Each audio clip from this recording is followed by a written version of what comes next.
വീണ ടീച്ചറെ എന്താണ് ഒരു ഹായ്? ആരോടാണ് hi?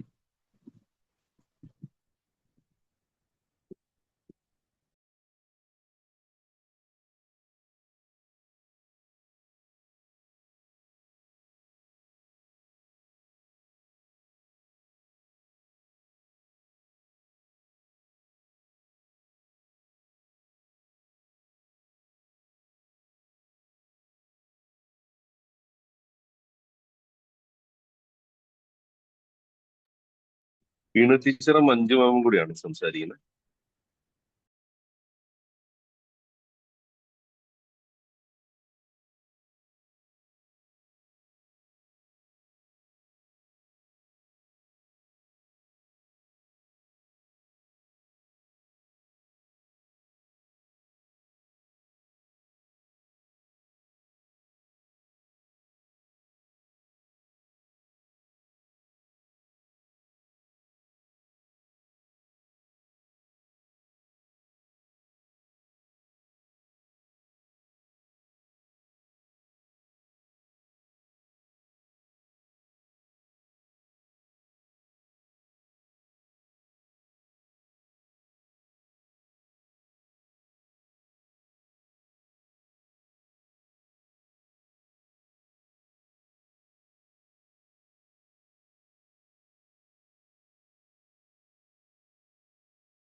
Start with the session, sir. Yes, no, go ahead. Yeah. Yeah. So thank you so much, sir. So, first of all, dear participant, on the occasion of Guru Purnima, I would like to pay my humble tribute to all gurus, those who have engaged in this field of higher education, in this field of teaching, because the teacher is topmost and the center point of our education. And the teacher is the nation builder, and they are building the generation of generations and thousands of students, those who have run our or driven our countries or our ecosystem. So, first of all, I would like to pay my humble tribute to all gurus today on the occasion of this Guru Purnima. Friends, since last 2 days, we are discussing the different tools, modalities, and implementation strategies or integrating strategies of this AI in our teaching, research. In today's session, we're going to talk about the strategies of AI, how it should be integrated in our daily teaching learning or in our daily classroom with the help of one of our renowned expert in this field, Professor Ramrao Wag sir. Sir, first of all, I extend my warm welcome on behalf of Malvi Mission Teacher Training Center, Sant Gadge Baba, Amravati University, and all the learned participants, those who have gathered from the across country for this short-term program. Friends, Professor Ramrao Wag sir is at present serving as an associate professor in the Goa Business School at University of Goa. He is also the dean of academics and also the director of online and distance education at the similar university, Goa University. Professor Ramrao Wag sir has more than the 2.5 decades of teaching as well as the research experience in this field of higher education. He has integrated and developed the number of modules and different courses in the online mode.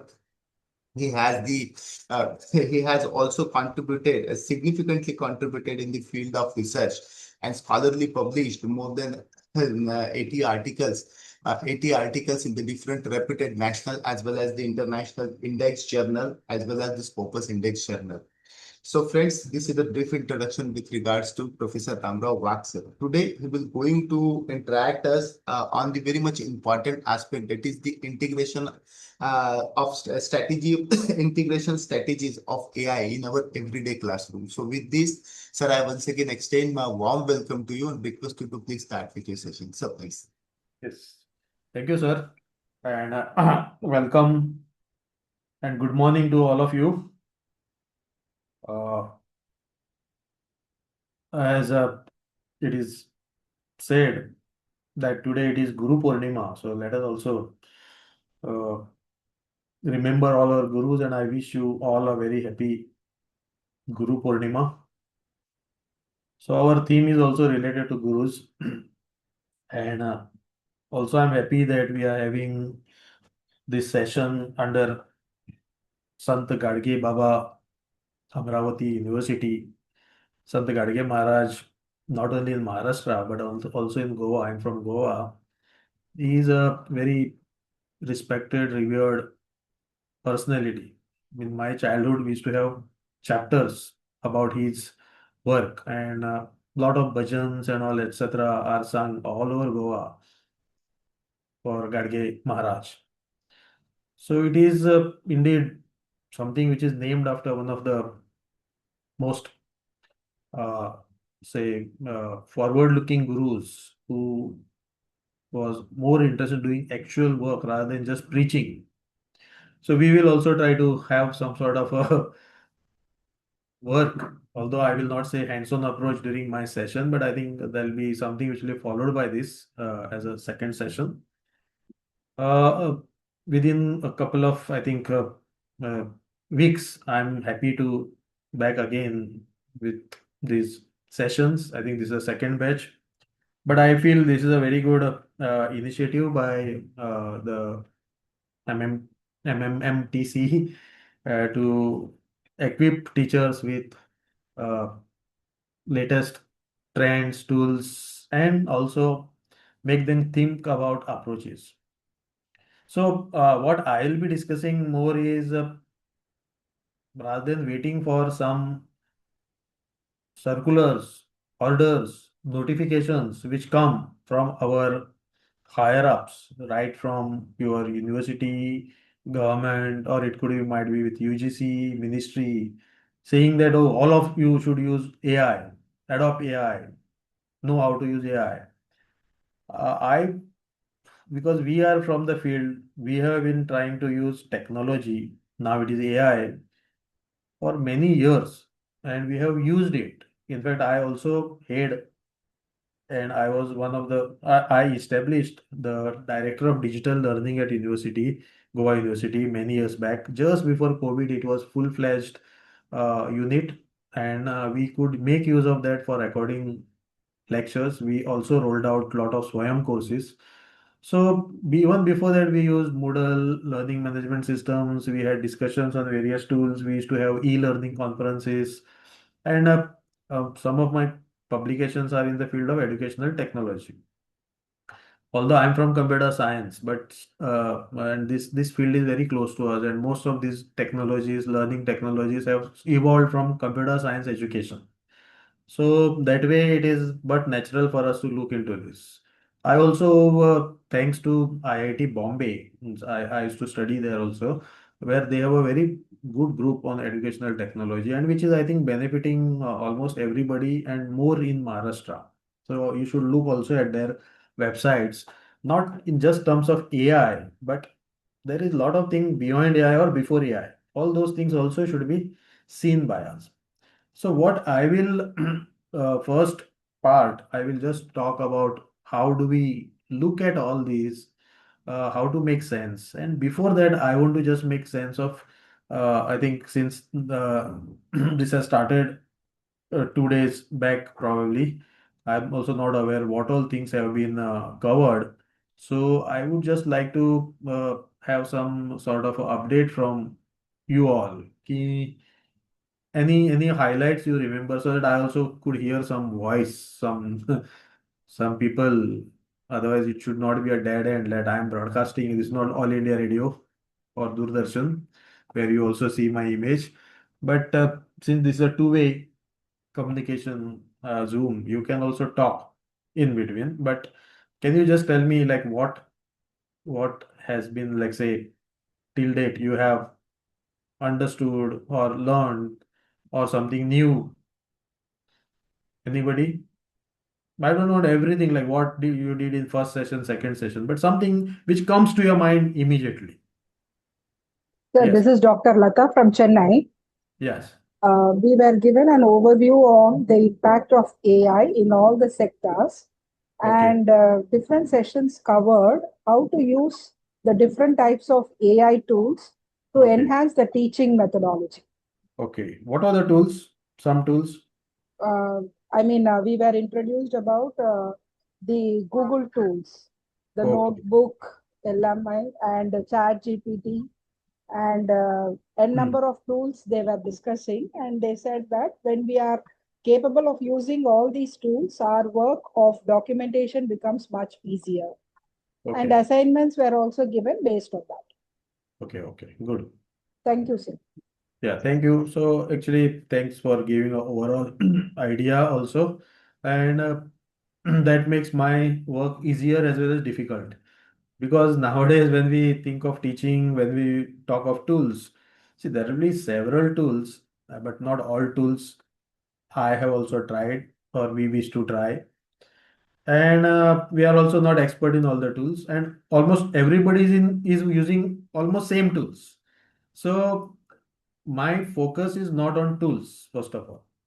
Tools could be there, and based on what we need, like say whether it is notebook LM, whether it is perplexity, whether it is cloud, or whether it is a deep fake or whatever, deep seek, whatever, we should be able to use. And there are n number of all those things. And if you go to Twitter, if you go to any other sites, you will see so many tutorials, so many explanations, including prompt engineering, all that. But wherever required, we will see how I've done it using Notebook LM. And primarily, I will be also talking about this. Even if you see this slide, these slides are visible, right? Yes, sir. Yes, sir. Yeah, Yes, sir. yeah.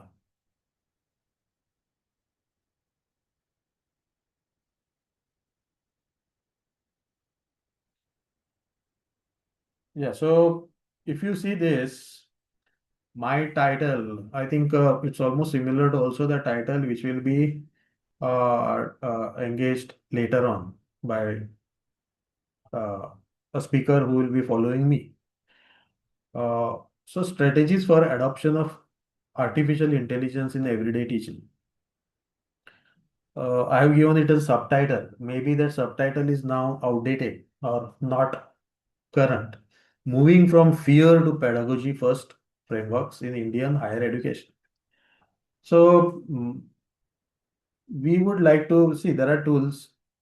First of all, we should be also aware of what is our national scenario or local scenario or what is happening in universities, colleges all over India, and whether uh, we can adopt AI or whether we have to do something more before that. And on top of that, now we have NEP implementations which are going in full force. Among them, one of the very dreaded type of feature which has been adopted not only NEP but also because of NEC and other thing is OBE, right? Outcome based education. So now, earlier we used to think education is open ended. We don't know what for what use people will be using it, but now we have to define. If I have to, for whatever I'm teaching, I should specify what will be my outcome, what I expect some change in the student. Now, this also has become a mammoth task. Like last 15, 20 days, we are struggling at Goa University. Our IQAC is after us, saying last year we have adopted revised NEP structure. Before that also we had, but last year again we revised, and then we said that we are now following outcome-based education. So they wanted last year's OBE data. Now, problem is all those things are fine, but when you put it into practice, it becomes very difficult. OBE is a typical example. How many of you are following or using OBE literally, like what steps and everything? How many of you have done any work in OBE, outcome-based education, or your university or college has adopted it? Anybody? No one? You can switch on your mic and tell. So for that outcome-based education, you will first have to specify the goals of your university or college, which we call as POs, right? Program outcomes. What I want to achieve my university student to do. This could be arts, commerce, science, computer science, anybody. In general, good citizen or whatever it is. After that, you can go to any of the website of universities, like say our Goa University also. You'll see some 5, 6 POs. After that, now, because of those POs, I have to now float some programs or whatever programs I have to fit it into this. So I have to come up with PSOs, program specific outcomes. So I want my computer science student, some PSOs, like they have to be a good software engineer. I'm just telling, there are details, you can look at that. Or say research into computer science, they should be able to lead, something of that sort. So that is a PSO. Based on that, now to design the syllabus for each semester, for each course. So that course outcome comes. Then that course outcome, again, topics. What is the outcome for each topic? And what will be, again, I have to also specify its the way I will actually what different methodologies I will use into that. What type of like say skills I look into that. All that actually is a detailed exercise. And if I do it manually, it becomes very difficult. You can't also do it just AI generated. So today, if suppose I want to start a new university, then say, okay, I want to start a new university in Maharashtra, and I want to be number one. So you just tell that and give it to AI, artificial intelligence tools, and say generate POs, program outcomes. Then say, okay, now I want to start because this PO is so and so. I want to start a computer science program. Then generate PSO. It will generate. Then say, okay, this is a PSO. Then give me structure of the program. It will do, right? Structure. Then you say, okay, since this is structure and these are the courses, now generate syllabus for each courses. And this is my structure, this is my format. All you are an expert in prompt engineering, do that, and you will get everything. Then you say what? I mean, this is what actually we do nowadays, right? And we have done it also for many courses. We have done even syllabus in some, not all the steps, but at least some steps somewhere. Then I say, okay, then syllabus is there. Now tell me, give me the session. Suppose 60 sections, give me session wise breakup. Then you say each session, give me the content, give me the slides, give me the assignments, give me the ISAs, give me the handsome exams, give me the answer key, probably scan the paper, get the marks, evaluation done, do the grading, then compute each question. Since it was also done by now AI, it has generated AI based question, everything. Now you say, okay, compute OB, outcome based education, give me the what is the score for that. Today's world, all this is possible, right? But is it worth it? Or if I do all these things in this manner, whether it is ethical, whether it will be correct, whether it will lead to actual outcome. See, that's why. So I have tools, I have no time, I have to establish one university and establish programs within 1 month. I can do this. But then, what is the role of human being in that afterwards? Is human being only giving commands, prompts, and getting all these things and getting this, like say now this slide, which you see. If you see down somewhere, down there is notebook LM. So this slide is generated using notebook LM. Now you might think, oh, that means everything this is generated by notebook LM. No, the design is generated by notebook LM. That means this color, all these figures, everything. Most of the text was probably mine. Mine means maybe I have done it by using some other reference, around 20, 30 reference. I'll show you the source afterwards. But now I wanted it in a particular fashion. I wanted it in some, I wanted 20 slides, probably 90-minute session. I want only 20 slides or 25 slides. I said, I want 20 slides and slides in this manner, or textual slides or visual slides, whatever. I forgot what was because last time I generated it. Even if now it generates, am I satisfied? Sometimes there might be something which is wrong over there. It might have misunderstood. Just like when I talk, now I'm trying to explain you something. You will not understand 100% what I'm talking about, right? Some of this you might understand or misunderstand or not understand at all. You are free to do that. Accordingly, AI also will do that because finally AI again is intelligence, and intelligence transfer of some knowledge for being intelligent. Now, whether AI or this machine is intelligent on its own, or have we transferred some knowledge to it, have we transferred some rules to it, we also need to know this background. So last few days I was reading a book.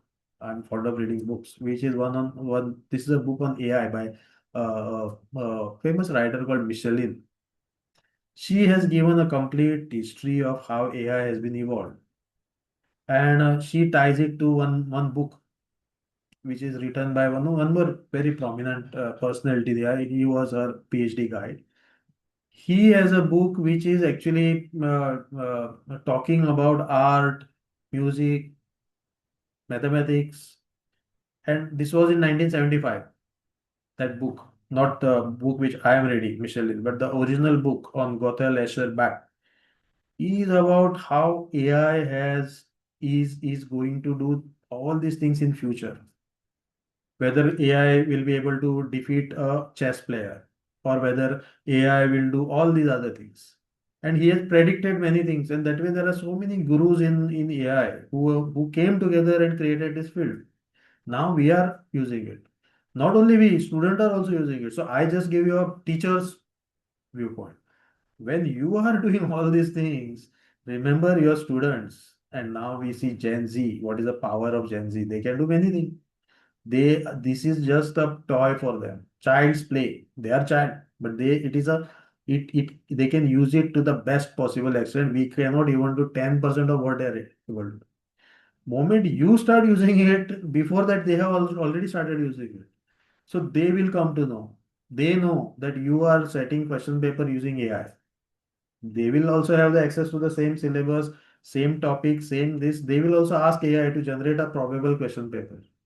Like you spoke about notebook LM.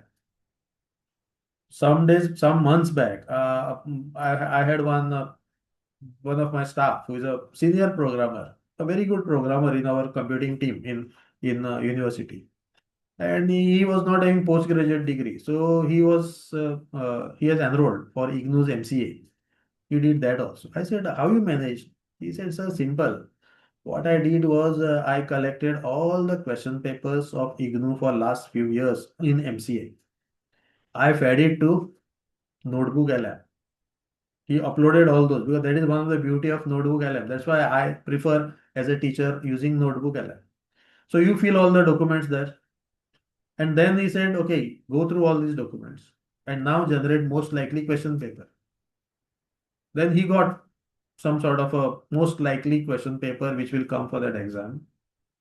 And he says most of the time the questions which have come for the exams were very close to what he has generated. And that's why he studied only that. He had no time to study other things. For exam, he knows most of the things. But exams is a different story. Exam doesn't test your actual knowledge. You know that, right? Unless it is conducted and executed properly. So he is using it that way. So that is his use case. Now imagine he has not for practical, let's say, if you look at practical terms, he is good. He has done this. But if you say no, he should have studied everything and then he should have come and then he should have answered. No, he has not. So will you fail him for that? Or will you say he's not actual MCA? But he has brilliantly made use of Notebook LM. One of my friend wanted to appear for an exam, competitive exam of government or some university AR. I just told them, like say, consider you want to become an assistant registrar or a deputy registrar in university. Now they have to know all these CCS rules, Government of India rules, all those. They have to also know university statute, ordinance. They should know NEP. They should know NAC rules, all these. Now, who has time to read all these things? Practically, if you are already working somewhere at that level and you want to go for a higher this, upload them, notebook, put them into this. I have some this or that. And then what? Ask Notebook LM to learn and then say, okay, generate a question paper, generate this, generate answer to all that. And then, then if you see the actual paper, you also get the same. So I think we think of particular approach, but how people are using, that's the first lesson we need to learn. What is in store for us, we don't know. How people are going to use AI for what? They're using AI for anything, everything. But is the approach right? Is the approach making us intelligent? Machines are becoming intelligent. Only advantage when I keep on feeding all these things into LLM, large language model, or AI backbones, they are learning more and more. They know more and more about you. They know more and more about the subject. And then they give their own interpretation of that. But are we learning? That is also important, right? So we this session will actually try to think about that part. And I think this maybe I will not discuss much, but just now I mentioned students. Students are already utilizing generative AI tools outside the classroom for assignments, coding, writing. See, just now, actually, while fixing the schedule, there is always a confusion. So when I get a phone call, most of the time either I'm driving or something, and your coordinator give me a phone call, they ask me for the date, and since it is too short a period, I say, okay, give me something on this Wednesday or something. So I told them, I didn't realize that I have a actual class from 10 to 12 today. Now, at last minute, I can't also cancel because students come from far off place. So I started the class 10 o'clock. I up to 10:45 I was in my classroom. Actually, I got a call from madam also by that time. He said, I've already prepared myself, I've done everything, and I'm just going to class and come. So my class actually is running. It is not because to show that I'm taking class, but I don't want that time to be wasted. But now with all these, what has happened is my presence in classroom is not always required. Just now my staff came and gave me the attendance sheet of that class. Okay, because I told her just check who is there. So almost all who are there in the class are still in the class. Now what has happened? I have given them an assignment. I explained certain topic in half an hour. I explained the assignment. I said, now you have to do this in group work. You do whatever, you can use AI or whatever, I don't know. But I want this particular assignment to be done. When I come back, you have to show it to me and you have to present it. Now they are engaged. So whatever they want, they will use. But I am happy that the technology has allowed me to do this. And now I can take this class. Now, realizing all this, see, it is not only NEP or not only India. World over, UNESCO and all have have already taken lot of efforts. See, many times as teacher, no, we are at the last leg of receiving. We don't know what policy are framed. We don't know why those policies are framed. Sometimes they might be tied to overall goals. Like say United Nations has something called Sustainable Development, SDGs. Some of the things which we see in NEP are actually tied up to SDGs. They have not come from some, say, blank, this like some goals and all those. So we should be also aware ki what is happening at national level, what is happening at international level, what is happening in some top university. Do they have a AI policy? Do they have a education technology policy? Do they have some sort of exam related policies? Like suddenly, sometimes I hear some top decision makers, no, no, no, you cannot use AI for generating question paper. Now, why not? It's also risky, but it's also sometimes good, right? So we need to define those rules. So national push for digital transformation. Now, digital transformation is a big thing. We transform everything using digital technology. Then it becomes digital transformation. Our admission, enrollment, uh, all other the examination, teaching, evaluation. Can it happen properly with digital push? Technologically, it is possible, but are we able to do that? I go to many universities also. Some days back, I was in Shivaji University personally, not virtual. I have been to Pune University. I have been to most of the IITs, National Institute, everything we have seen. But the presence of technology is in different shapes and colors in all these universities, right? I'm not saying you have to always you make use of a technology. Like for us, Goa University is a small university. We have hardly 75 affiliated colleges. That also now many of them have become autonomous. How much technology we have to use compared to, like say, Kadge Maharaj University or say Shivaji or Pune University.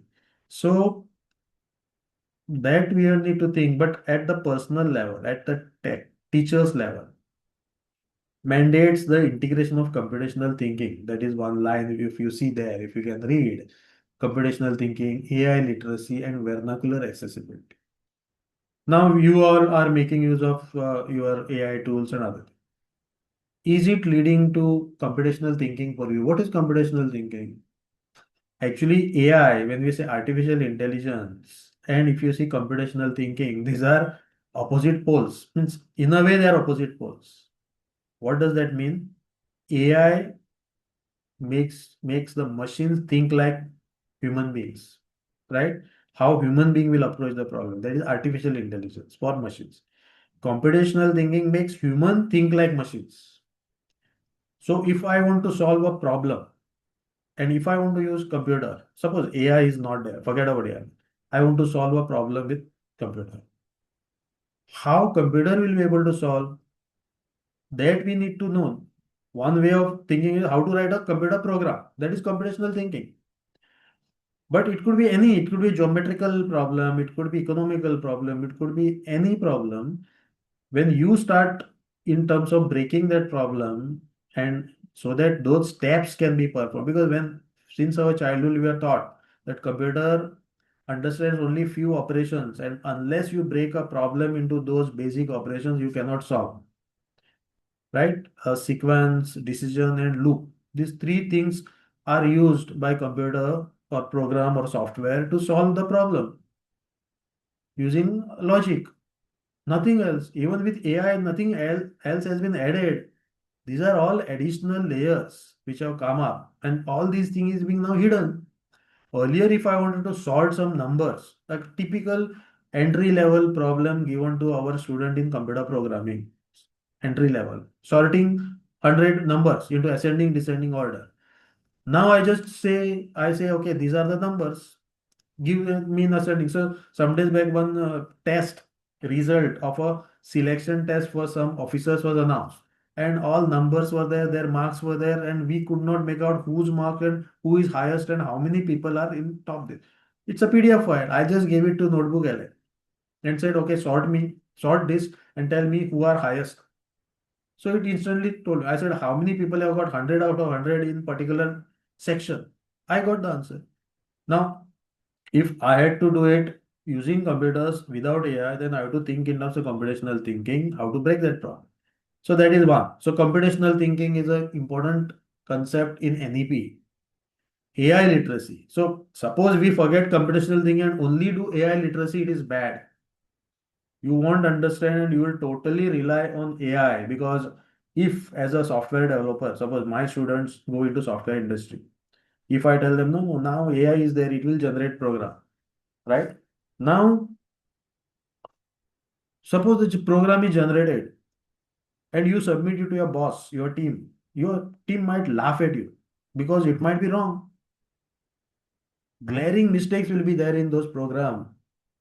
Possibilities there for AI. What we get now with generative AI, whatever output we get, even a program is generated, is a probabilistic output.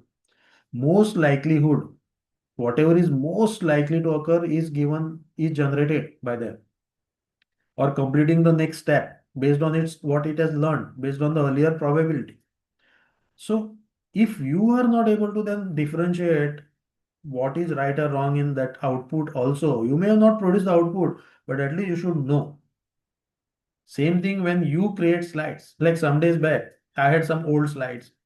I gave it to AI, Notebook LM, saying that now you generate nice visually rich, like say this. These are visually rich slides. All text is mine, all content is mine. Now only your job is to do visualization, good presentation, because it should look professional. We did it within 5 minutes. Then I saw there were some five concepts which has to be lined one below another, and they were like something which is abstract, like say, something called strategy. I was teaching some website design theories. Okay, strategy based on what I want to achieve. Then finally, my after 3 4 layers, then the final layer is surface layer, which is a Jesse James. I don't want to mention all that, but how you look now, how the screen looks like, is based on what you want to achieve for the user, right? So I said, or in my slides, it is strategy is abstract, concrete is the surface. What this tool did, Notebook LM, it generated an arrow which is exactly opposite. It said it generated on its own. It said concrete is strategy and abstract is surface, which is wrong. Now, if I didn't knew that and I just show it to student, what will happen? Finally I'll be responsible. AI is not teaching my student. I am teaching. I'm using it. So these are important points which you should have, and that's why this computational thinking, proper AI literacy anyway has to be there, and vernacular accessibility. Like if I go to Maharashtra and I start teaching, and if I don't know Marathi, right? I've learned in Marathi, I've studied in Marathi, we read Marathi. Many times I write articles in English and translate them to Marathi and publish. Like some days back, one of my article on AI was published on Kesari, this newspaper. Kesari is started by Lokman Tilak, right? So Sangli edition was completing 40 years. So somehow they got in touch with me. I published an article, but I have problem in writing Marathi and then again typing in Marathi. Very bad. Bad handwriting and slow typing. So I created an article in English and then asked the tool to translate it into Marathi. It did. Now suppose I send it directly there to them, saying that yes, this is the translation. No, you have to again go through it. You have to spend time. There were a lot of mistakes. There were certain words which it had just assumed from nowhere. So all that has to be done, right? So this is important. So I think these three things, it's not only AI. If you don't understand the computational aspect or how things have been generated, that's why there is some branch called explainable AI in artificial intelligence. Every step you should be able to explain. AI should be able to explain so that you find out what is the problem. Okay. And vernacular accessibility, right? We have to think of that. But coming to faculty workload, you have so much to teach. You have so many other things to do. Like I'm a president of Teachers Association, Goa University Teachers Association. And we see many of my teachers are stressed with lot of work from non-academic purpose, and we are always raising this issue. So we submitted a memorandum to government. Then we had a meeting with government. Then uh, government suggested that let us come up with a committee which will define what should be the workload. Means workload is UGC defined, but within that workload, how to give remission for workload. For suppose you are doing a HOD's job, you are doing a dean's job. Like I'm a vice dean, right? And I'm a vice dean where of Goa Business School, which is having half of the student of Goa University on campus because we are running around 11 programs, right from MCA, Master in AI, Master in Data Science, Integrated Data Science. We are running 3 MBAs. We are running Commerce. We are running Economics. We are running Library Science. We are running two undergraduate programs. One is on Hospitality and Management. And all that work from the head of department comes to us. And I have to handle all that. We use e-office, but still time is not enough. Then there are committees, then there are meetings, and NEC work, this work, OBE work. How do we cope up? Over there, can AI help us?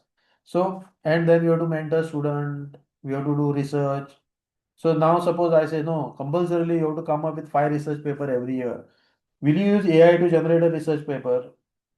And do you think that these people are fools that they will not realize that the research paper which you claim is yours is they can easily identify that it is plagiarized, right? It is very easy to come up with research paper nowadays. Actually, there is a saying nowadays, it is difficult to write a research paper that will be rejected, right? That means no paper gets rejected usually unless there are high, let's say, standard conferences or journals, right? But then what is the value? Suppose you have published. Are people reading your work? Are Has it contributed to field? Has it expanded that field to something extra? Have you applied it to some new domain? If you have not done and just written a paper, it's of no use, right? So if you see again, as a teacher, we have seen these problems. If you see classrooms or student point of view, all these things are there, multilingual. Now, when we ask AI any questions, as I said, AI is learning from all of us, right? If it is learning from all of us, the tools which I've developed are coming from West or even from China. Obviously, they are not much aware of what is happening in India, our Indian context. Now we talk about IKS, Indian Knowledge System, right, in NEP, and we are trying to introduce many courses of IKS in this. And sometimes I don't know some IKS courses. I'm not sure whether they are really Indian knowledge system, right? So but right now, most of these generative AI tools, these LLMs which you talk of, or what you call Chat GPT, or all these, are they equipped with the knowledge which is available in India? Because in India, the knowledge which is available, Indian knowledge and ancient Indian knowledge, and by ancient, I only don't mean some Veda, Purana, and all those, or something which is only Hindu scriptures. It could be Buddhist literature also. It could be Muslim literature also. It could be any even predated, because I read a lot of history books, and I'm interested in that. When I look at that, the diversity and the type of cultures and the type of rulers and type of people, it is immense. How will, suppose I ask AI to give me an article or a write-up or a research paper or a presentation on the 5,000 years of India. Will it be authentic? It might then mix up, it might cook up some facts. That is called hallucination in AI. So this knowledge which is there in our language or literature is not at right now present in these tools. So obviously they will not be in a position. So I'm actually also in politics, so I'll just tell you. So sometimes just for the fun, when I first started using ChatGPT, I said ChatGPT is giving answers for everything. At that time, Lok Sabha elections were approaching last. So I said, let me ask this question to ChatGPT. Who will win India? See, it's a foolish question. Ask ChatGPT. I asked, who will win the Lok Sabha elections for India? So ChatGPT politely replied, this particular version of ChatGPT, which is using a GPT old version 3 point something, is not having any data about elections in India. So I am not able to answer this question. Now suppose now it might give some answer, but how reliable it is, that also I should know, right? So tools which are overly trained on English dominant, Western centric data will not always serve your purpose. See, but we have to also know the domain, in which domain I can use this reliably. That is very important, and hence one has to be careful. But as we upload, see, as a user of AI, don't stay as a user. You have to also create knowledge. You have to also pass knowledge. Now that is also dangerous. Many times we think, no, when I pass on knowledge, like we are gurus, we are teachers. Our only job is to share our knowledge. And when we share, we don't become poor. We also become richer. Knowledge is only thing when I share or divide, still improves or increases, right? So when I pass this type of knowledge to AI tools, is it good or bad? That also you have to know. I'm making it intelligent. Now, can that tool use this for something else afterwards? Can it misuse it? See, there's a concept of now singularity, which was raised many years back when AI, one of the pioneers who works with Google, he came up with a book which talks about singularity. What is singularity? Anybody knows? Anybody? Singularity. Singular, single, singularity. Yes, you can throw some answers.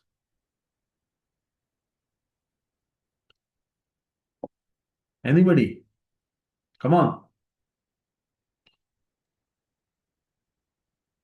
So singularity is where machines will run the show. They will become masters.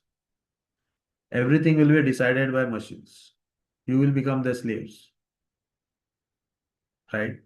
So things can move to that stage also, but then we need to prevent it. Will you allow or permit machines to rule you, right? So for that, then they become powerful by all the data which you said. So I'm just trying to see, it is not just using a tool. The thought and where things are going and where things have come from is also important. You should read some of these books, and for that you don't need technology. You need not be from field of computer science or something of that sort. These are general books written by AI guys, but meant for general things. Like there is a book called Human Compatible by Stuart Russell. He talks of danger of just leading machines to lead everything if there is no human intervention. I spoke about a book by Michelin. She has also written this book on AI. It's very good.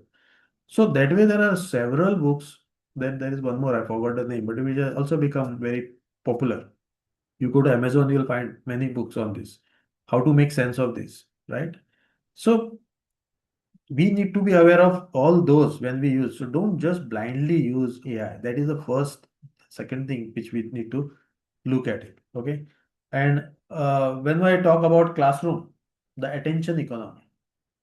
Large classroom settings struggle with short attention spans and constant mobile distraction.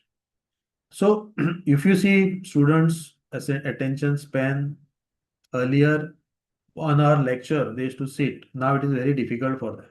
Okay. Then came the videos, MOOCs, 10, 20-minute videos first. Then it has come up to 12, 8 minutes videos, not more than that. The attention span of students is reducing, and now it has come to real time, just one reel at a time. And that is where they are defeating us. We may not be good in generating reels. They are good. They create fantastic, innovative reels. And that is important. That is attractive for them. That catches their attention. But we are doing boring 1 hour stuff. Videos also they are boring.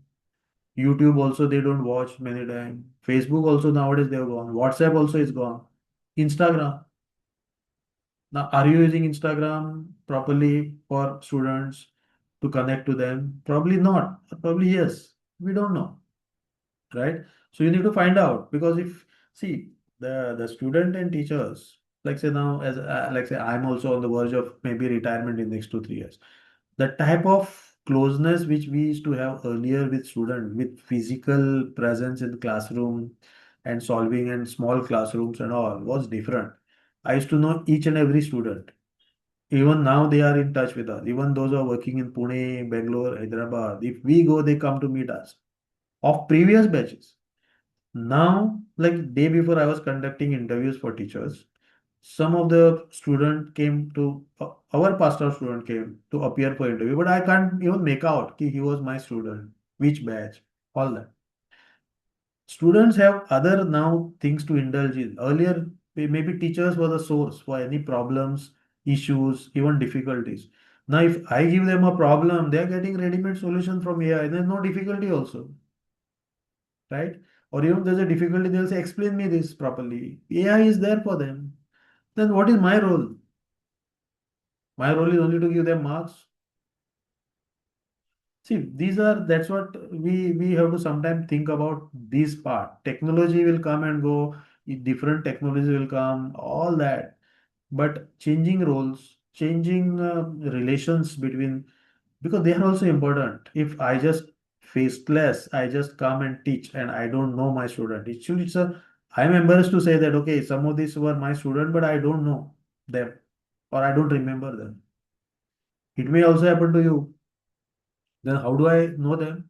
Do I have a profile of each student? Suppose I create a profile, so and so boy looks like say this. This is his. I create a full profile of each student and keep with me. Is it allowed? Is it ethical? Can I collect this type of data of a student and keep it with me and then use it or share it with somebody?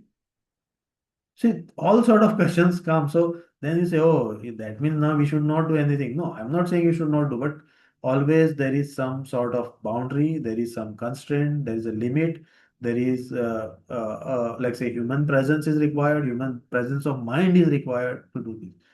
We also talk of infrastructure, no internet, no labs. We are facing all this problem. Students are not having powerful devices, laptops, smartphones, all that. Now, how do we solve this issue? I don't have answer. So if you see this, then probably because the subtitle of my talk said fear psychosis. Teachers fear technology. One way of looking at it. During COVID, you have noticed it. Don't say no. I may not say you. And the fact that you have come for this uh, training means you also want to learn. Even if you are in part A, now you want to go to part B, right? Proactive approach. So that should be the spirit, even on the verge of retirement or whatever, right? So when you have fear and ban, let us look at this. Sometimes we have ban, sometimes we also impose some things. Authorities impose things which you don't like, but still you have to do, right? Sometimes we say OBE, you may not like, but now you have to do it. I've seen it like last year's data where we are now 1 month we are trying to compile.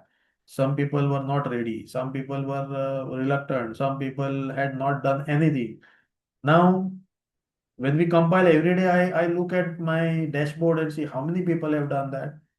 Now, let's say maybe out of my 100 courses which we offer, only 5 or 6 are remaining. Now, what is the reason? Because those were taught by some visiting faculty, they are not there. So, almost 100% we have achieved, but for that we have to struggle. So, when we impose something and when people don't like, that also is a problem. I think it should be like because it's an international norm. I don't like many things which are imposed, but OB and all those are actually good, but they have to be done in a proper manner. Training has to be given. Now AI, if we don't give training, how will you use it? That's what. No, I've attended several training programs. So if there's a fear, first of all, fear of learning is there. So then we do it in private underground. Okay. Then sometimes it might lead to misuse also. Then there is a, hey, what this fellow is doing alone? Why is hiding everything? Why is not giving anything? Then that is also culture of suspicion. And also we don't learn superficial. So all this we have just discussed, superficial learning. I'm getting beautiful slides. Students, are they impressed with these slides? No. If I can't talk about those slides on my own, then they are useless, right?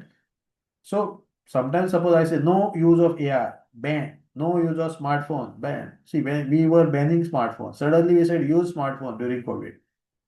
Younger generation will be confused, right? But instead of that, we have said, okay, you use smartphone, but use it to your advantage. Use it for learning, not for something else, not for playing games, not for doing something else, trading, whatever. So technologies, see, we are talking only about a very narrow field of teaching learning process. The whole life, in the entire life, people are using technology everywhere. If you go and buy even a coconut or a tender coconut in Goa, which costs around 30, 40. Earlier it was to be only 10 rupees. Now, many of you come as tourists in Goa, right? And then you move around. And then you feel that, okay, this coconut, tender coconut water, let us drink. And you buy. Actually, it comes from Kerala or somewhere.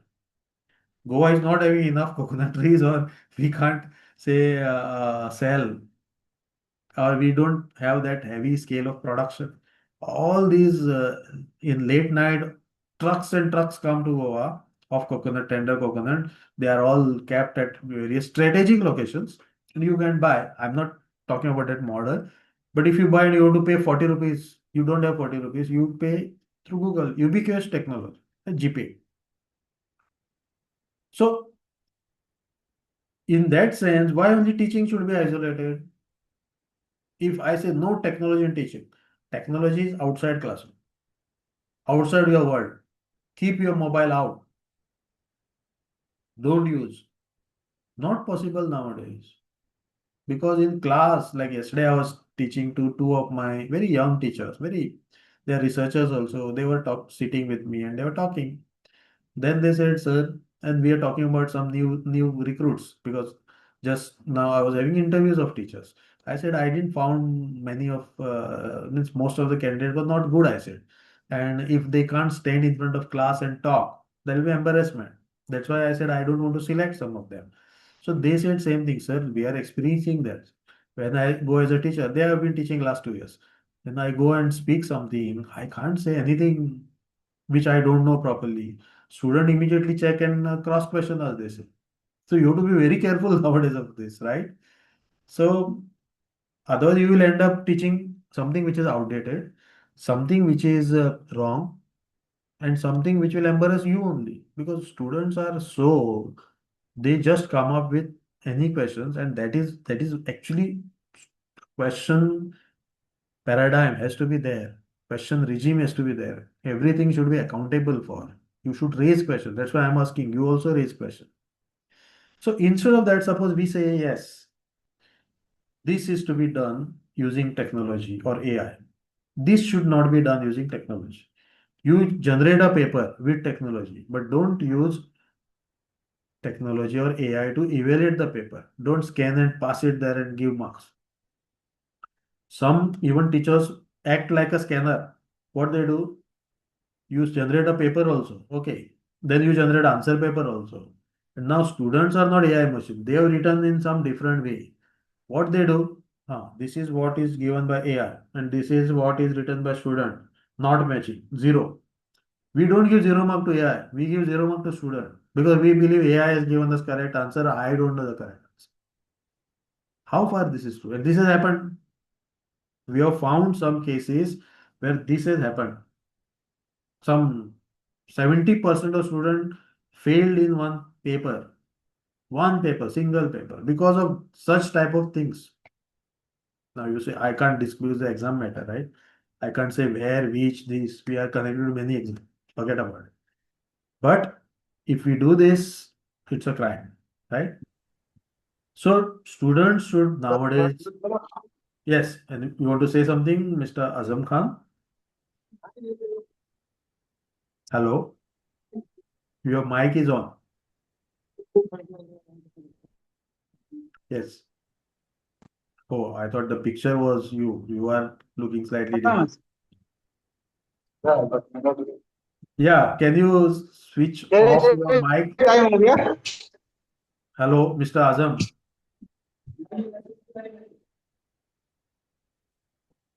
Yeah. Okay, so then we are having this Guru Purnima today, right? Earlier, what used to be the approach?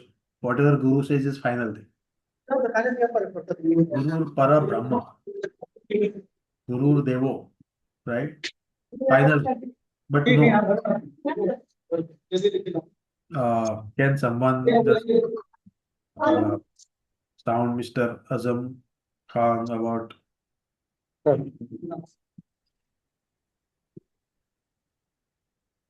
Yeah, so we are interested in this path B, okay, where you need to take proactive approach.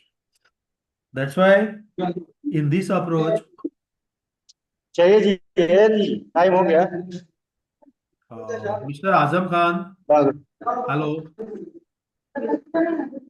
अब समझ आ रहा है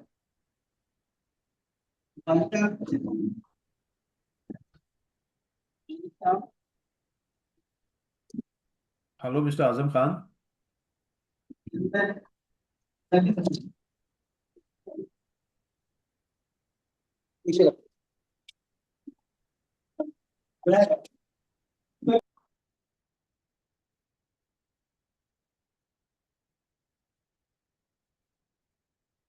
Yeah. So I took the control and muted Azam Khan. So this part, what we are discussing is this. You have the core principles because technology changes weekly. Good teaching remains constant. See now, suppose I don't have technology. How do I teach to you? I have to come there, right? You have to also come there. Teaching can happen that way, right? So method, the pedagogy is important. So pedagogy first, how we teach, how we approach teaching, right? Also the ethics, we have to do it ethically. Like I gave you all these examples, somebody having a question paper, answer paper, this, that. So that integrity of a teacher, see, you are getting paid, first of all. Paid is not important thing. But we are responsible for what knowledge we transfer or share or discuss. So we need to behave ethically, right? Now, suppose take this example. When we are on an online meeting or an online teaching, what are the general norms? If suppose I am teaching, now maybe my audio should be on. If I want to show my face, maybe my video also will be on. This is screen sharing is also on. But suppose the participants are doing it, like just now somebody was talking, his video is also on. currently when I am teaching, there's no need for you all to keep your video on. Maybe so you can also keep your video off as well as audio off, right? That is a better approach so that distractions are also less. And by mistake, if some cobra jumps on you from somewhere, or some dog comes, or shouts, barks, or you start arguing, fighting, many times this has happened, right? Earlier during COVID era, we used to have a lot of webinars, and many of these webinars people used to attend. Like I was teaching that time not I'm teaching, I was a principal of a theater art college. 2 years I had gone on deputation from computer science. I had gone to a theater faculty, drama. And since those drama students means what, they want something to be done. They cannot sit at home. And they were after me. So immediately I started a webinar because I am from the technology. I started a webinar. I invited some people even from Mumbai, Pune to talk through Google Meet and connected. They were very happy. And then immediately I started calling them on campus and started there some actions and all that drama. Street plays we did for COVID that time. They were happy. They can't sit at home. But if computer science, I can say, okay, you stay home. We are giving you assignments. Do this. No need to come. But medical college students were asked to come to the campus. Art college, I was a dean of all these theater art, music, and art. So they asked me, sir, how will we teach art without calling the student? Okay, we will teach, but how will conduct exam? How can I identify the color differences of a picture which is given as an exam? He's doing at home and showing it to me. How I'll be able to evaluate? So I got a special relaxation from government saying that these exams should be conducted.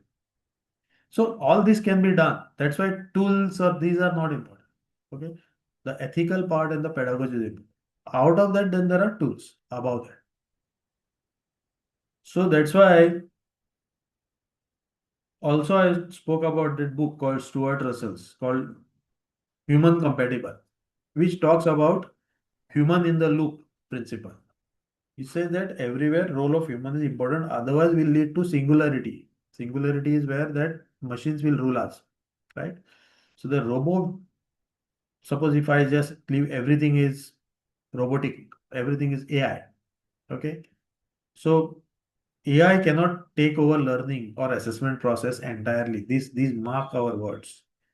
We cannot surrender evaluation to an autonomous machine. Very important. And in the process of using AI, people have now, because suppose if I start teaching everything using AI, I also don't know how to generate paper, what to ask. So AI has done it for me. How do I evaluate? I don't know. AI is doing it. Then you do all these things. You are not doing anything. You are only a prompter. Prompter, asking prompts and getting answers. That's all. That should not happen. That's why there's a cross mark over there, right?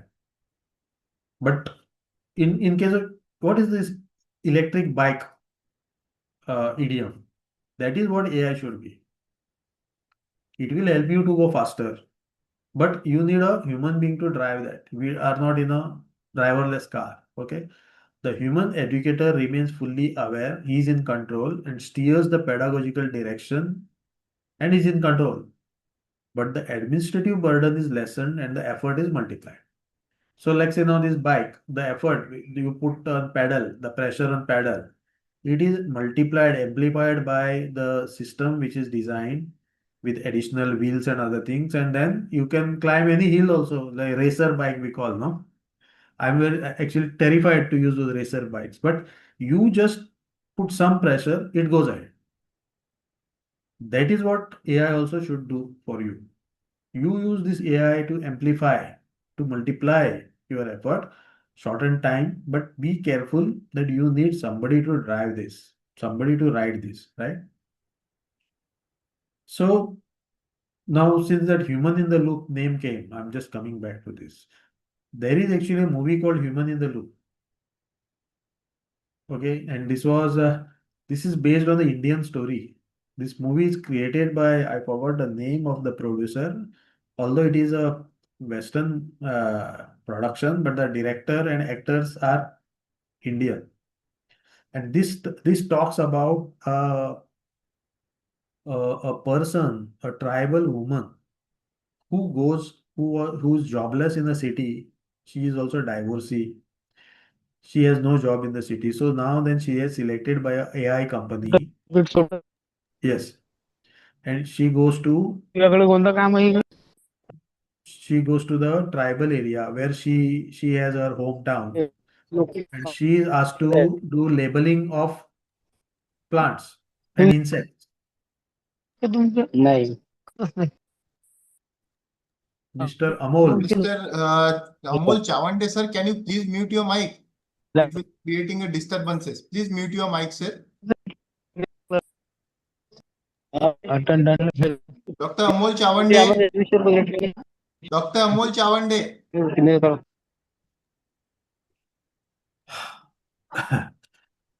so this is how technology goes out of control, right?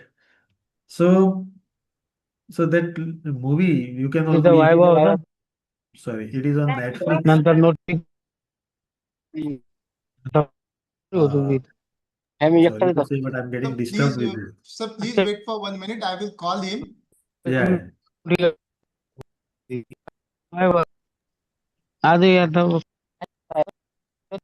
Dr. Chavande, sir, can you please mute your mic? You are repeatedly creating the interrupt.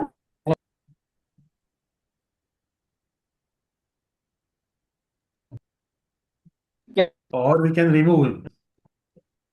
Sir इनको आप remove कर दीजिए कुछ देर के लिए Yes, sir, yes. You just can call him and inform and let him then come back. Yeah, so these things can actually affect our train of thought. Sorry also. for the interruption, sir. You can please. No, sir. No, this happens everywhere. So human in the loop, which I was telling, that's why I said, see, you don't have to learn anything computer science. But suppose you watch that movie, which is available on Netflix.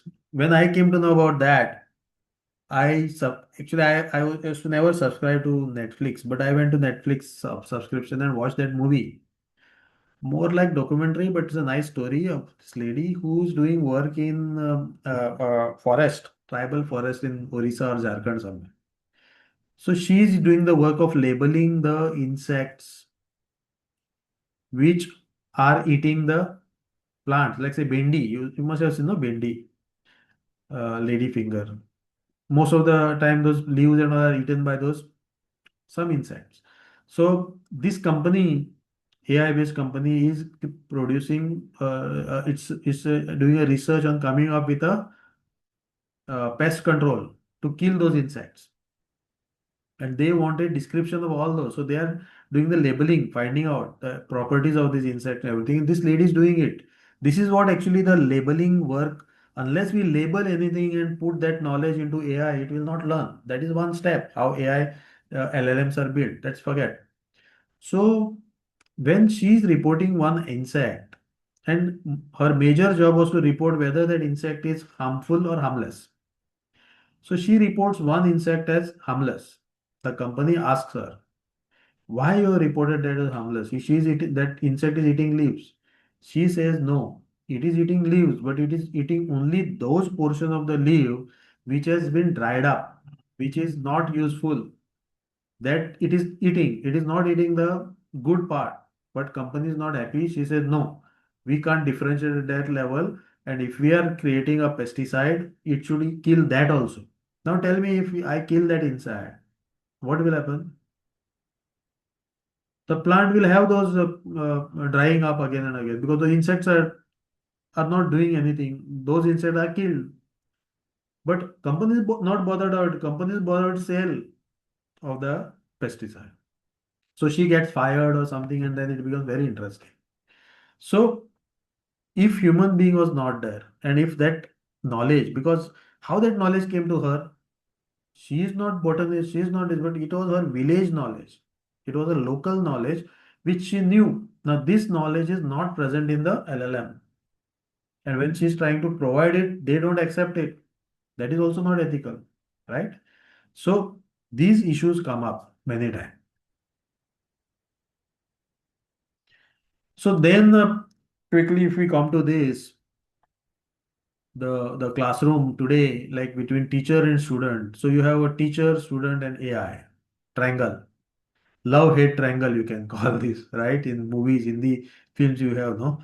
Sometimes teacher is using AI, but student is not using AI. Sometimes student is using AI, teacher is not using AI. Sometimes both teacher as well as student are not using AI. All this can happen if those arrows are removed, no? These scenarios can happen nowadays. So teacher and student is required, irreplaceable human core. When I was talking just now, see, some students I can't even remember. Some students I remember. Some students I know each and every detail of even their family life. So empathy. Then they have trust in us. When I talk about their family issues or personal issues, or they come to us for any other discussion on political, social, they feel that we belong. So that mentorship has to be there. Moral reflection. We give them some idea. Okay, you should not do this. You should do this, and that's how we remain deeply connected. Not through WhatsApp or email, but we always think about it. One of my student always on my birthday will send me a gift in terms of a book from Pune. Always, without fail, right? So how why that connection is there? Once I went to Pune and we were moving together. I went to that some pet, I don't know, I forgot that name. ABC Appa Balwan Chowk. Then there are all bookshops. So I bought some books like a mad person because many of those Marathi books are available in Pune only, history and something. I bought them. We are discussing. He likes movies. Whenever there's a movie film festival, he comes to Goa. I was on the organizing committee of film festival earlier. If he used to come, he goes to FTI. He tells me what movies he has seen. So where is AI in this? No, no AI. But we stay connected. Teacher and AI. I started with workflow automation. Right from universities defining PO, PSO, all this can be done. But everywhere there has to be some sort of a human inspection and human diligence. If I just do it as a machine and get this, then as a pipeline, water comes from river to some tank, from tank to tap, taps to home. No processing via that. That is not what is intended. Automation. Human supervised, human in the loop, automation. Resource generation, like creating all these question papers, PPTs, like this PPT is also how to use proper prompt. Okay, prompt engineering, there are so several different types of prompts. So AI acts as a co-designer. It is not that what it gives is the final answer. I interact with it. Say, no, I don't like this. Change it. I don't want 30 slides. I want 25 slides. I want more text. I want this. I don't want this image. Change it to this image. I have to tell one by one, it will do it. And finally, you will get the final picture. It could be for anything. Now, student and AI, as I said, for certain thing now dependence of student on teacher is reducing, and it's a good sign also. So personalized tutoring, brainstorming, they can create multiple scenarios and check the students. Okay, first draft, suppose you ask for assignment, there is no harm if student generates first draft using AI, but if he's not making any correction, if he doesn't know, then it's a crime. Okay, so the AI acts as a study buddy. It's like a chatbot for you, like your companion for students. So, engineer interactions that protect privacy, human rights, and deep learning. While doing this, that's the important thing. Privacy, whatever things you upload. Now, what is the guarantee that you are this AI, like Chat GPT? Sometimes you say, okay, I want to write a love letter. Imagine some intimate. So and so person I love. These are the details of this person. Now write a love letter. It will give you nowadays the days of love letter are gone, right? We used to write love letters, not the younger generation. They will just send a SMS or whatever, or WhatsApp or Instagram, and then they will get in touch with each other. But what happens is with this AI is now knowing your secrets. Can AI bully you afterwards? That say last time you have written love letter to this person. Now you are writing love letter to this person. That means you are not loyal. I'm just giving you an example. or anything. It could be any more serious things than this. You can upload some serious, dangerous pictures and all into AI and seeing that it is safe. See, once something is in digital content or digital footprints, it is not safe. You may think that, okay, AI is using this information and it will then generalize it. All that is fine. Technologically, people will tell you all the personalized information will be removed and you will be generalized. What is the guarantee?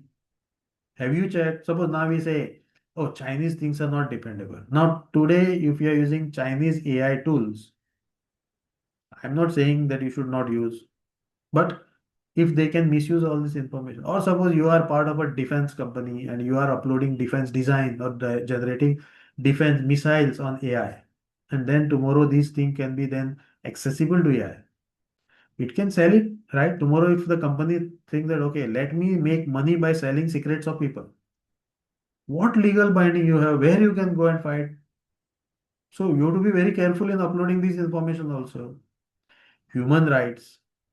Many times, as I've said, these people or these LLMs and all are not aware of our local knowledge. Or like say caste, they may not be aware. Or male and female, say gender issues are there. Most of the output which you will get will be biased, gender biased, caste biased, country bias. Something which will appeal to US may not be appeal to us. Like say Trump, whenever he says so many things, for him America is in mind, not India, right? And he may think that we are not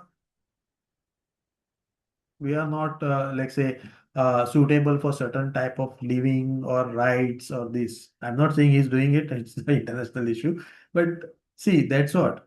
So that should happen. That's why now suppose this, what could be the approach in be summarized in this slide, saying that uh, educators should focus on students, right? So while teaching, I need certain things. While preparing for a reflecting on teaching, I need certain tools. And while designing, selecting, and evaluating tools for teaching and learning. So if you see designing and selecting, like I asked you which AI tools you have learned or these, so they should fit the curriculum and ethical boundaries. Preparing and reflecting, I can use to plan lessons. I actually last semester I did one experiment. I was teaching one course on cyber security as a value-added course to integrated student, UG student, two credit. So I said, let me do this experiment, and I took the syllabus. Then I said, okay, this is the syllabus. Generate the course session. Some 30 sessions I have to take. Okay, these things I have to take. 30-hour sessions each session. Then say generate the slides and generate good slides or whatever. Generate uh, uh, objective test, generate exam. Everything I did with AI, but with this all this precaution. And I told student also that I'm doing it. So I had no problem because see, now cyber security and teaching at that level is not my core job. But I know the basics, I know the technology also. Now I can afford to do this and then verify whether what is being generated is right, wrong, good, bad, everything. I could do that. I could take that risk. Not all can take that risk, right? So that can be done. And be so the final doing teaching while in classroom, moment to moment instructional decisions in the classroom, maintaining direct human connections where AI cannot reach also has to be done. I have to also connect with people, right? So I already discussed this. I will not discuss much. So generative models heavily reflect Western-centric data. I already said that. AI can perpetuate subtle socio-economic caste and gender bias. Just now I said this. And high risk of hallucination. Suppose I talk about history and Maratha history and all. Now some battles were fought, some battles are won by army of Chhatrapati Shivaji Maharaj, sometimes Aurangzeb. By the way, I was reading one book on Aurangzeb now, latest book which has come, which is done using a archives in National Museum or something from Calcutta by a foreign writer. Now there could be disputes. But suppose the AI suddenly says the battle of Kondana was won by so and so, Shaiste Khan or something and so on, and which may not have been happened in reality. It can do that. That is called hallucination. Plausible but entirely fabricated fact. People think, oh, this is possible. This must have happened. It may even give a date. In legal, recently, I don't know whether you read, some Supreme Court or some court advocates presented, when they present their submission, they cite previous cases. In one of such cases, one of the advocates cited some cases where judgment was given in favor for in case which is similar. He cited these two things. Judge went ahead. Later on, it was found that the cases which are cited have never happened. And this has happened in the Western countries also, US also it has happened, right? So that's why same thing which is here, we are now almost talking this stuff, planning before class. I've discussed this during class. I can also generate a quiz and run that quiz and find the answers. Or after class, assessment, rubric, how to give marks if I've written certain points, there's the rubrics. And feedback can be collected, right? OB is actually a feedback for us. So you can say, I will just zoom through this, so I'll show you some this also. Notebook LM, some of my courses now. So, like say prompt engineering, you should know. Certain tools, I'm not talking about, we already discussed this part. Some examples of some more tools like MindSpark, Hanmigo, then assessment. Now, see, we do this type of assessment. Recently, I think there was this like on-screen marking where papers were scanned and then people are doing assessment. But now, can system do this? Your descriptive paper, can it handle? It's also a risky thing, right? So overall, if you see, if you see,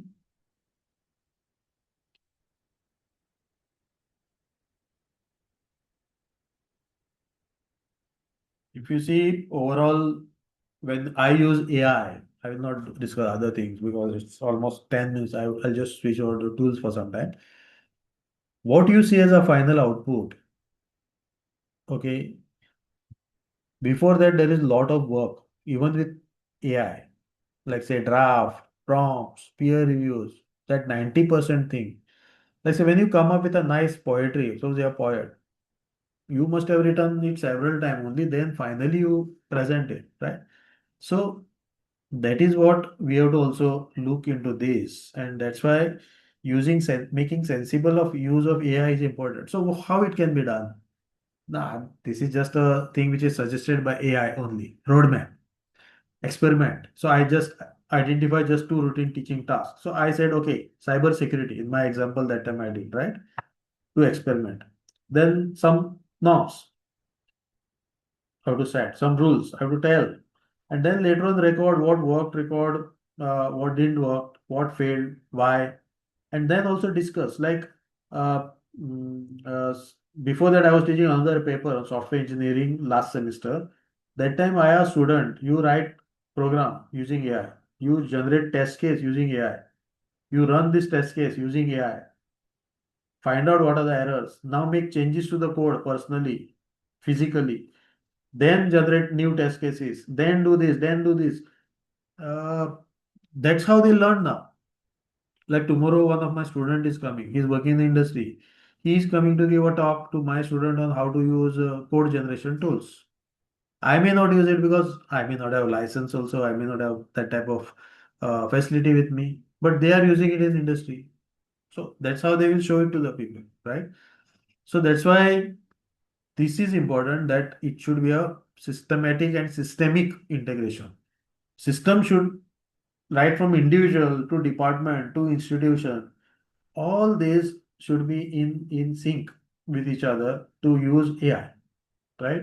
So work collaboratively, build the future of Indian higher education together. That is the message. Like we are more concerned about Indian higher education. So now suppose I want to share.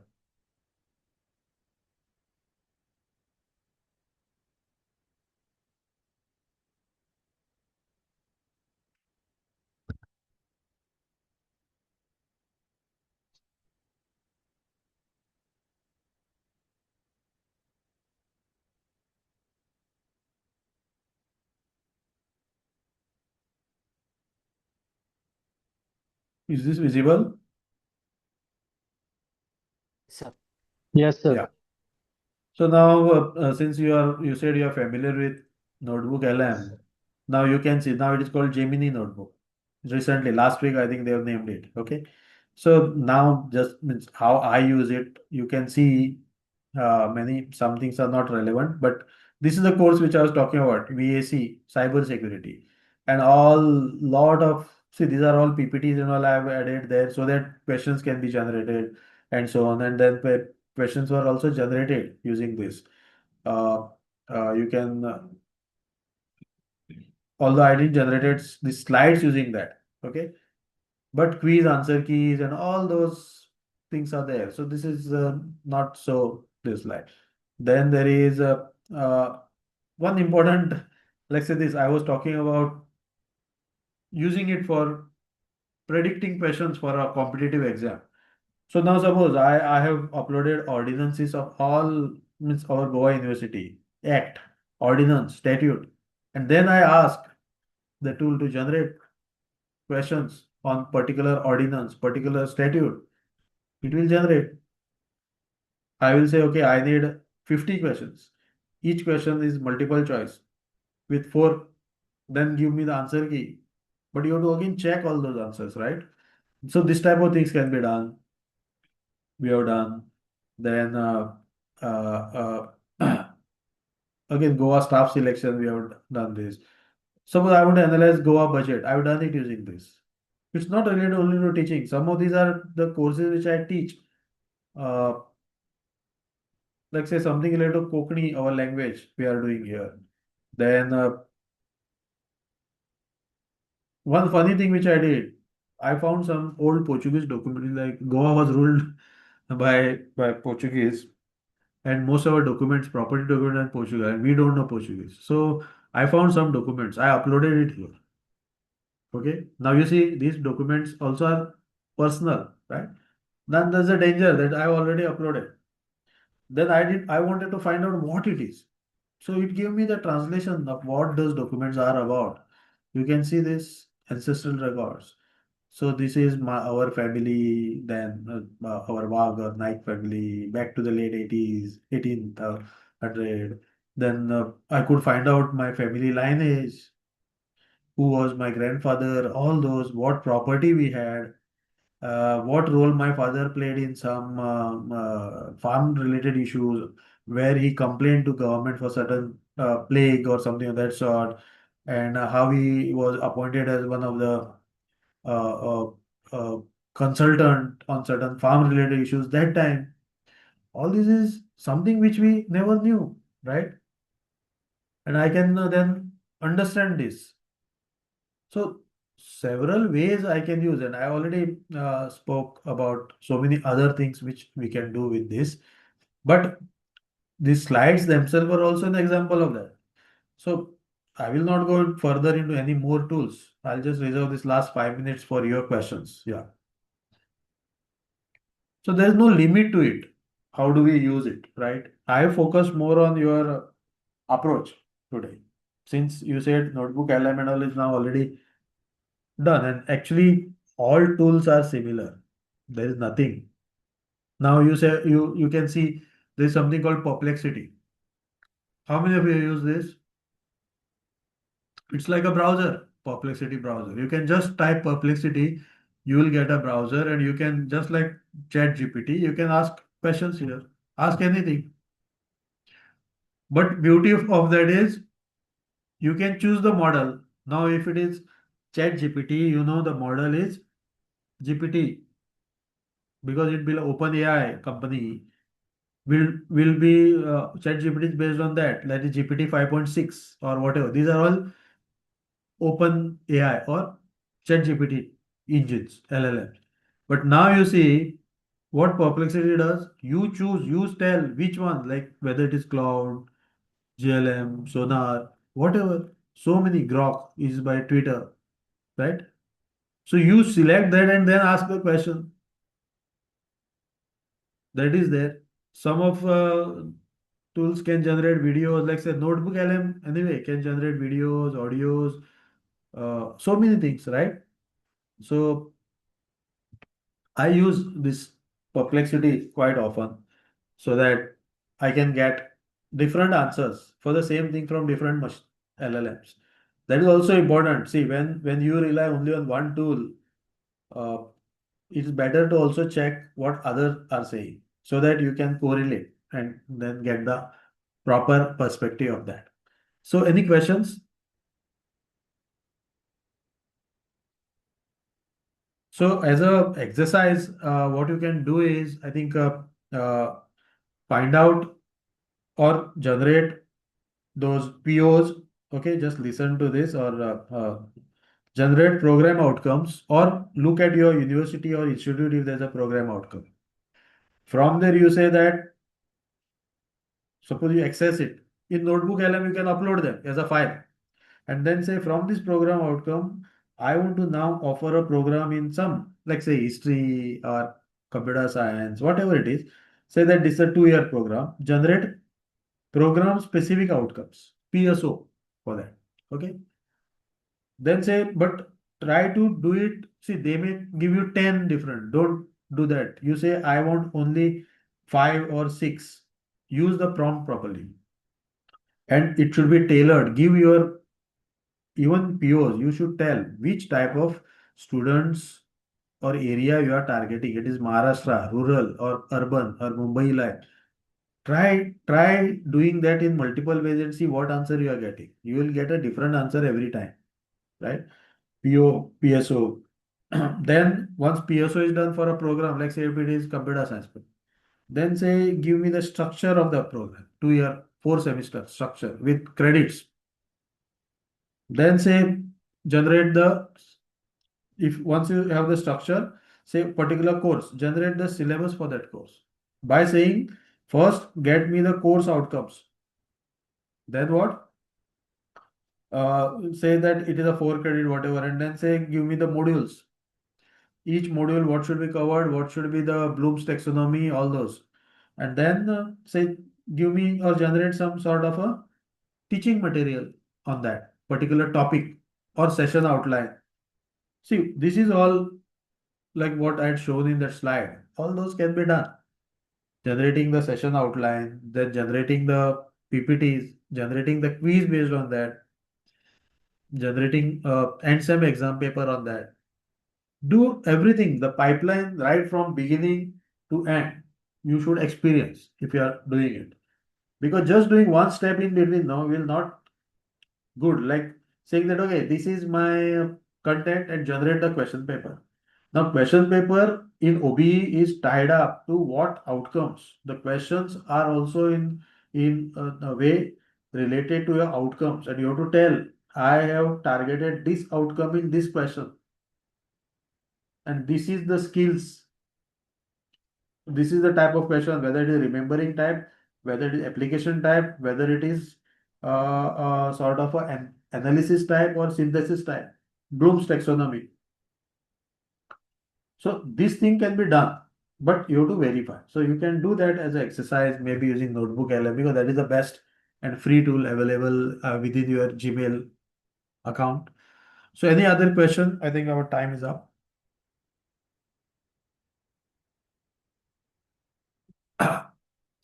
Sir, Yeah. the participant forum is open for discussion. If you have any queries or the question, you can directly ask to Professor Wag sir. Please, anyone, that will be really appreciated. Good afternoon, sir. Yes, good afternoon. Sir, since many of the students, mostly from K-12 level only, they are using AI, do we need a policy framework or something so that AI usability can be generalized? Because if they do not know privacy concerns and other things, ethical use of AI, they may use it for anything. So do we need a policy framework in India? See, in a way, yes, because anyway they are using it. Now, not only in teaching, in their real, let's say, in their other, say, life, other parts of life. So they have to be like earlier what we did, we were saying IT is important. So we started teaching IT. Then we realized cyber security is important. Then we started teaching cyber security. Now using AI also is important. Now that has to come not only as one subject somewhere, it has to come right from beginning. At home, now how parents teach kids to behave responsibly. Only then when they come to classroom, they will behave responsibly, right? So it is culture, and it is how the belief system is brought up. So I can't just say just because they have done one course, they will use everything properly. It will never happen. And one thing is always whenever I make a course out of something, no, it fails. Like suppose I say, no, our student has to be very good in communication skills. That's why I teach one paper on communication skills and teach. Now, what about other papers? They should also stress communication skill, no? Like earlier, we should have a practice. We used to have a practice. Every paper there used to be seminar by student, so that communication skill increases. Then just having one paper where only communication skill is taught, but then it is not applied to the particular, like communication skill required for English people is different. Communication skill required by computer science people is different. MBA it is different. So it has to be built within that. So AI and everything now, if all teachers, all students start using it, you tell them what is right or wrong, things will stabilize. What most of the time this happens that way only. People first start making use, then you set up a rule, then you set up some norms, and then things stabilize. By that time there are misuse. By that time there are some losses. Some people benefit. Some people, let's say, cyber frauds. Same thing is happening. Whatever training you give, those guys are one step ahead. They will fool you. So still, so that's why the culture has to be built, not particular just one training. That's what I feel. Yes. Like yesterday, our university gave a compulsory session on mental skills or something, mental stress, some session. It was made everybody compulsory. Now, I don't agree to such things, but okay, it's mandatory. Everybody went there. When came back, I asked them, what is it? No, most of the thing we knew, they said. For students, like when we started teaching IT, students already knew IT. And every stage they are using PowerPoint, Excel, everywhere, same thing was taught. They were getting bored. So they know, only thing is certain well-defined boundaries has to be established. And you can tell them that, okay, this is that way, this is that way. That's all. Yeah. Any more One questions? question in the chat box. Can I take it if you could permit? What common mistakes? That is what Yeah. should teachers avoid when using AI in education? One thing is, first thing is, don't never say that I will not make use of AI. Make use of AI. That is the first thing. Now, responsible use of AI has to be done. And that's why don't just rely on what AI is giving you. You will have to constantly check that. Your job has been simplified by AI by generating slides. That doesn't mean I have to use it as it is. You can delete some slides. You can ask to regenerate those slides until you are satisfied. And when you do that, it's like a dialogue, a prompt between you and machine. Machine will also learn from you and will then know your preferences. So that if you do, then you will not create mistakes, or mistakes will be less. You are likely to create mistakes when you use AI, at least for some point of time. But don't rely only on one tool. Also, generate various scenarios, make it interesting, and then go in front of the student. They will also love it, and tell them that I am using AI for this. I have used it, I have generated using AI. You have to also tell students about that. Okay, that is one thing. Because most of the time we show something as our content, we don't tell. That is the biggest mistake we do because student anyway find out. Yeah, Thank you, sir. thank you. Yes. Yes, anyone has any more questions?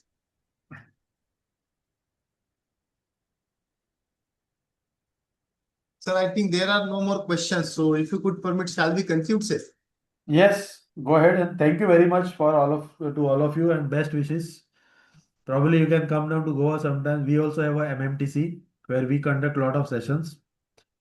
So you can look out for our schedule and join here also sometimes.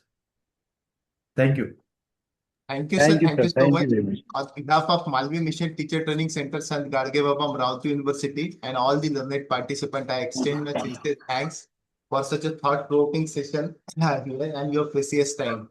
I once again extend my sincere thanks for such a wonderful session, and with the kind consent of Professor Ramrao Wagh, sir, I would like to declare that this particular session will be over here.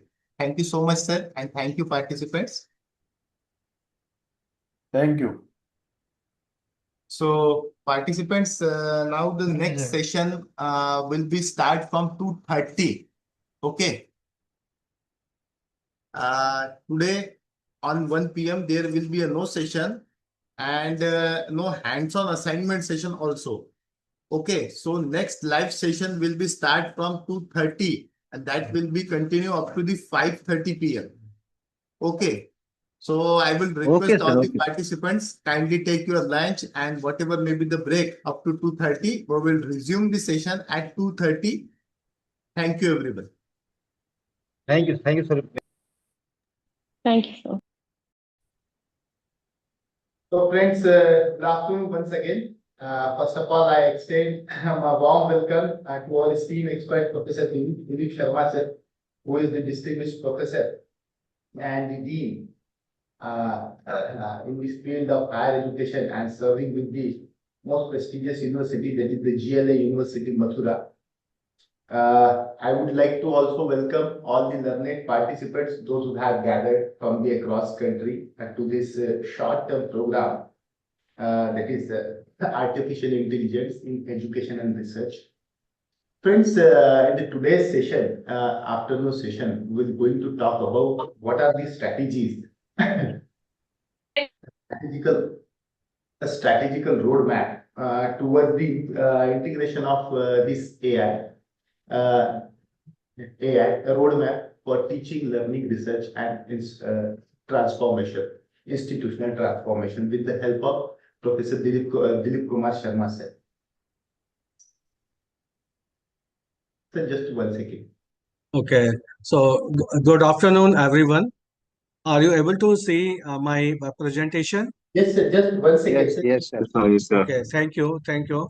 So let me begin with my sincere gratitude to the Malvi Mission Teachers Training Center, Sant Gadge Baba, Amravati University, Director Professor Dr. Mohammad Atik ji, and Course Coordinator Dr. Ambika Jaswal ji for inviting me to deliver the session during this online short-term course, which is on a very important emerging topic, AI in education and research, enhancing teaching and knowledge creation. And I'm going to speak you, and I can tell you one thing, dear all participants, it will be very knowledgeable session for you, but you have to, your attitude, like active learning.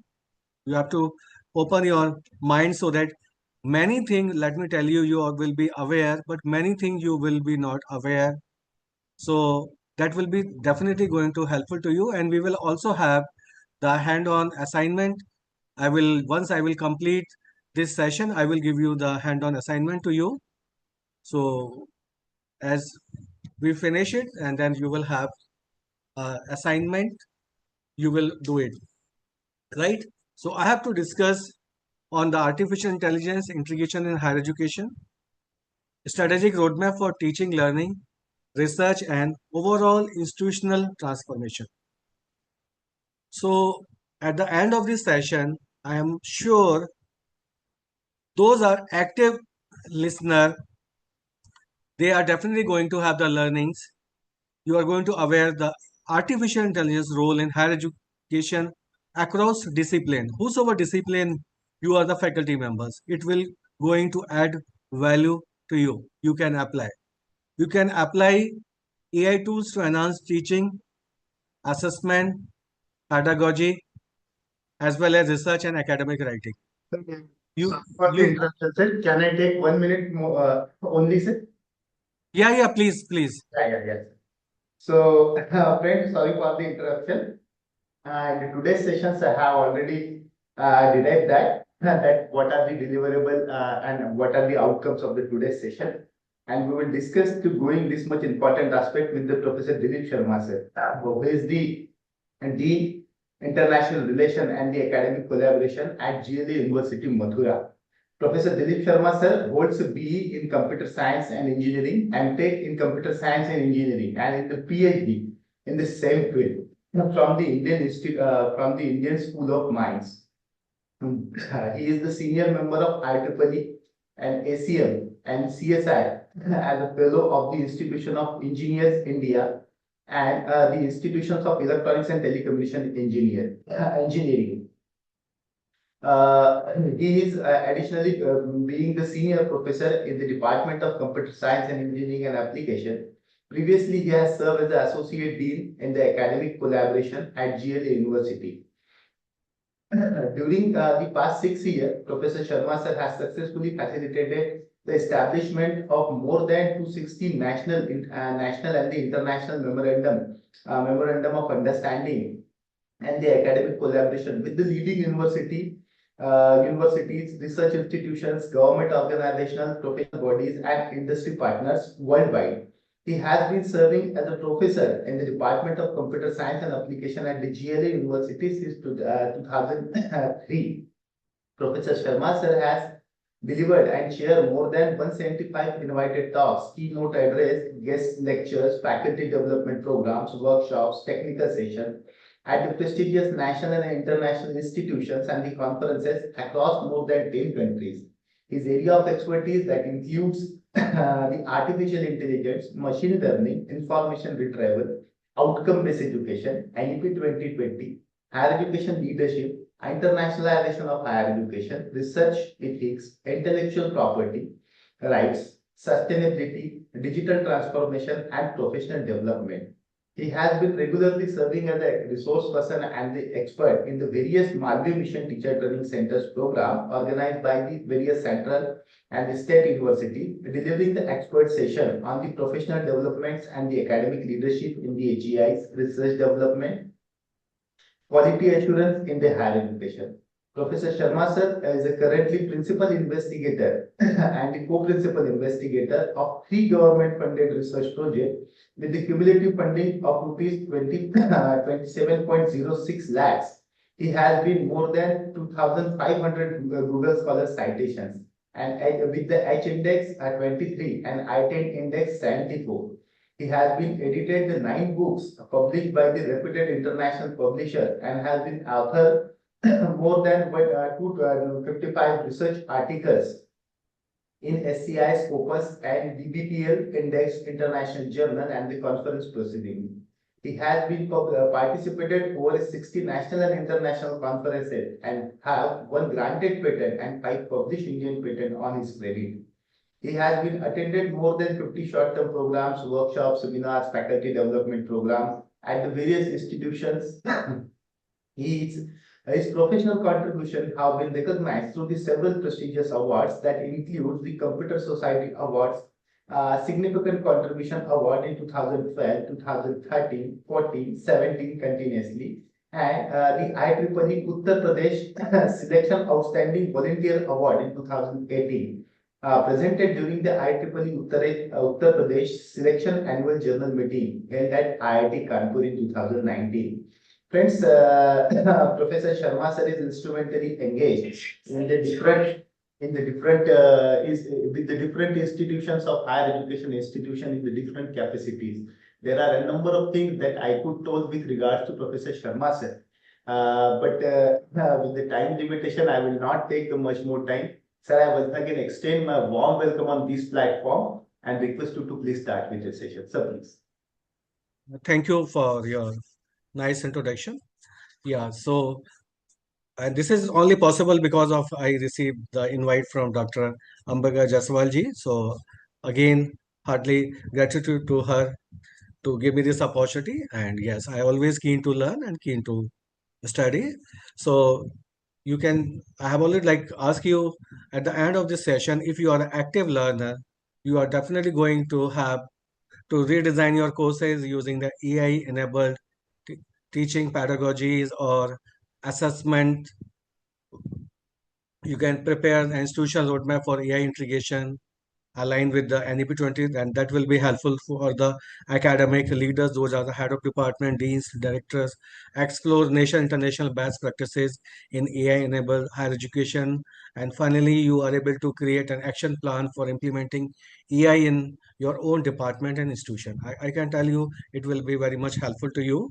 Just you have to listen carefully, and at the end of the session, once I'm going to give you the assignment to solve during that 1 hour, you can ask me the questions. Like most of them will going to solve that hand-on assignment, and simultaneously people can ask me the questions. They will put on the chat box, and one by one I will give the answers. So like that manner, I'm going to be with you for the next 3 hours in active learner mode. So first of all, artificial intelligence. And let me tell you, this word artificial intelligence is not the new. Like I know since last 25 years. So you already aware artificial intelligence is no longer a futuristic concept. It is already a part of our daily lives, often without us. And let me tell you, each one is going to connected with artificial intelligence directly or indirectly. Nobody can say no. So, like you can see from getting recommendation on Netflix, on the Netflix, whenever we watch one movie, next time automatically same director, same actor, same actress, movie older, it is going to recommend us. Or we like to see the romantic movie, then automatically, as per our choice, romantic movies, drama, it is going to, and they are going to get more than 40% of their business with that, because watching time, that is the main like their source of earning on that. So Netflix using smart assistant tools like chat GPT, Google Gemini, all is going to transform the way we think, we learn, we work. And I am sure, how many of you or have you used the AI tools?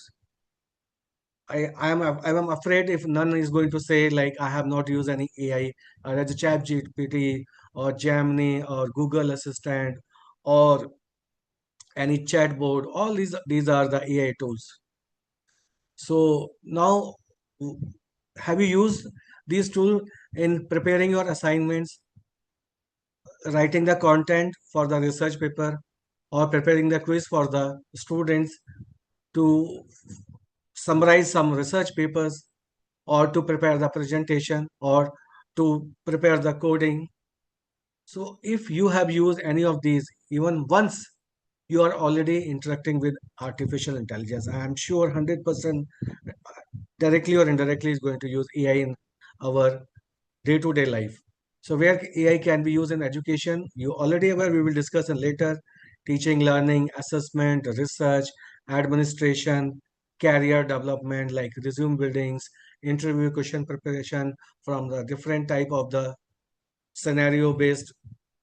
And these are the few names of the tool. And let me tell you, I have already informed the organizer, like I will, in my ultimate goal of this session is to make you aware how AI potential is going to have in teaching and learning, education, research, institutional transformation.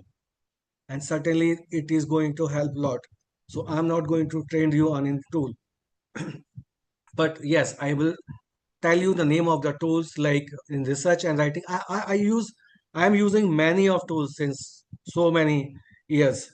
So research and writing tools like Quillbot or Grammarly or SCI Space, Presentation, Canvas, or Beautiful AI or Gamma app, productivity and automation like Zapier, or learning and tutoring tools, which is going to use by the teachers, Khan Academy, Khaningo, or Duolingo Max, or Cognil, or coding and development, GitHub, Copilot, or Rapid AI, or Codium, or image video editing, Daily 3 Runway, like that. So these are the few one. Many more are there. And let me tell you, this all is going to help student, faculty members, overall institution, society. But yes, we have to use in an ethical way. We have to use responsibly, not blindly. Now you see the AI in education, the reality of today. So already here, already changing, already essential. You see AI reality. I have already asked you. Now everyone know about what is AI. Everyone know OpenAI, ChatGPT, Google, Gemini's. So these are all the part of the daily academic workflow, not from ourselves. If you are not using, you are using, nice. But ensure your students are already using all these things for solving their problems, for getting the information.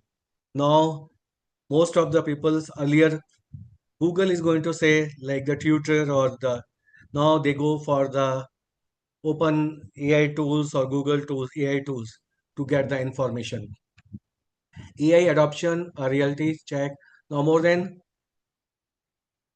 23% of people are going to daily use the AI. 43% use several times a week. Only 1% have never used AI. So AI has become a core learning tool, not optional.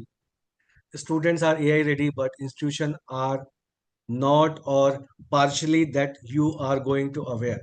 Like my university where I'm working, a couple of months before, we have tie up with Gen AI campus with Microsoft and Agentic AI campus from the Google. So we purchased 13,500 Google Gemini Enterprise license so that every student, every faculty member, now we are giving the training how to use this tool in a manner that can enhance your skills that is needed to you for teachers as a lab instructor, student, problem solver. So many things are there.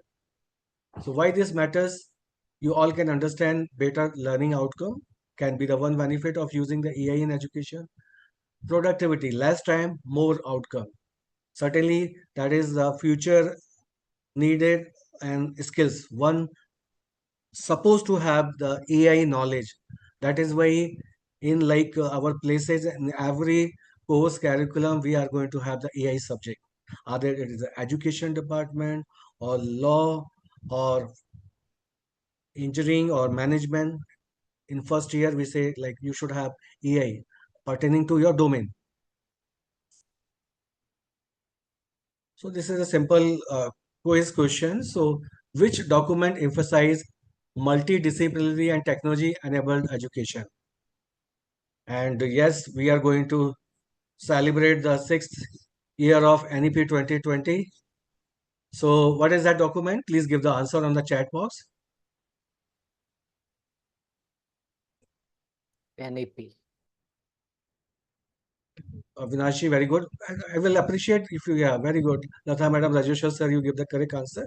Very good, very good, very good. Divya Krishna ji, Ramshad Rahim ji, Divya Mehta Shah ji, very good, very good. So that is the B NEP 2020. Now see this.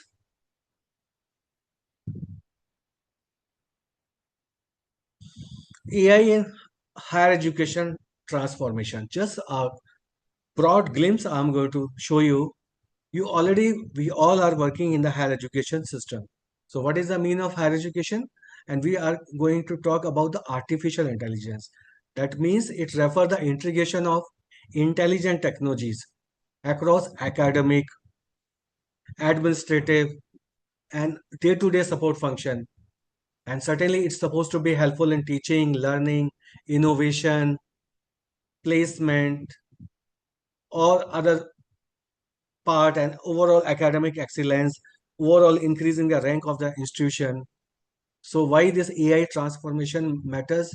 To enhance the academic excellence, very important.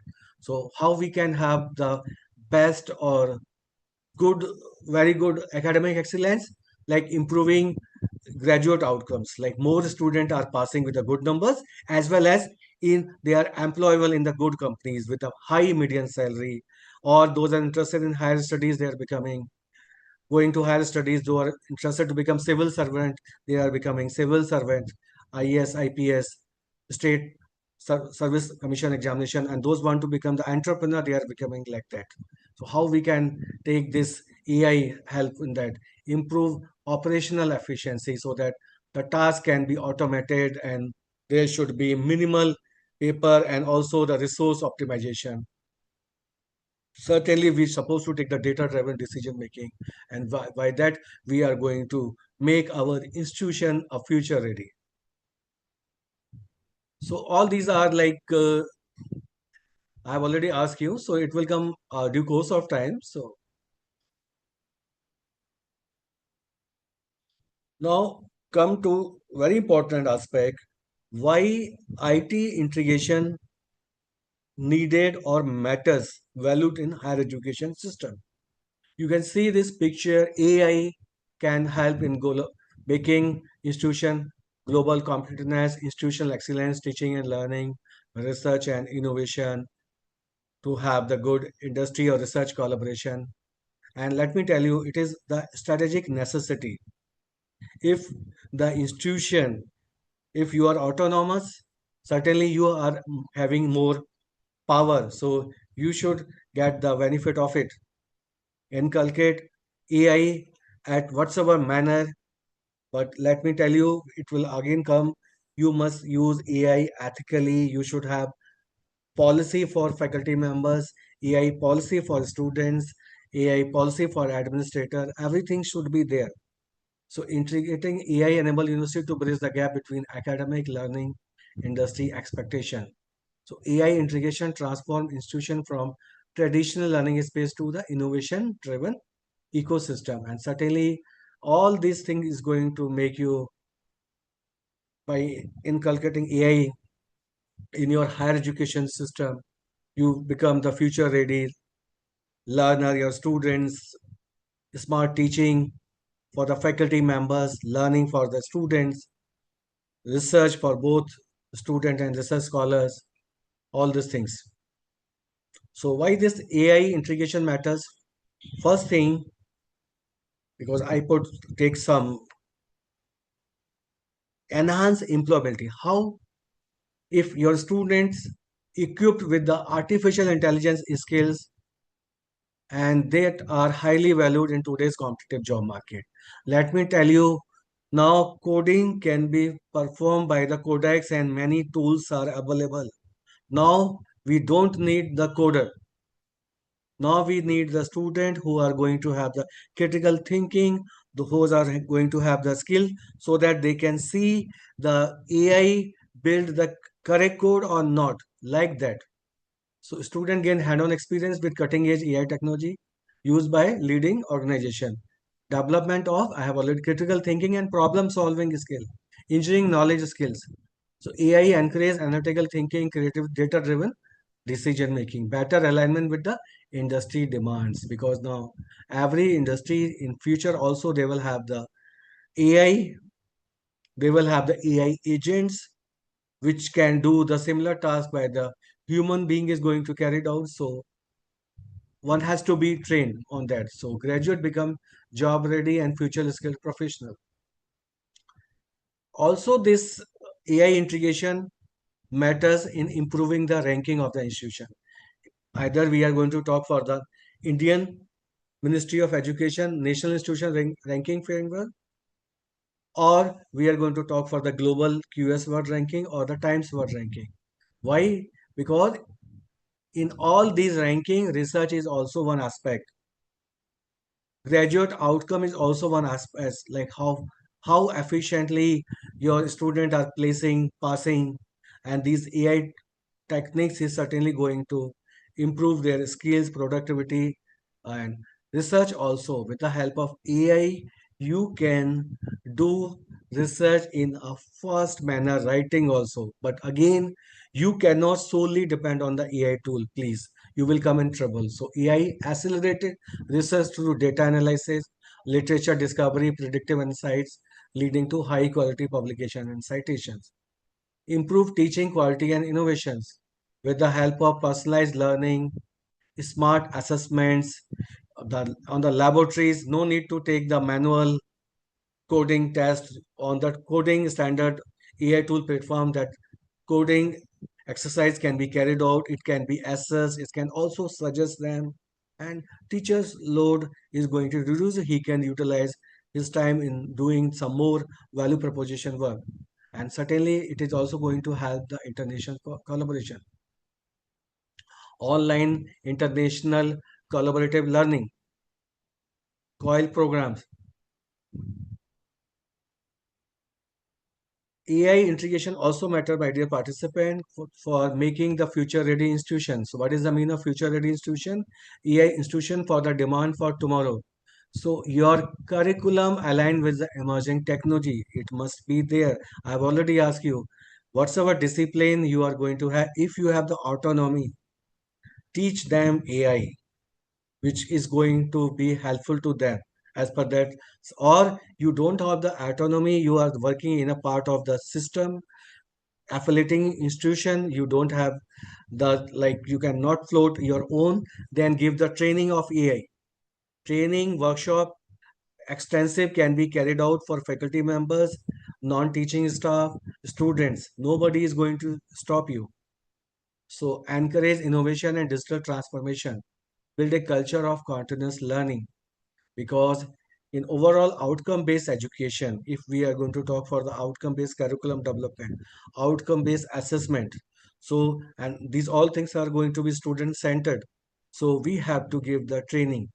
We have to make, to ensure the continuous quality improvement, not the improvement at 1 year. It is a continuous process. If you are not getting the good results, then you have to introspect. What was the root cause? You have to find out the root cause, and root cause is related to soft skill, then give the soft skill training. Root cause is related to the technical skills, then give the training on the technical skills by the traditional classroom teaching or expert from the outsider, whatsoever can be the way. So stay competitive in the trick driven world. So all this, like how this AI integration at AI powered curriculum mapping, smart campus transformation, personalized faculty development, future ready graduates. So with the help of AI, you can prepare the training and so many things specific to the, like a specific faculty domain or something like that. But again, the human master is needed who can check it and who can manage all the things. And scalable learning, that is also important. So AI enable education to reach more students effectively, support online and hybrid learning models now these days. And you can see with the help of massive online MOOCs courses, you can conduct the physical classes as well as from the NPTEL SWAM, you can conduct the student can attend the online video classes. They can pay 1000 rupees, they can participate in the examination. Faculty can also participate. So that is the online learning benefits, and it is credit can be transferred. Handle large student data and personalized delivery. So by analyzing the data of the different subjects or different streams, they can do the predictive analysis. What is the root cause of anything? In which section the student are getting marks low? That means that thing supposed to be improved. Whether the content delivery is not sound or there can be something else reason. And with the help of this AI based learning like AI tutors, chatbots, digital resources, they are available around the clock. So it's not bonded to the class office institution timing from 9 to 5 or 8 to 4 or 10 to 6. And certainly you can access the content globally. Now, apart from that, many other things are there. This AI integration matters. So increase administrative efficiency. So if in administration work, you are going to have the AI, which is going to automate repetitive task. Now you can see, you can write the email promptly. Earlier, for writing an email, now email writing with the help of tools is going to take 1/5 of the time. Just you have to go through that, because if you will not responsible, you can send the wrong email. Then boost research and innovation. That is also going to help.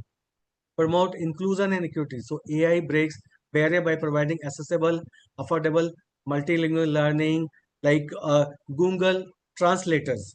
So Google Translator can translate, and that is the application of AI and machine learning.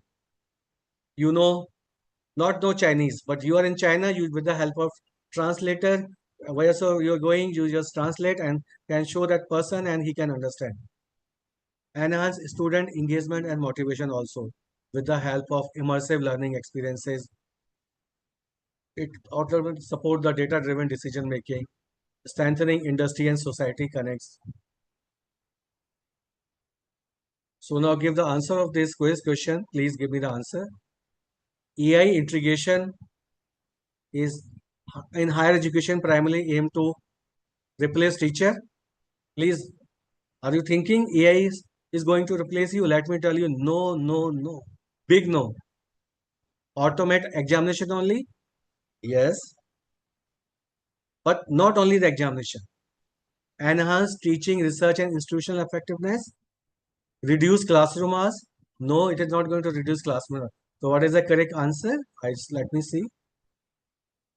Very good. Manisha Chaudhary gave the correct answer. Sanjeev ji, Varsha ji, Ramshah ji, Mohammad Shahnawa ji, Divya Mehta, Avinash ji. Very good.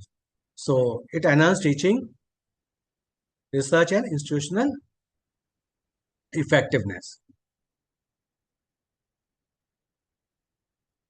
Now see AI and teaching learning. So all are going to be agree like AI matters. Now we see how it is functioning in teaching and learning. Those are using it, and it is going to give you scope. If you are not using, you can do it. So AI in teaching learning refers to use intelligent technologies, enhancing teaching method, personalized learning, support assessment, improve overall educational outcomes. So you can see why this AI in teaching and learning matters, because all the things I have already asked. Personalized learning, enhance engagement of the student, save time for educator, like digital evaluation of the answer script, digital evaluation of the coding, digital proctored examination. So no need to go just on a specific tool, browser, student can give the exam and automatically online proctoring. If he's going to do something else, it is going to be not considered or blacklisted like that. Now, IT recruiter, majority of the companies, they are doing like that. AI in education. So AI definitely going to empower teachers, engage students, and certainly going to transform the education, either with the help of smart classroom, empowered educator, faculty members. They are going to make them future ready learners. Certainly, if institution is going to, or faculty is going to use the AI, student is going to use the AI, but certainly one must have the policy. How much use?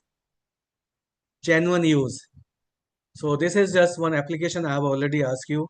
So AI can be used in the personalized learning. So adopt content based on the student performance. You know, based on like in the games you have seen, or like how student is performing, they can also change the difficulty level of the questions. And that is possible because of the, like you are solving, because it start with if easy questions so that it can create an interest, and automatically they can change the pace also, and by that it can also classify the like what kind of the student is there, suggest learning material as per the individual pace, because all same content is not possible now these days, because all the student IQ is not the same. Few can be the slow learner, few can be the mediocre, few can be the high learner. It is possible with the help of AI. Identify strengths and weaknesses. Now again the quiz time. Personalized learning means same content for everyone. Adaptive content based on a learner need. Printed textbook, offline lectures. So what is the answer of this?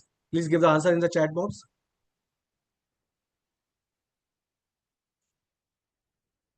Avinash ji, very good.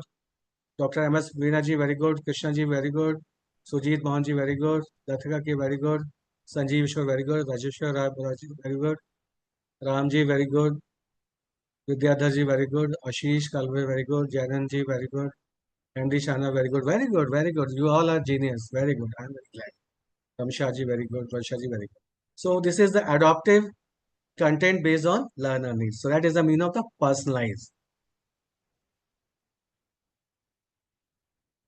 The smart tutoring. Yes, AI powered chatbot pertaining to the subject or overall, they can provide support student 24 hours, and that is also very much helpful. You can also create such kind of the thing pertaining to your course or laboratories. You are not available, you can do it. That you have to think, and you can have for that target for in the next 6 months or something like that. So it can help you, and you can upgrade it also. These are the few tools which are already available for smart tutoring like Hanmingo, Duolingo Maths, Socratic by Google, ChatGPT. Also, we ask so many times ChatGPT's tutorial AI like that. So what is the answer of this? Please give the answer. My always session is going to have lot of quizzes so that I can make you active learners so that, and it's supposed to be the previous contents because we are meeting virtually. So how I can know that you are responding? That is why I encourage to take the name of the participant also like Varsha ji, you gave the wrong answer. Ramsha ji, also you gave the wrong answer. Please think, just it was there. No, no, no, no, no. Yes, yes. So Dev Nandanji gave the correct answer. Latha ji gave the correct answer. Sujit Mohan gave the Krishna ji, Avinash ji gave the correct answer. Rajkeshwar ji, Asha ji, Vidyadhar ji, Jayaran ji. Jayaran ji, no, you gave the wrong answer. Please see. Please say, yeah, Ashish Kalve gave the correct answer. Dipan Naik ji, Varsha ji, no. No, Varsha ji, not you gave the correct answer. MS Veena ji, you gave the correct answer. The answer is chatbot. Because you have to choose one out of these four available best suited for that. Now, in AI education, you all are familiar, we can use for automated grading. So AI evaluate assignment, quizzes, exam.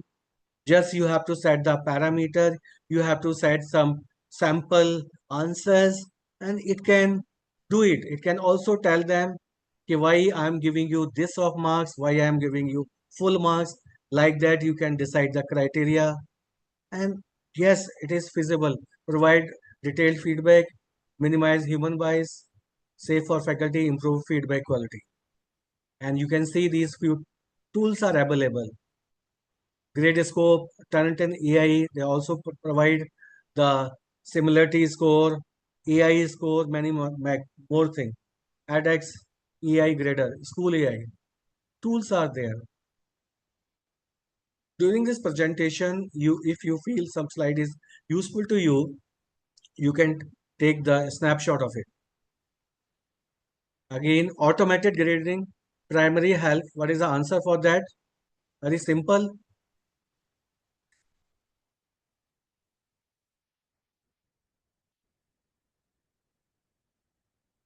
Very good, very good. So, Krishna ji,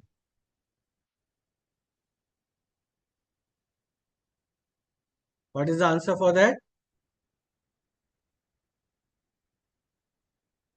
It's B is the answer, not the C, please. So, it's automatic grading. You will focus that work on some more productive, more research, more solving the project, discussing with the students like that. AI in education you can also use in predictive analytics, predictive. So AI help institutions or department to make data-driven decisions to improve student outcome and institutional performance. You can feed the data and you can raise your concern or queries and it can give the answer and also suggest the solution. So track student performance trends, academic attendance, predict AI risk of students.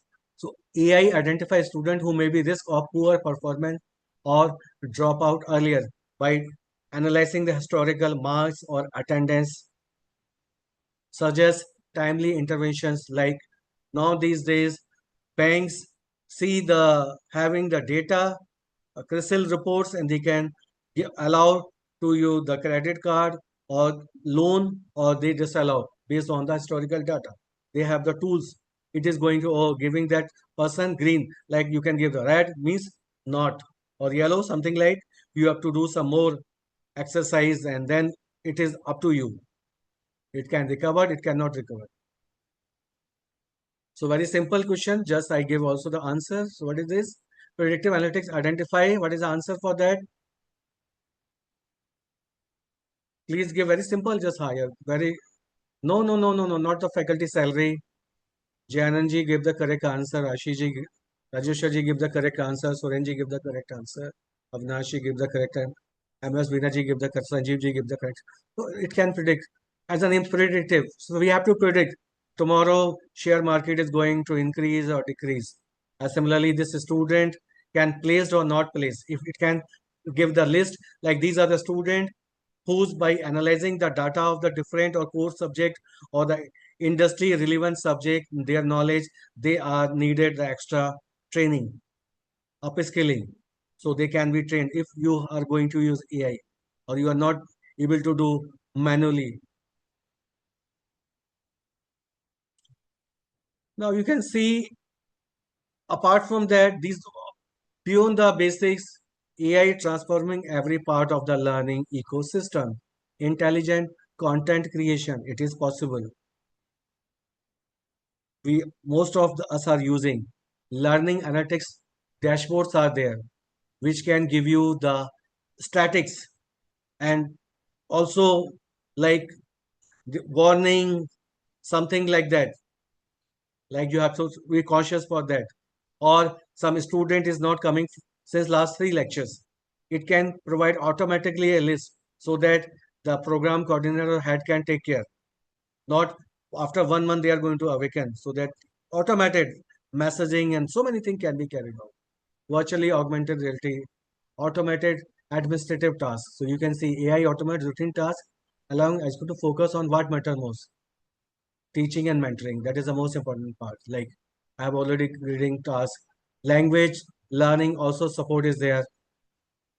Career guidance and recommendation also. So many times you can ask your problems and they are going to have a set of defined questions and it can provide you, okay, you have this query, this answer, like, and as similarly, current in AI tools, plagiarism detection and for which we use for the academic integrity.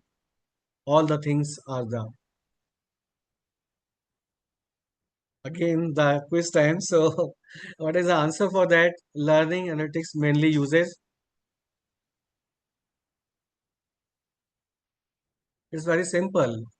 It's student data. So, now AI for teaching and learning, all these things, teaching and learning, personalized learning, intelligent tutoring, assessment, automated grading, I have already asked. AI-enabled classroom, other AI application, chatbot, content creation. Now PPT can be prepared, notes can be prepared, video can be prepared, speech to text, text to speech accessibility. All these things are possible. Okay, give this answer of this question, which is not an AI application in education. Personalized learning, smart tutoring, automatic attendance, manual. Very good, very good, very good. So how many still love to teach using the traditional chalkboard teaching? they can put their name in the chat box. All gave the correct answer. Very good. Those who love to teach from the chalkboard. Yes, D is the correct answer.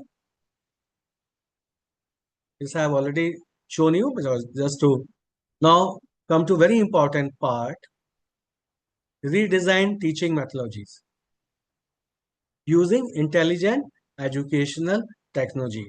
So if any one of you is not using, only thinking, please redesign teaching. It will be helpful to enhancing engagement among with your students and among various students. This will enhance the personalized learning. Data-driven insight will be possible. You are going to have the better outcome. Certainly, you are going to make them future ready. Like use AI-powered tools. Flip and blend classrooms. So flipped classroom means like this is a one kind of the innovative teaching pedagogy. Here in advance, you are going to give the notes, books, video lectures to the student, and students come with the preparation. They discuss in the class. They share their knowledge. They compare the things, and faculty is going to act as a mentor, facilitator, and by that active learning is going to be carried out in the classroom. So by integrating intelligent education technology, we can create engaging, inclusive, and effective learning environment, which is going to empower students and transform education for the future.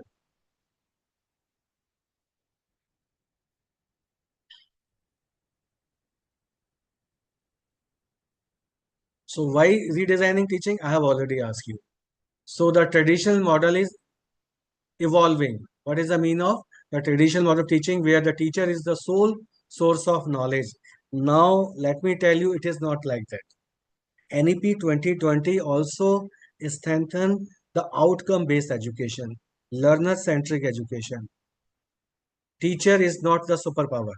Teacher is only going to teach, but we must able to measure the outcome of the course, outcome of the laboratories, outcome of the project with the rubrics, outcome of the subject with the help of course outcome of the course with the help of graduate attribute mapped with the program outcome and program specific outcome. And they are mapped with the COPO and COPSO like that. So teaching is becoming smarter and learner centric. I have already asked you in outcome based education, AI enabled transformation beyond the traditional limits, which I have just asked you, AI in education. These are tools I have already asked you.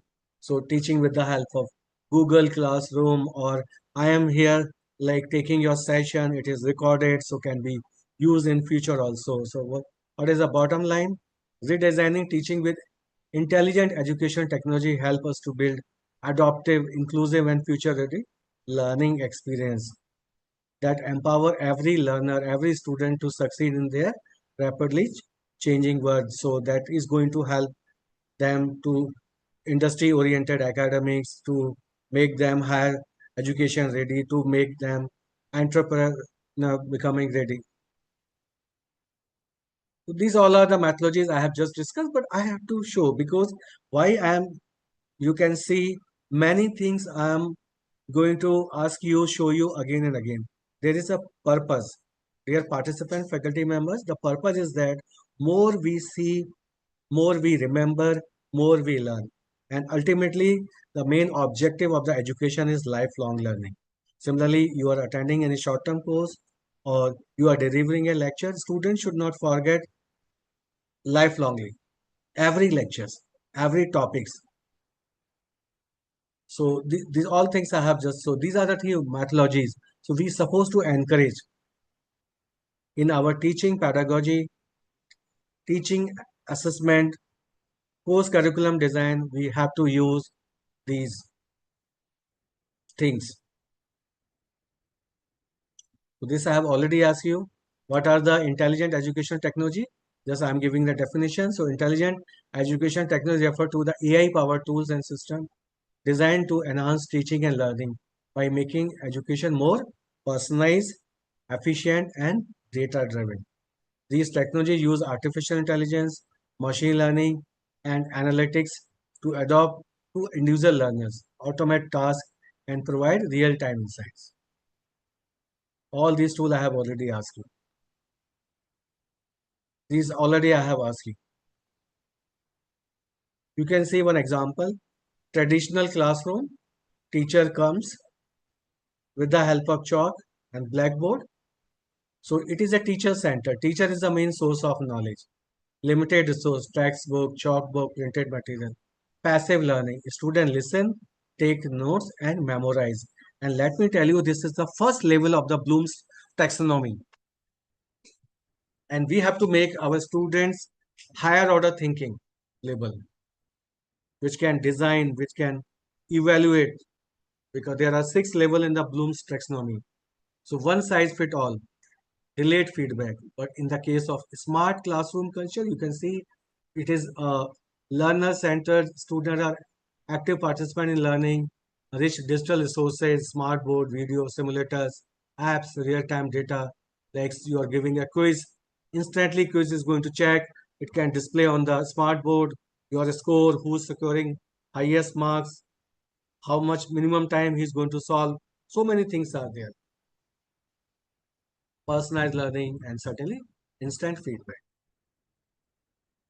So you can see that key difference in the smart teaching with the help of AI integration. So teacher is the main speaker, student are co-creator of knowledge. Information delivery, exploration, discovery and understanding. Isolated work, collaboration and teamwork, like that. This I have already asked you. Smart teaching, certainly you can have the, with the help of tablets or AR/VR tools, AI enables. It's not like, so students are also participating.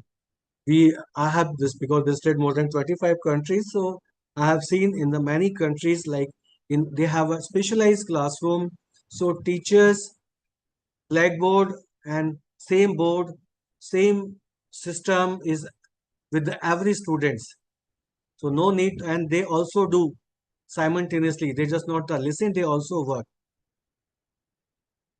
So there is a lot of opportunities in the smart teaching. So smarter education, certainly outcome-based education, better learning, and certainly our students are going to have the bright future. And if the future of a student is good, certainly our future is also good. So all these things, personalized learning path, predictive analytics for student success, automation of routine tasks, enhance engagement and outcome, overall benefits is a personalized learning, higher engagement of the student, better understanding of the theory or laboratory or the project or internship training, whatsoever they are going to have, or skill upgradation classes. Save time for the teachers also, and you are going to prepare student for the, make them industry ready or whatsoever they are going to have. This is a very important, like for assessment, you are going to write the questions. There are different type of the questions, like multiple choice question, quizzes, reflective question. What is the meaning of reflective questions? And encourage self-reflection, opinion, and deeper thinking. So, as a teacher, how you can use AI to write the questions, and it can help you. So, please, so scenario-based questions, short answer question, analytic higher order questioning, creative question, true and false question, filling the blank question, like that you can have it. And these are the 6 level of the Bloom's taxonomy.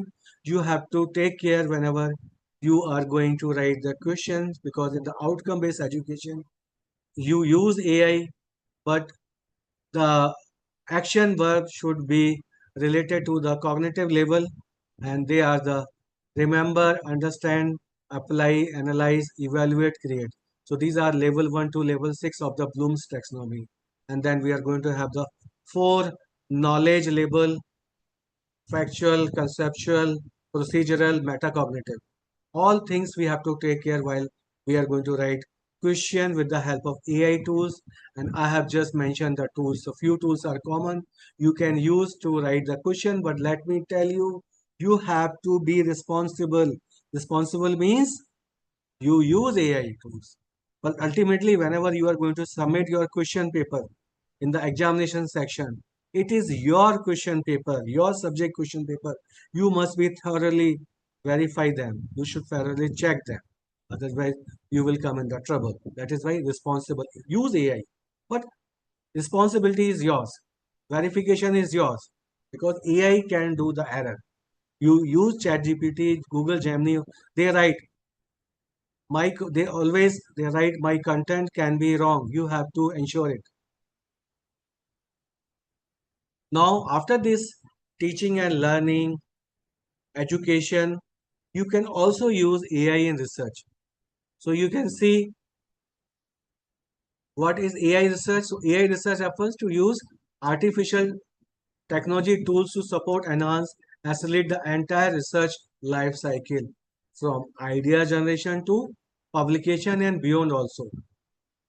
So you see this AI can support in writing the literature review from the different set of research paper. But again, let me tell you, you can use it with the help of tools, but you have to ensure it can do the mistakes. So you provide him the data, you know what is the data, and then ask them summarize and cross check it. Whether the meaning of the paper and meaning of the gist of the AI tool is same or not. Data collection and management, you can use the AI tools. Data analysis, pattern discovery, you can use the AI. Predictive modeling, you can use the AI tools. Writing, paraphrasing, tool boards like the publishing, you can use the AI tools.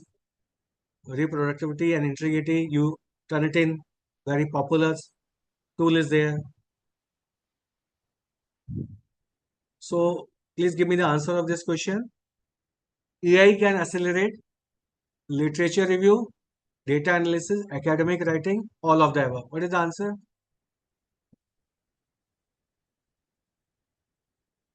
Very good, very good. MD Shanamaji, no. This is the one task. Sorenji, you gave the correct. Sujitji, MS Vinaji, you gave the correct answer. Sudeep ji, Ramji, you gave the correct answer. Vidyadhar ji, Manisha ji, Divya ji, Varsha ji, Ramshad ji, Sajeev ji, Devnandan ji, all gave the correct. Very good. So all of the above.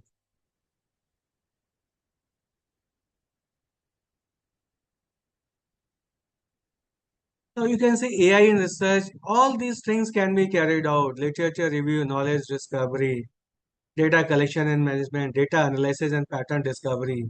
You give cleaning of the data, your data set, prediction modeling, writing and publication support, reproducibility, research integrity, just I asked, hypothesis generation, idea discovery, visualization, graph plotting, table creation, all the things, multidisciplinary collaboration, all the things can be carried out. And these are, so it can help to accelerate your research. Okay, give me this answer. I will be very happy to see. Which tool assess literature review? Avinashi, very good. MD Shamanaji, all are giving very good. So you are very intelligent. God bless you all. So Elicit is the one tool which can be used to assess the literature review, but don't trust blindly. Now you can see AI for research and innovation, same like in research. I have already asked you for research, there is a research life cycle also. You define research questions, research objective, you collect the data and you prepare the data, then you do the analysis and modeling of the data. You interpret the insights, this knowledge discovery from the data. Then on the basis of data, you write the findings, you write the papers, conference, journal paper, it publish on the IEEE Explorer or Science Directory or other digital libraries. People are going to use, they are going to again refer your paper, you are going to get the citations, like that research works. So you can use in the literature review using the artificial intelligence tool, you can use to find research paper for a particular topic, and Google Scholar you also do like that. You want to find out the paper pertaining to a specific topic, you give the filter, last 2 year, last 5 year, last 10 year, also going to give you academic writing. You can do it. You have to also take care in the research ethics and responsible AI. So ensure data privacy, security, and confidentiality. Avoid bias, ensure fairness in AI models. Write transparent, accountable, and reproducible. Flow ethical guidelines and institution policy. Also for any journal publication, you have to take care.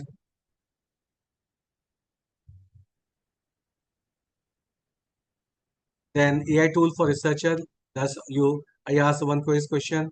So literature review assistant, Elicit or SCIT, writing assistant, Grammarly, Quillbit, GenAI, data analysis. You can also do on a Chat GPT, Python with the help of Python, open source, like that.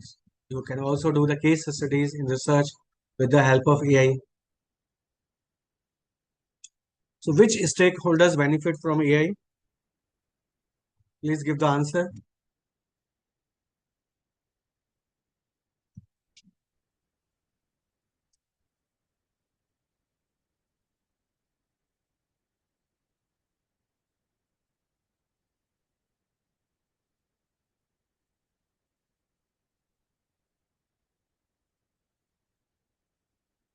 All of the above. Very good.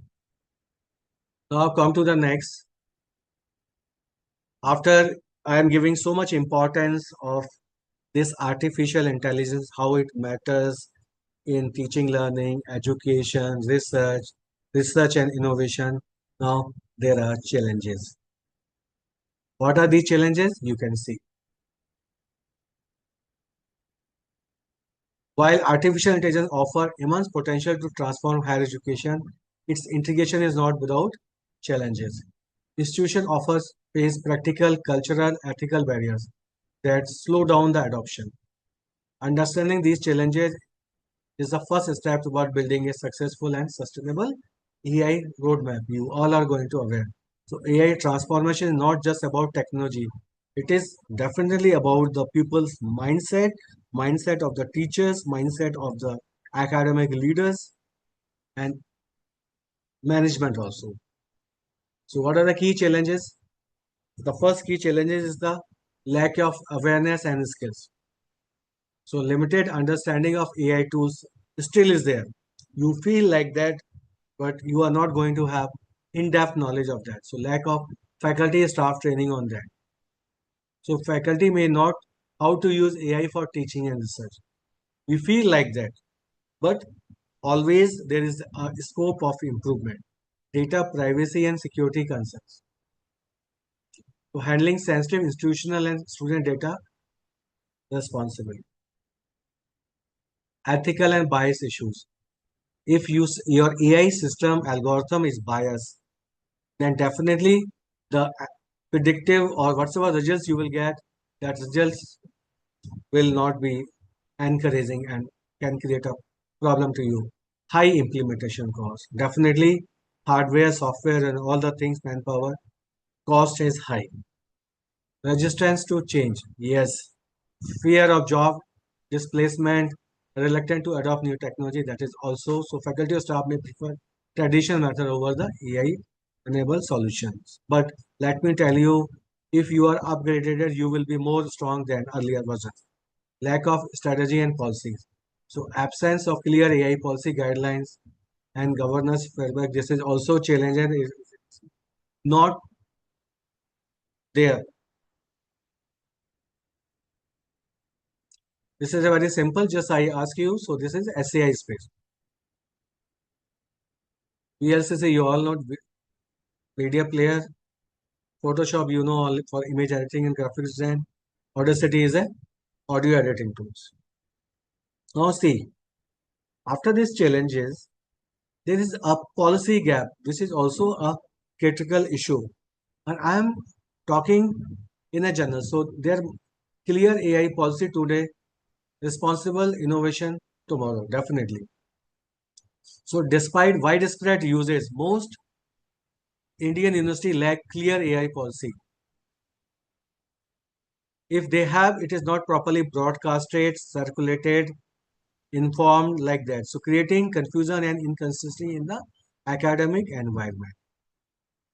Like UGC for PhD thesis, they have specifically circulated the policy so that which how much percentage or all the things. The key gaps: no standard guideline for AI usage, lack of institution policy. Not I'm asking for every institution, but many of the institution. Mixed faculty approaches, some when AI completely, other allow it formally. Student operate in a gray zone, lack of awareness and training. So that is also a issue. So AI is powerful enabler, but policies are the guardrails. So AI in education challenges we must address risk of inacquisition. So without proper policy, students are exposed to significant risk while using AI tool independently. How much they can use, what content they will you will consider or not, again that. So speed versus trust AI dilemma. Balanced learning model. Empowering India's AI ready education ecosystem. And what I will request to you, please adopt AI. In the beginning of your session, you tell what you are going to allow, what you are going to ask them questions, you are going to ask them present the work, because they are the owner. They must able to understand. They must able to build up the competency, knowledge. That is the utmost important. A content from where they took or like that, that's going to have certain weightage. But their understanding, their apply, their designing, using that thing is very important. No. So AI changing education, school requirements, why delays this key? I have already assumed. University building falling behind what? Student move ahead with advanced AI tools. Now very important thing, AI ethics in higher education, because many times I use the word ethics. So one has to take care for artificial intelligence ethics. So what is AI in ethics in higher education? So AI ethics in higher education involve addressing the moral, social, and legal challenges of using AI responsibly. It ensures academic integrity, protect data privacy, prevent biases, and promote human well-being while driving responsible innovation with the help of integration of artificial intelligence. So I have already why this AI ethics matters: protect student rights and privacy, ensure fairness and inclusion, build trust in institution, support quality education and research, ensure compliance with laws and standards. So what are the key challenges of AI ethics in higher education? One thing, academic integrity. You prepare some project report or paper and you say this is my paper. Please, you have to use responsibly. You can use the partial thing, but disclose it. Like submitting AI written essays as one of the own works. Algorithmic bias. AI tool can reinforce or amplify existing bias, leading to unfair outcome. Means bias AI in admission or scholarship evaluation. If you put some criteria, like suppose I am the head of department, just example I am giving, and I want to harass my all faculty members, I build a feedback software and I say 80% should be the feedback if some faculty is teaching good, and I build one parameter in the my software, like whatever feedback is coming, say what will be the feedback, say all students are satisfied, giving 10 out of 10, 100%, and in my algorithm there is minus, say 3 is there, whatever feedback student give -3, and minimum can be, if the threshold is less than 3, then it will be same, like that I give some logic, then nobody will get the 80%, and I will say all of are not teaching well. Just I'm giving them one example. So building software accurately without any bias is also very important. Data privacy, erosion of human agency. So over reliance of AI can reduce critical thinking and human decision making. It is a fact. Like you can take one example. Long back, once we are going to have PNT phone, which is not going to have the memory, we are able to remember. Like I myself is able to remember more than 400 phone numbers with STD code. And today I don't remember more than 2 phone numbers. One of my father phone number, one of myself. None, and I don't know my wife phone number also. So that is over reliance of. So whenever we want to see number, just go on the phone book. AI misconduct, like that, all the things. So ethical principle for AI in higher education, fairness and non-discrimination, that we have to ensure. Transparency and explainability. AI decisions should be clear, understandable, explainable to user and stakeholder. Privacy and data protection, we have to take care. Accountability and human oversight is needed. Inclusiveness and accessibility, safety and reliability. So what are the good practice? Develop for your institution, for your department, clear AI policies. Educate all stakeholders, students, faculty members, non-teaching staff. You have to also train them. Use AI as a supporting tool, not the fully dependent on that. Please remember, not a replacement. Regularly audit AI system for bias and fairness by the third party evaluator or something like that. Promote a culture of ethics, transparency, accountability, responsibility. Collaborate with the expert, follow global guidelines like that. So that is the AI in ethics. So AI ethics in higher education. So you can see institutional framework and best practices. So you can incorporate AI literacy, promoting critical technical understanding for both faculty members, students, and non-teaching staff. Also, I will request conduct workshop on Gen AI, its limitation, ethical use, equitable access of all the resources for all kind of the scholars, transparency and accountability. Possible solution can be AI ethics policy, develop clear comprehensive AI policy, or acceptable AI. How much AI you are going to accept? Faculty student awareness programs, conduct regularly training, human oversight in AI decisions, ensure human review. Whenever some AI is going to give some finding, humans should go on through that and they should check it is as per our norms or something like that, whether it is deviating or not. Because again, whatever content you are going to produce, you have to go through it thoroughly, not by closing the eyes. And I have gone through it. You will come in trouble. AI detection and verification tools you have to use. And I have already asked you AI audit also. Like earlier we do academic audit, green audit, now AI audit also. So annual audit report of AI tools and practices. Now very important thing is the responsible AI. Responsible as the name suggests. So ethical AI, trusted education, better future for all. So what is responsible AI? Responsible AI refers to the ethical, transparent and fair and accountable development and use of artificial intelligence in educational institution while ensuring that technology benefits to all stakeholders. So what are the core principles of responsible artificial intelligence?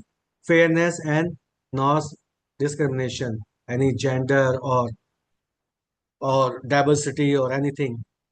Privacy and data protection, they have to take care. Transparency and explainability of each and every decision, and they must be favor, not favor.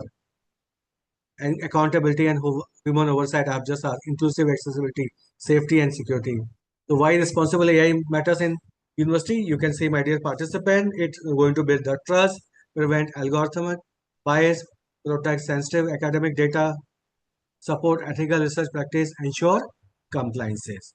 So AI should augment human intelligence, not replace the human judgment. So example of responsible AI in action, AI tutoring system, plagiarism detection. predictive analytics, AI chatbots, research and innovation, AI tool used responsibly for data analysis, inclusive learning, AI powered accessible tool for all learners, not for one specific kind of the. So what is the answer of this? Please give me the answer. Responsible AI emphasize.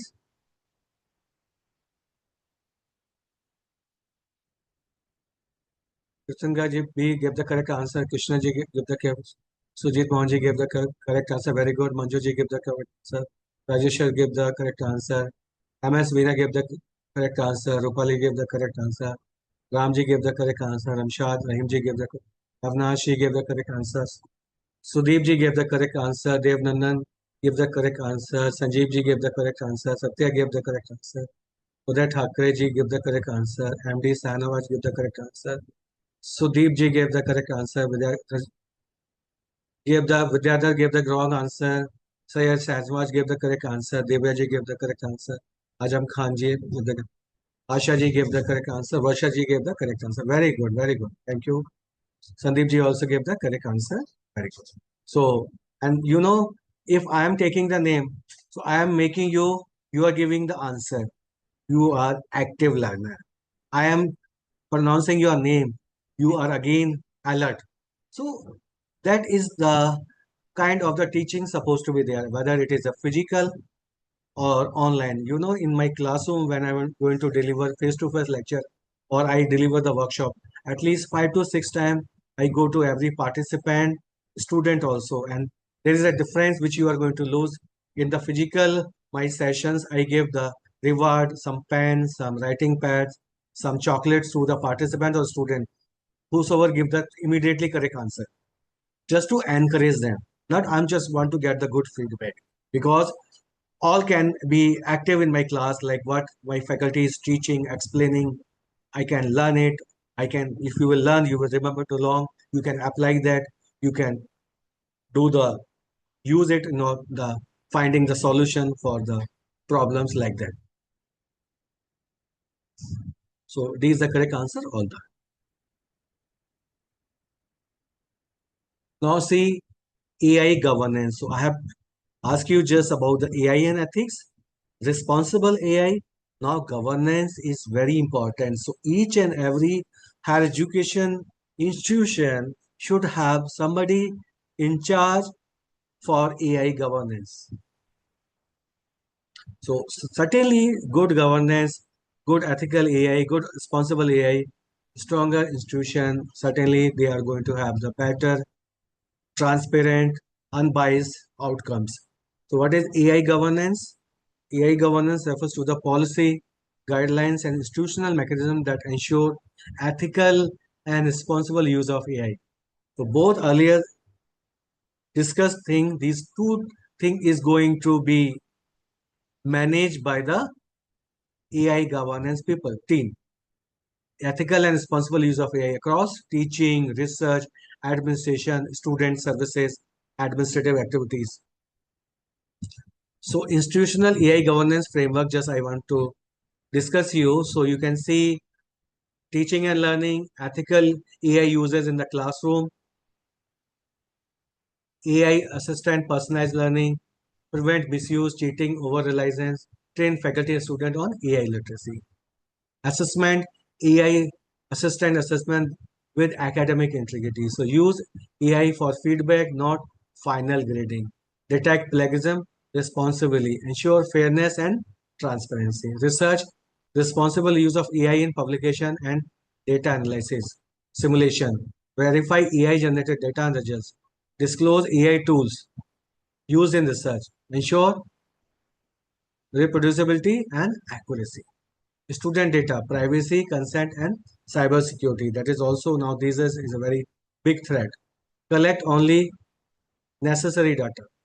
Administration, transparent AI-based decision making. Use AI for admission, scheduling, support service. Ensure explainable and fair decision. Policy. AI uses guidelines, faculty training. So clear AI policies and code of conduct. Regular training and conducting the awareness program in every semester. Similarly, every semester, every institution have the workshop on outcome-based education, outcome-based course curriculum design, outcome-based teaching pedagogy, outcome-based innovative practices in teaching and learning, outcome-based AI use in higher education like that. So these are the key principles of AI governance: ethical use, accountability, transparency, privacy and data protection, safety and security, inclusiveness and accessibility. So strong AI governance, any university or institution, whether it's a government, private, autonomous, affiliated, responsible AI and human values. So it enables innovation by protecting rights, dignity and trust. Good governance today, good AI governance today, with the help of responsible AI and AI ethics. Tomorrow, better higher education. So same thing, this I have already asked you. So for AI governance in higher education, what are the recommended institutional action? If you are an academic leader, you can think for it and you should do it actually. Nobody is going to stop you. In your system, you are going to frame some good rules and regulation. It should be appreciated. Only one thing is that it should not have any negative consequence like that. So develop AI uses policy, establish AI ethics committee. Already, you know, in the journal publication they have like that. Conduct AI literacy workshop. Review AI tools before campus-wide adoption. Very important. Promote responsible AI practices. So what will be the benefits of strong AI governance? You can see protect student rights and data, build trust, institutional credibility, enhance quality of teaching and learning, and ensure fairness, inclusion, and ensure compliance with law and global standards. Just I wanted to take a feedback so that I can know whatsoever I have discussed till now, are you able to understand and apply in future? Dear participant, please give the feedback so that according to that I can move the further. Give feedback in the chat box. You are learning, you are give the honest feedback so that because I have to deliver the next and I can more. I am the 25-year experienced guy who delivers so many things and always keen to learn. Feel like you are upgrading yourself. You are upgrading. Okay, thank you. So, okay, let me get it. Thank you. So, AI governance should include very simple. Give the answer. Avinash ji, very good. Manju ji, very good. Krishna ji, Nitika ji, Asha ji, very good. Sandeep ji, very good, very good, very good, very good. नाम नहीं ले रहा मैं, but all are giving the correct answer. All of the above. Very good. Thank you. So now come to the next. Now see very important thing. AI readiness framework for your university or your institution or whatsoever you are working, affiliating, non-affiliating, autonomous. What is AI readiness? So AI readiness is the institution ability to successfully adopt, partially adopt. It's not like fully adopt. Always we are going to start with some basic, then medium, then high. So what I will request to you, you see, whatsoever is there, you start with the partial one, pilot project. So ability to successfully adopt, implement and sustain. So AI technology for education, research and administration. So already I have asked you the benefits: enhance educational quality, drive research excellence, improve operational efficiency in the day-to-day work, ensure future readiness among the students. So key component of AI readiness, you can see very important. You must have the digital infrastructure. Again, I will repeat, digital infrastructure. You must have high-speed campus network, modern laboratories, workstation, reliable IT supports, power backups, cloud computing. Because AI, ChatGPT, Gemini, or any other specialized, you have to good on-demand computing resources. So cloud storage and backup. software as a service, platform as a service, scalable research platform, you all have to take care. Data availability. So you have supposed to have the integrated data system, AI policies. You must have a AI policy for your premises, clear guidelines for teachers, students, administrative staffs, responsible AI, consequences, all things. You're supposed to have the trained skilled faculty members. So you have to provide regular training to the faculty members, and you have to also conduct, I just ask you, innovative teaching AI pedagogy workshop. I do very good on that also. Student AI literacy, like that, AI literacy courses, leadership workshop, strategic investment in AI. Because once you are going to make your university or institution AI ready, some finance will also be the cost. So you can see now, for a roadmap to maturity and excellence to make your university or institution 5 level of AI maturity, you need a digital infrastructure, just I asked. So establish a basic digital foundation to support AI initiative. I just ask you. Again, I am repeating so that you can remember. AI enable administration. Use AI to simplify and automate administrative process. AI chatbot, help desk, automated workflow, data-driven decision-making, integration of system. AI assistant teaching and learning. AI-driven research and innovations. AI first smart university. All the things you have to take care.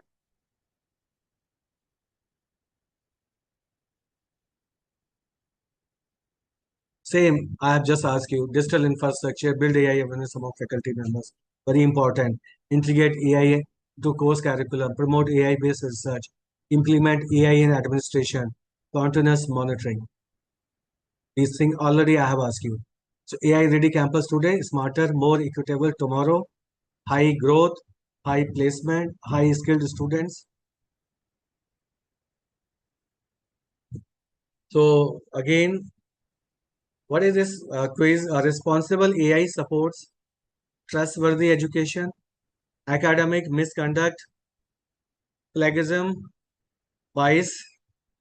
What is the correct answer for that? Very simple.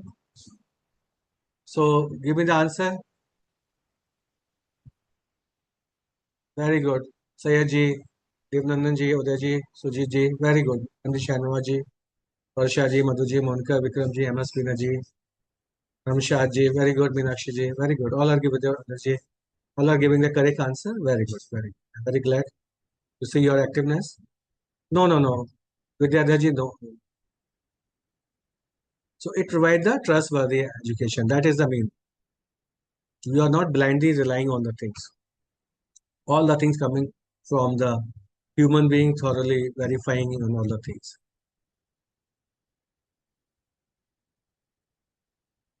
Now come to the AI competency framework for faculty members and students. That is also very good. You know the competency. Competency supposed to be in the student as well in the student. So you can see, if you want to make your institution future ready, your faculty future ready, student future ready, so you have to build some skills apart from the mindset among both of student and faculty members. So you can see AI literacy, they must have proper training.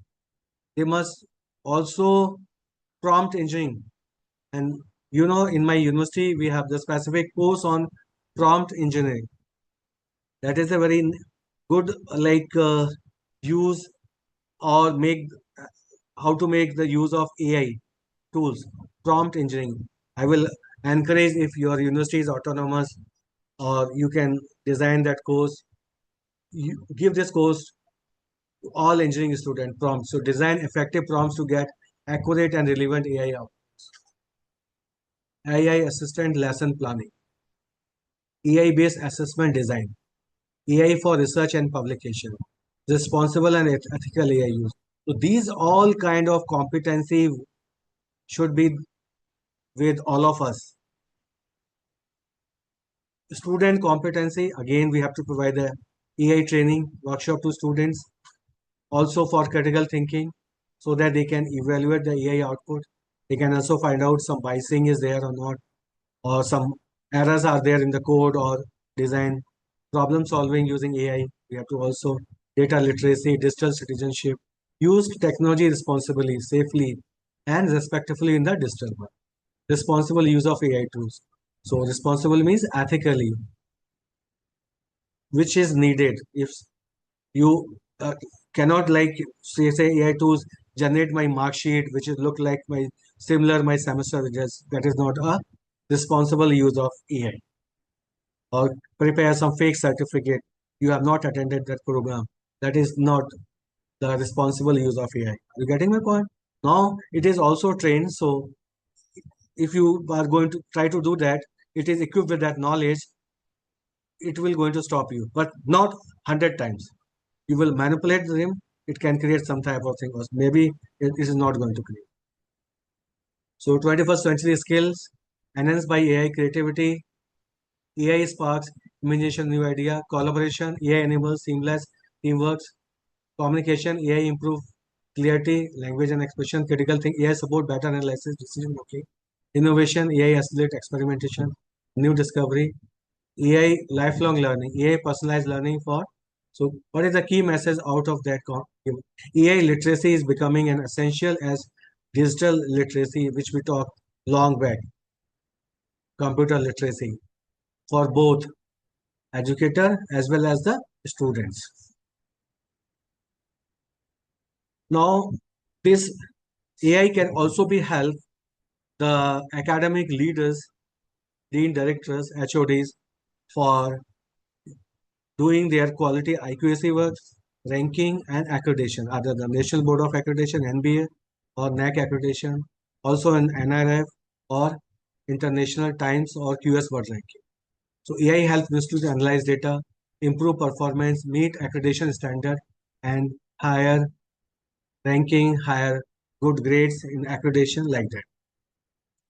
So with the help of AI, I have already asked you, it can give you the help in the research publication, citation analytics, collaboration mapping, teaching, learning analytics, outcome-based education, very important. That is the soul of national education policy, and one must be expert every faculty members outcome-based education. Like I deliver since like I'm working in this outcome-based education since last 20 years. I have delivered so many workshops. I'm also the National Board of Accreditation Evaluator of Government of India since last 2019, also the NAC assessor. So I know each and everything from inside and outside also.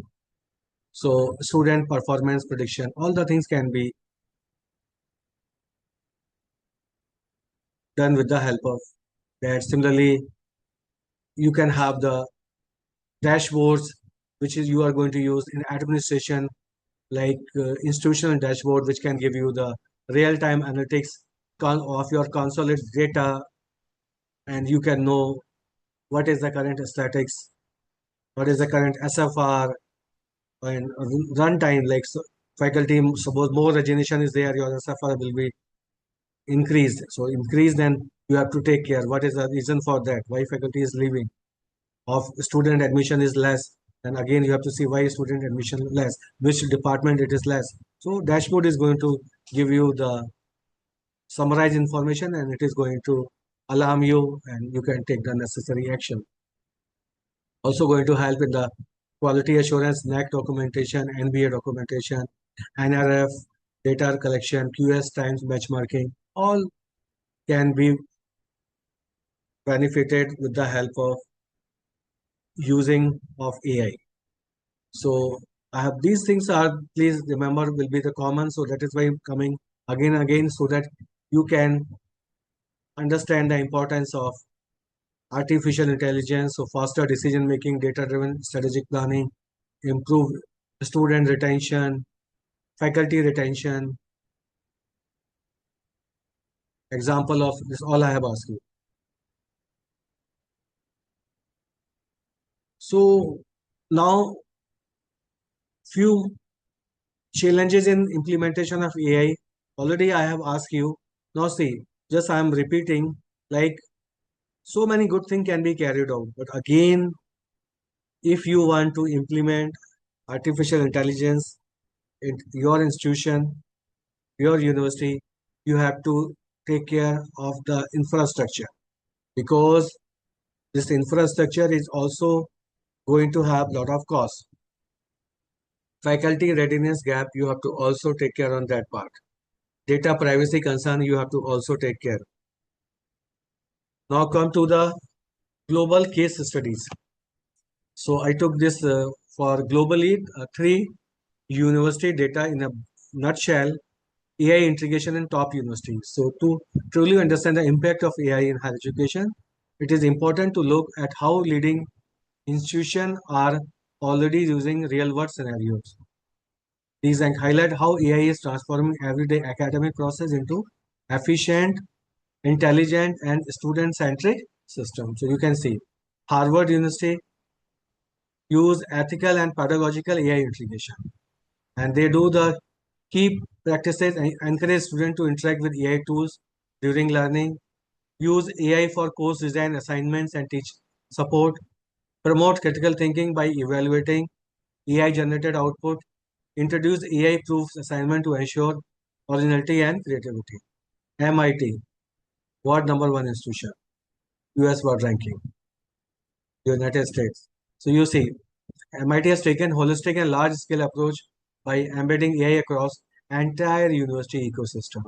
They have established MIT College of Computing to integrate AI across disciplines, focus on creating bilingual graduates, AI plus domain expertise. That is why I requested in the beginning, you have the empowerment. If you are autonomous institute or the university, have one course on AI in first year. Very, very important. Encourage cross-disciplinary AI collaboration. The Stanford is also going to have the key practices. They lead with the research first and innovation-centric AI ecosystem. Faculty actively experiment and refine AI teaching strategies. Strong collaboration with the AI experts and educators. Use AI to predict student learning challenges and provide supports. Top world best practices, just for your information, of artificial intelligence integration in the higher education institution. I will also come to the India's few examples. Those are started using the AI, top most institution. So you can see top world practices, continuous monitoring and adoption. So you use AI, you adopt AI and also monitor. So regularly evaluate AI initiative pertaining to the faculty members, pertaining to the student, pertaining to the administration, pertaining to the data-driven decision, all the things. Very important. AI literacy as a core skill. So we have to ensure literacy of AI. So then phased and strategic implementation. So implement AI in clear phase with defined goals. That is why I ask, don't one snapshot. You make the proposal how you are going to do it. I will also show after some time one way. But again, you have to think how you are going to do. This discussion is going among your academic leaders and your advisors or top management. AI powered student support systems,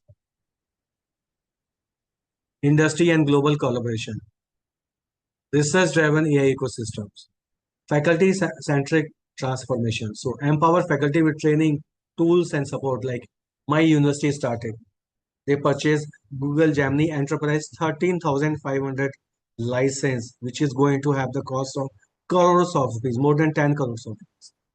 Then for 1 year, because without having that things, how we can, and then now training is going on. I have also attended. So strong AI governance and ethical framework. And the goal is of that to build future ready institution with leverage AI responsibly, not blindly, to enhance learning, drive innovation, create global impact, better employability of the students. Now I just ask you, case studies from the India's top universities, AI revolution in education. So you can see top Indian universities are actively integrating AI to enhance teaching, research, and industry collaboration. These institutions are setting benchmark by creating technology-driven, future-ready education system. And if I think you will be aware, IIT Madras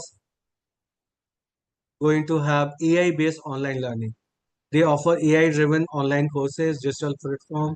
They focus on accessible, flexible learning and AICT, AIML courses, NPTEL with AI-powered recommendation, intelligent tutoring systems. IIT Kharagpur is also going to have AI research and industry collaboration ecosystem. Strong focus on AI research project, collaborates with industry for solving the real world problems. AI for agriculture, AI in healthcare, smart manufacturing. Delhi University Digital Learning and Analytics use digital platform and learning analytics track student performance and his engagement, learning management system, all these things. Triple IT Hyderabad, that is one of the very good research driven triple IT. They are going to have dedicated AI research lab and innovation center in a genuine way. Means outcome oriented, focus on cutting edge AI development. They are going to have the natural language processing lab or computer vision and robotics lab, AI for social good initiative. So they are going to promote innovation and advanced skill development. Other leading universities impact like IIT Bombay, they are going to have AI in healthcare and climate. IIC Bangalore, they have AI for science and engineering. BITS Plani is also going to have AI in learning and research. Lot many things are there. You can also have in your university or institution and propose, or you are always can do for yourself. So I think that will be also a good contribution from you. So now we are coming to the last section. Like finally, after discussion, so many things, a roadmap concept. Now, again, this is not the unique one. You can do the necessary changes as per your scenario, as per your need, as per your capacity, as per your plan. So many things are there. So a roadmap concept, a clear path from awareness to transformation. Why this AI roadmap matters, you can see, provide direction, set a clear path of AI integration and transformation, ensure efficiency, optimize resources, and avoid random adoption, manage risk, drives adoption, ensure sustainability, create long-term impact and continuous improvement. So integrating AI in higher education is not about adopting random tools. It requires a clear strategic and phases approaches. Not you are going to make your university AI-driven university 1 year, maybe 5 year, 10 year like that also there, or 3 year. AI roadmap acts as a guiding framework that helps institution move from awareness to transformation, systematic and sustainable manner. Certainly, this roadmap is a blueprint that turn vision into action. So, like every university is going to have the vision, long-term goal, and how they are going to achieve. They are going to have 4 or 5 or 6 mission goals. Similarly, every department is going to have the vision. It is aligned with the university or institute vision and their mission, how they will achieve it. They are going to have their program educational outcome POs. They are going to have the courses. BTech, if engineering department is a BTech, different disciplines, then they are going to have the program specific outcomes. And each course is going to have the course outcome like that. So see, finally, this AI roadmap integration in higher education. So I'm going to tell you the 6 phases. You can increase the phases, you can decrease it. First thing, awareness and vision. First, preparing the mindset before introducing the machine. Do the specific workshop, meetings, 1 or 2, 3 rounds. So first, the most critical step is AI integration to build awareness, create a clear vision. Before implementing any technology, institution must ensure that stakeholders understand what is AI, why it matters, what benefits they are going to get, how they will get it, how much they should invest, blah blah blah. So this phase lays the foundation for a successful transformation by focusing on mindset, clarity, and so think of it as preparing the mindset before introducing the machine. You have to take care. So once this is done, then what you can do it, you have prepared the things. Now you have to conduct the regular AI workshop, and I will request you every semester, every weekly leadership alignment. It must be there. Define clear goals, how to achieve your vision. Set specific measurable objective for AI adoption. Priorities areas, all the things you have to do.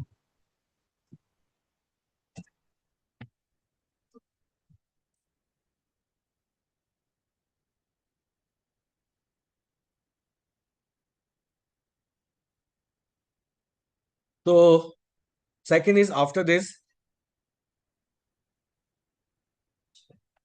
awareness and vision. So after awareness vision, second phase is the infrastructure and policy. Very important. So what is this infrastructure and policy? You can see only awareness and vision are established once the next step is to build the right ecosystem for AI integration. This phase focuses on creating a strong technological foundation and clear policies to ensure that AI is implemented efficiently, securely, and responsibly. So in simple terms, which tool you needed? Right tools.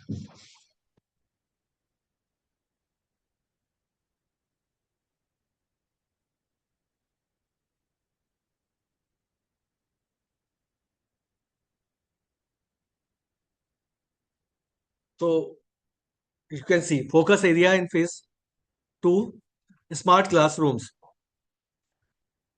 AI tool integration, data security, ethical AI policies. Yes, it is a very important.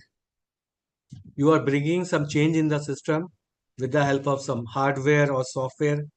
Then suppose how much limit is permissible, how much not permissible, how assessment is going to carried out. Each and everything should be well documented, displayed, disseminated, all the things. Very, very important. Faculty upskilling, because faculty is directly connected with the students. So first you have to upskill your faculty members. So empowering educator to transform learning with AI. So you can see faculty members are key driver of any educational transformation. No matter how advanced the technology, you have to empower. So you have to conduct regular training program pertaining to the specific tools, how they are going to use them. Then hands-on tools, curriculum redesign, continuous supports. And you can see a few examples like you want to use for training, like that you can use it. Now, what you have to do it, curriculum integration, very, very important. And I've already asked you, if your hand is not, you cannot offer the new course, you can do some training for faculty members and students. Your hands are free to do that. Just your academic leadership has to decide. So proper training, content beyond syllabus, workshops, seminars, like that, you can do it. So from teaching about AI into learning. So AI enable assignment, you are free to do project-based learning, AI-related projects, interdisciplinary approaches among the different department also, integrated assessment and feedback, you can do it. Then phase 5, so how many phase I have asked, just help me. First, awareness and vision. Second, infrastructure and policy. Third, faculty upskilling. Fourth, curriculum integration. That you have to see. Apart from that is assignment, project, training, all integrated assessment, feedback, whatsoever you are going to do. Then student engagement, very important. This you can do it. So from passive learner to active participant, innovator, creator, future leaders. So AI integration become truly impactful when students move beyond passive learning, become active participant, innovator, and creators. So this phase focus on building an ecosystem where student can experiment, collaborate, and apply AI in real world scenario, fostering creativity and entrepreneurship thinking. In simple word, from teaching about AI to learning with AI. Play with AI. AI clubs and innovation committees that you can form in your departments. One AI club, you can change some name and then you write the manual, what this club constitution, what it will do, like that. So establish AI tech clubs, student lead communities, organize regular meetup discussion, knowledge sharing sessions, internal, external, encourage peer learning, AI Society, Data Science Club, Student Research Circles, Community Project, Tech Talks, TEDx. So many things can be hackathon on competition. Very, very important. Organize AI focused hackathon and coding competitions. Provide real world problem statements. Promote teamwork, critical thinking, and a rapid prototyping. Example, these all Kaggle competitions, Smart India hackathons, AI City. So many things are there. Regular participation must be there. And you will be knowing that this is not only for the computer science student, now management, engineering, sciences, all domains hackathon is going on. And always you should start with your institution or department, at least every semester one hackathon, apart from participating with the leading organizing institution or organization. Industry project and collaboration. Collaborate with the AI based live project. Do MOU with the AI companies. Phase 6, research and collaboration. So you can see you have to also inculcate AI in the research part, whether from the faculty members or student. So AI driven research, so it will take less time. Global partnership, you can do some joint AI project. You can conduct blended online teaching through the international collaborator in the online mode. Few lectures, I'm not asking for all lectures, but few lectures. So you can have always COIL program, collaborative online international learning program, which we call COIL. You can take care of the publication and knowledge dissemination thing, interdisciplinary innovation. All the things is going to be, you have to take care. Slowly, slowly, like that. You have started with the, what was the first one? Awareness, AI workshops, with leadership alignment, clear goals, infrastructure and policy support, like you are going to have classrooms, AI enabled tools, procurement, security, ethics policies, you are going to, and faculty upskilling, training program, head-on tools, curriculum redesign, continuous support, then you will come to curriculum integration, student engagement with the help of AI clubs. These things are in your hand. Hackathon, your own department related to your hackathon, one faculty mentor, student, senior most is going to take care, and you are going to help them to make the Bloom's higher order thinking ready. Now, 6 is the research and collaboration. So all, now last one is the monitoring. You have done also many things. You have to do the monitoring. Whether, so AI integration is not only one-time implementation, ongoing journey of evaluation, learning and refinements. This final phase ensures that institution continuously track progress, measure means governance, AI strategies to achieve long-term success and sustainability. So what get measured get improved. So there should be proper auditing, AI audit. Whatever you have mentioned, you are following or not. How much you are following. What is the deviation? What is the reason for that? What is the solution for it? Like that. So ongoing journey of evaluation, learning, refinement. So you are going to track your performance, institution or university.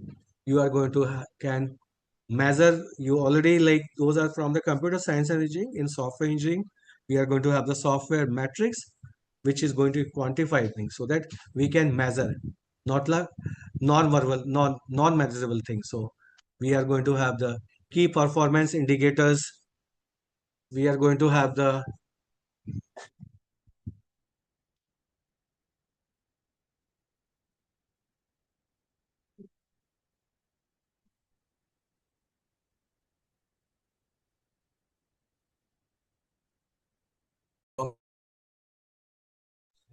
so you can see.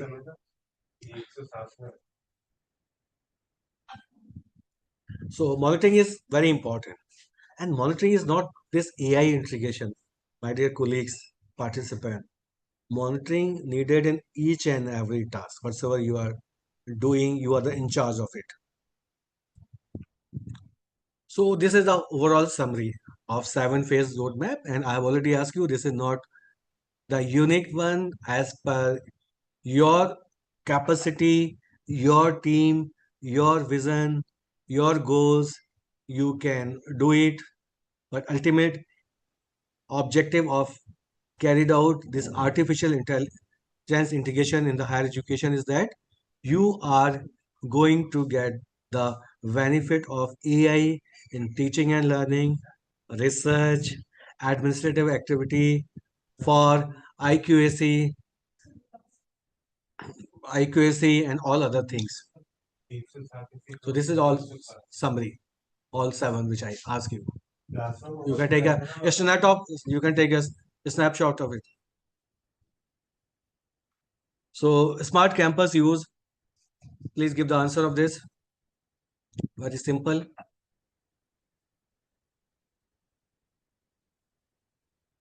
Suji ji, very good.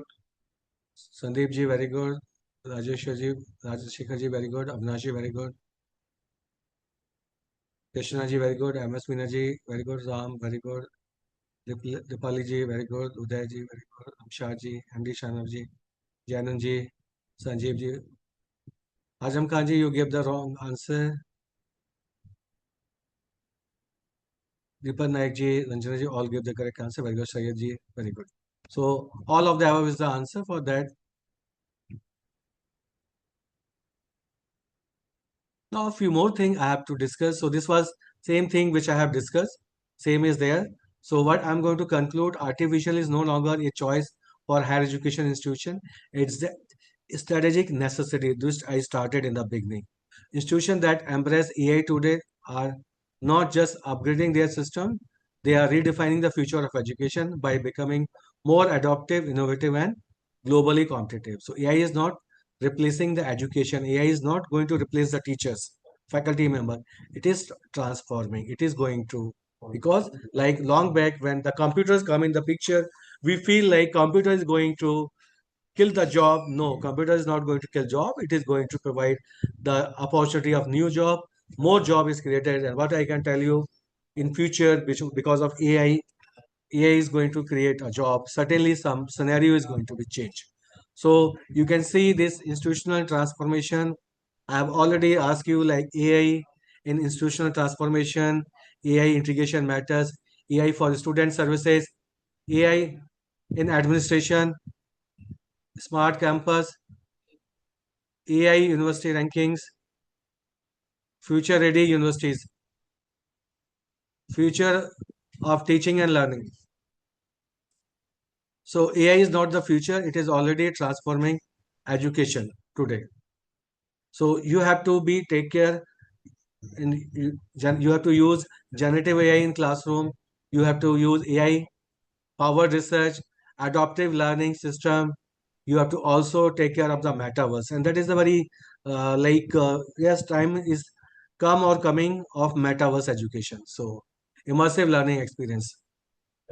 Teachers will not be replacing AI, but teachers who use AI will replace those who don't. Please, so that is very important. Teacher will not be replaced by AI, but teachers who use AI will replace those who don't. So those are using AI, certainly they are going to get more support in their organization. So these are just to help you some strategic AI topics. You can take a picture of it. So AI topics like AI maturity models for universities, AI adoption framework, institutional AI readiness assessment.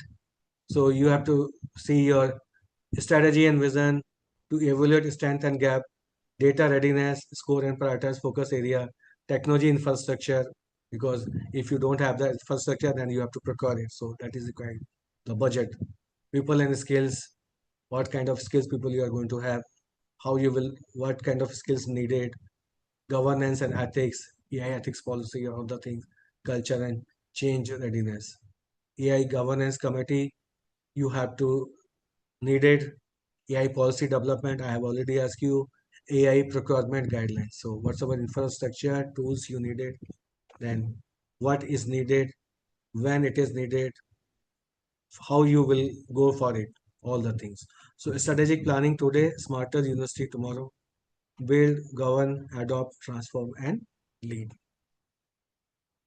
So this I have already asked you.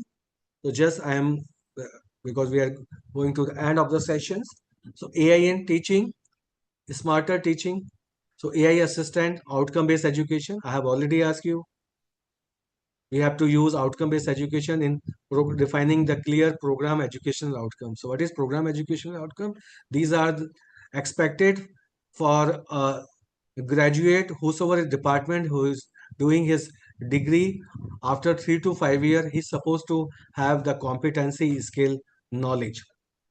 Program outcome at the time of completion, sorry, PSO. PSO is the, at the time of completion, the student supposed to have the knowledge, skill, competency. That is a called program. POs means uh, these are the related to the graduate attribute. In the Washington Accord, National Board of Accreditation, there is a graduate attribute like Indian or any graduate, what the quality he should have. Say for engineering graduate, he should have the engineering knowledge. He must have the problem solving skill. He must able to solve the complex engineering problem. He should have ethics. He should have lifelong learning. These are the graduate attributes. So these graduate attributes are mapped with the program outcome for a specific course. Like one course in outcome-based education, going to have the course outcome 4 to 6 theory courses. Lab is going to have 3 to 5 course outcome. Project is going to have 2 to 4 course outcome. At the end of the course, what my student is able to understand, apply, evaluate, design, develop, like that. And certainly AI for Bloom's taxonomy. So whenever you are going to write the course outcome for the course curriculum or assessment, you need the Bloom's taxonomy as well as the knowledge label. So I have already asked you, this Bloom taxonomy is going to have the 6 label, higher order thinking. So lowest level is the remember. This was the old education system. NEP says our student must able to create, evaluate the things, not only rote memorizing. AI for COPO attainment, because in outcome-based education, we have to also attend the one subject, how much attainment of program outcome is going to be carried out by the student or the class. So we can use the AI tools, AI generated lesson plans. We can do it, but again, let me tell you, responsible. You are teacher, you have to check it whether exact correct Bloom's taxonomy, correct knowledge label, correct question is going to written by it or not. AI based rubrics. What is the rubrics? Means for project, for seminar, for presentation, internship, we write the criteria and the scale so that each and every faculty member is aware for this project, what are the criteria, what are the scale. I'm going to get the full marks. I am going to get the 75% marks. I'm going to get the 50% marks. I'm going to get the 25% marks or 0 marks. And it should be well in advance informed to the students. So we are going to create the rubrics. And also I have already asked you, this AI is going to be help in accreditation, ranking, all the things, because you can take the help of tool to analyze the thing, to see like the gap, research gap, or some data-driven decision, and take the necessary action so that such kind of the problem should not be come in the future. So key benefits of AI teaching, I have already asked you: personalized adaptive learning, data-driven decision making, time saving for faculty, improved student engagement, measurable learning outcome, quality, equity, and excellence. Research, I have already asked you. So research, this AI can also help, but again, responsible AI, because ultimately you are going to write paper, your name will be there, your institution name will be there. So you have to take care of all these things. So you should know what content you are going to give to the AI, whether this research paper is mentioned, is considered or not. So it is also your responsibility. So AI for meta analysis, AI for patent writing, AI for patent search, grant proposal writing, all the things you have to take care. Similarly for journal selection, and I will request you, already all this IEEE, Springer, they are going to have the journal finders. So you can find out, just give your keywords on the topic you have prepared the paper. They will give you the suitable journal and statics, how much time its first decision comes, all the things, link and journal finders. So all these reputed publication house, they have the journal finders. Just you have to give some input or abstract or keyword, they will give you that. Key benefits of AI and research, you already aware of it. Similarly, I also talked, so AI can also be helpful in administration. So AI chatbots. Now every university website, there is a chatbot is there. So what is that? Admission inquiry, you write something, it will give. So AI and ERP also. So integrated from all institution function, student, HR, finance, AI admission analytics. So it can do the analytics last 5 year for the branch specific, for department, institute specific, for faculty specific, all the thing can be given.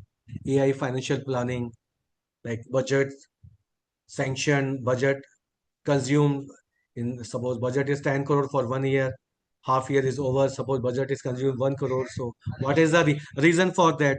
So it should be there should be like 6 months, what, how much we expected to expand. If it is 5 crores, why this is 1 crore? So again, if we are going to see in after 11 months, so certainly we cannot expand the 90% of the amount. So all the things can help to the administrator. Similarly for students, attendance automation, automated if attendance is less than 45%, 60%, SMS to parents, SMS to class advisor, all the things. Similarly, so many things can be carried out. If the student is continuously lecture absent, automatically SMS to the parents, SMS to the class advisor so that he can call him, or automated. So many things can be carried. A call can be carried out now these days.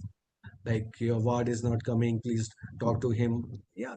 So smart timetable generation. Many activities can be carried out with that. And please, I have already asked you, one organization has to be the policy for AI in higher education. So few policies are already available by the different bodies, platform. So UNESCO is going to have the UNESCO AI policy, UGC AI guidelines are there. You can refer them. AI and industry, this is also very important for the job perspective. So AI skills required by the industry. So I mentioned few one, AI and machine learning fundamentals, or data analysis, R, data sciences, programming, Python, R, cloud computing, either the Microsoft Azure or Amazon Web Services, deep learning, neural network, natural language processing, computer vision, generative AI, AI ethics, security and privacy, problem solving, critical thinking, design thinking. These are the few just like some names can be of the AI job for the future: AI ML engineer, data scientist, AI product manager, AI certifications. So there are many certifications. Just one has to go to the either these different Google or AWS or Microsoft, NVIDIA or Coursera, or NPTEL and SWAM, so they can do the courses. And I encourage like every faculty members, whosoever course you are teaching, if the NPTEL or SWAM course is there, you should do that course. Certainly, it will going to give you some engagement, but that engagement is going to give you very good knowledge, so you can deliver the good content to your students. AI startup ecosystem, AI entrepreneurship opportunities like that. So please give the answer of this one to his question.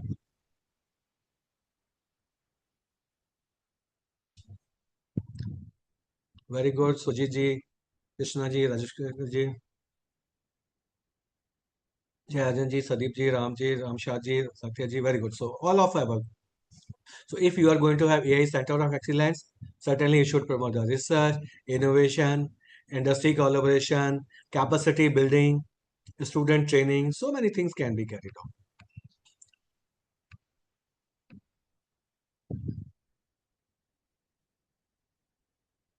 This I have already asked you, so I will just, yeah, this is good. So you can take this picture. Future technologies. So you have to say agentic AI. Now, this is a AI agents, multimodal AI, quantum AI, digital twins, edge AI, AI robotics, AI and IoT, AI, AR, VR, metaverse, metaverse with artificial intelligence.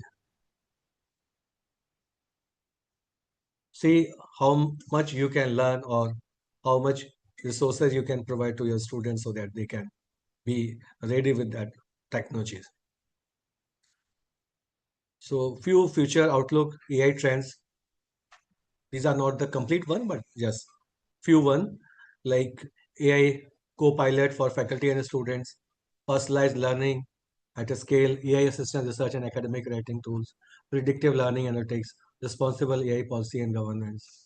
28 to 30 say agentic AI autonomous academic assistance, AI driven institution decision making, AI powered scientific discovery, AI native smart universities, digital twins, human AI collaborative education. Like so many things are there, my dear participant. So by 2035, we can expect enhanced learning outcome, accelerated research and innovation, efficient and intelligent institution, global competitiveness, inclusive equitable acquisition, sustainable future for all. This I have already asked you, I have repeated. So ultimate objective of AI integration is institutional transformation, more paperwork, fewer student, less research. Please give the answer. Hurry up.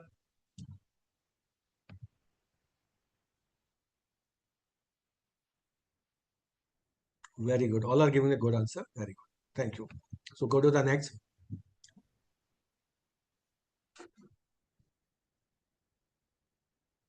So come to the conclusion. Now you see whatsoever I have discussed in last 2 hours, 10 minutes, because we have to also give one assignment. So you will do it. So artificial integration, intelligence integration and education. And our purpose was to provide you the roadmap. And again, let me tell you, you have to make your own roadmap for yourself, for your department, for your institution, for your university. AI is not just a technology, it is a catalyst for academic excellence, innovation, societal impact. So you are going to empowering the pupils, you are going to enhance the education, you are going to advancing the research with the help of AI tools and techniques, you are going to finally transform institution which leads to the academic achieving excellence. So build as infrastructure, develop AI awareness, integrated AI in curriculum, promote AI research, adopt AI in administration, monitor, evaluate, and improve, better learning outcome, smarter decision, higher research impact, greater institution efficiency, global competency. So AI is no longer optional. It is necessity. It is a time for all of us to act is now. Please, very important. AI is already here. Students are already using. I think you all are going to agree on that. Policies and studies are a missing link. Government is also promoting. So start small, but start today. I'm going to give you one assignment. Collaborate across disciplines. Invest in people, process, and purpose. Lead, change the shape. So together, let's build AI-ready universities, institution, college, whatsoever you are working, whatsoever best you can contribute, please contribute. So all a call for action. AI integration is not just about the technology, it is about the vision, mindset, and action. The real transformation begins when institutions take the first step towards change. And first step, whatever requires you as a teacher, and whatsoever responsible, whatsoever bare minimum you can do it. It's a good start.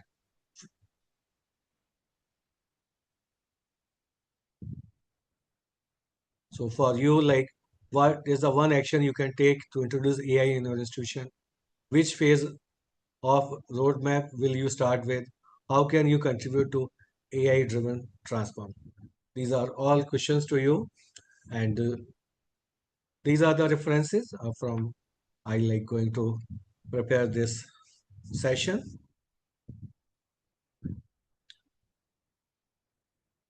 Thank you for giving this precious time, and you can also you can also follow me on the LinkedIn. Now I am going to give you the one assignment. So I am going to share this assignment in the chat box.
And please remember, knowledge is power.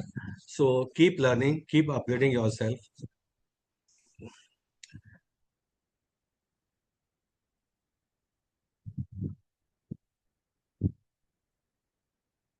So I have shared the hand-on assignment to you.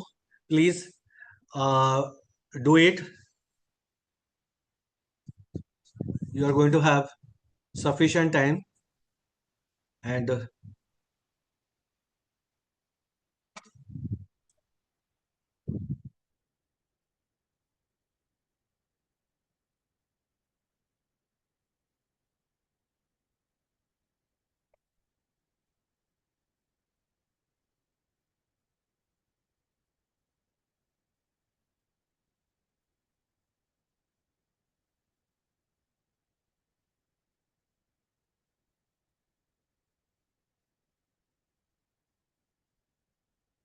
so it is my pleasure to interact with each one of you, and we can also keep connected. And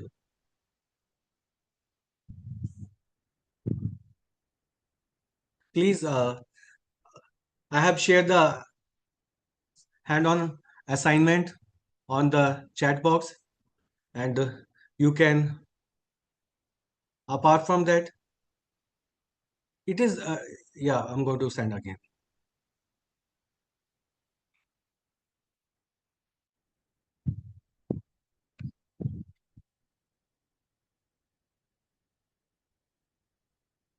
Please download the assignment. You have to submit assignment here yourself. By 5:30, I am here.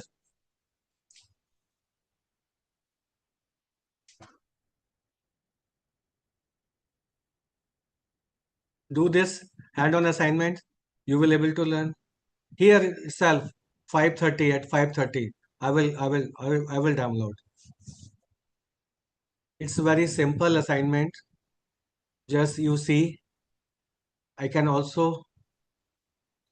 So this is hand-on practice assignment.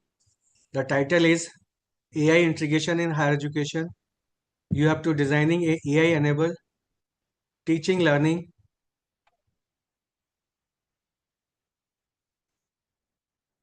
strategy. So duration I have given 60 minutes, but I think within how much you can complete, you do it. So you have to design a practical AI integration plan for one course that you teach. So whatever course you teach, you think how you are going to enable artificial intelligence in the teaching and learning. Then assessment in your research, and finally responsible AI use. Alignment with the NEP 2020. You have to write your name, department, course name, program, semester, topic, unit of the syllabus. Now, part B is the AI integration and teaching. Similarly, you have to choose any 3 AI tools. Part C, AI enable assessment design. Assessment. So you have to design one AI supported assessment, 5 MCQs pertaining to your topic, 2 scenario based questions, 1 reflective question. I have also, when I discuss in the different type of question, I ask you about what is MCQ, scenario, reflective, short answer, filling the blank. Mention the AI tool used and how you verified the generated content. Means which tool you create and how you verified. You have to tell. Means why this is this type of question, why this is this type of question. AI for research and academic writing. Describe 4 ways AI can support your research: literature review, research gap, identification, academic writing, citation management, data analysis, proofreading. Mention the AI tool use. Responsible AI practices. Suggest 5 ethical guidelines for student while using AI in academic. So please, you have to write and you have to justify. Then AI integration roadmap, that is very important. So I ask you, this will be very helpful to you. So I'm like, you have to prepare a 12-week. 12-week means 3 month implementation plans. I can ensure like you cannot, if you are not doing 1 month, or it will take time. So take time how you will going to proceed for teaching and learning, assessment, research. So how you will do it, what tool you will learn, and finally reflection. So write 200 to 250 words. How will artificial intelligence transform my teaching practices over the next 2 years? So this is a kind of like while preserving academic integrity. So that you have to give in your own. So Sir, kindly resend assignment. I have already you just go on the chat box.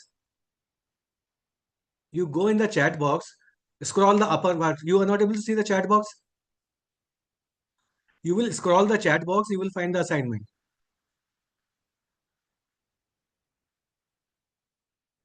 I can send, that is not an issue. I have sent again.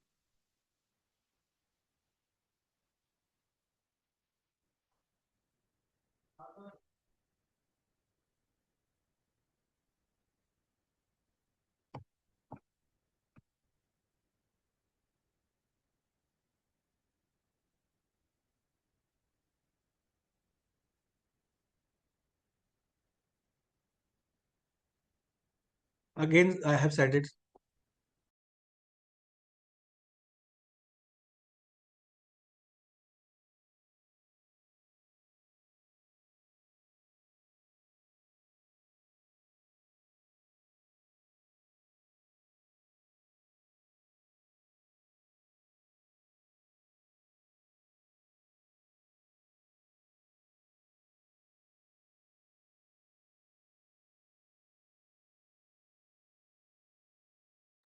I have sent the assignment, please download it.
Everyone is clear? What is this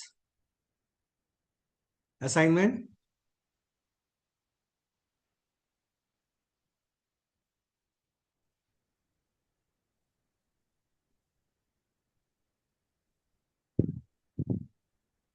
So we are trying to solve the Yes, sir. assignment. Yes, sir. Yeah, please do it. Please do it. It's very simple. Just take some time. Just because, again, not for solving it. You have to do it. So Yeah. take your time. Yeah. I hope each and everything is No, it is quite clear. I mean, all the instructions are very clear. yeah, yeah. Thank you. Thank you. Oh.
Sir, good evening. I'm Dr. Kritiga from Chennai. Yes, ma'am. Sir, I got my connection disconnected and restored just now. Could you Okay. please tell me where should we submit the assignment and when? You can share in this link chat box itself. Yeah. Okay. Do we have a particular time to do this, sir? To do it now? By 5:30, how much you have completed?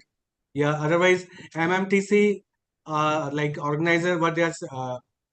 Yeah. So someone is from MMTC. So we usually submit assignments in the LMS, and we will have a little time to do it. No, for this workshop, I'm asking like for this sessions actually. For these short-term courses, uh, you do it, and you share here itself. Whatsoever you have done it, I will see. Okay, sir. And yeah, and the main Thank you, purpose sir. is that like already I have discussed all the things with you. So let me think what you are thinking. You have to present yourself, Okay, sir. and it is going to help you because you have to apply the thing. So purposely uh, otherwise I can just it will help you. Just think and how much you can do it in by 5:30 you do it. But then after All right, sir. you can mail me. That will be better. My mail ID is there. Will Dilip.sharma. it be fine, sir, if we mail you? Yeah. You can mail, no problem. You can mail me Okay. Dilip.sharma. Okay, sir. Yeah, Noted. Thank you. dilip.sharma@gla.ac.in. Yes, you can mail. All right, sir. Thank you. Have you taken my mail ID? Yes, sir. I've taken from the screen. Yeah. So Thank you, sir.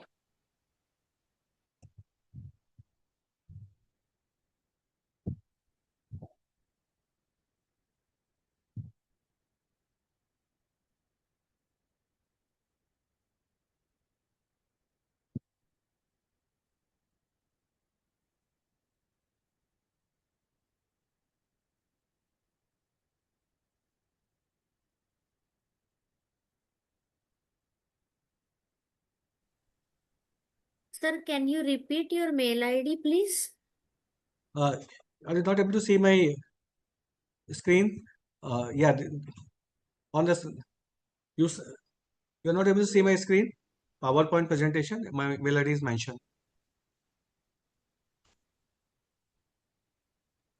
Yes, sir. DilipSharma@gmail.com. Dilip.sharma. No. Yeah. Okay. Thank One you, is sir. two Dilip. You don't send my personal. You send my Okay. official. Okay, sir. Dilip.sharma@gla.ac.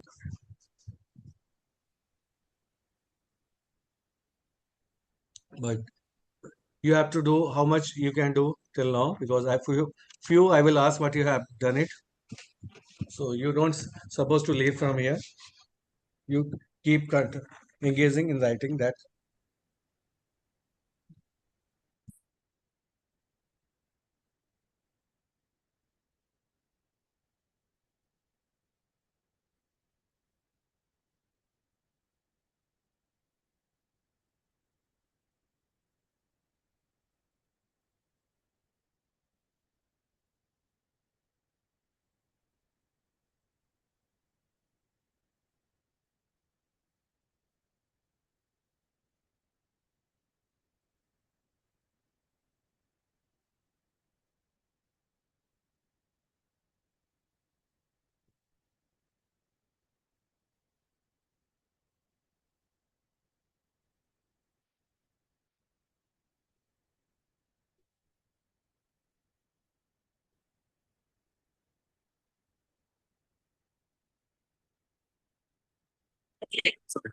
Sir, I just submit the assignment. Kindly check it.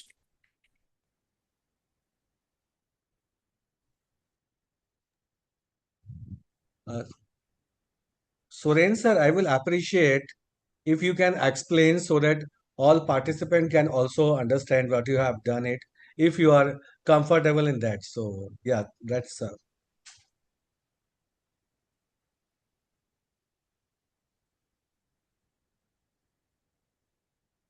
can you explain? So right now I am in a bus, so it is difficult to Oh, that is very important aspect. Like, So actually I am going to my home from university, so that's why I'm in the bus. okay, that is fine. Thank you, sir.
I hope all of you are doing this assignment.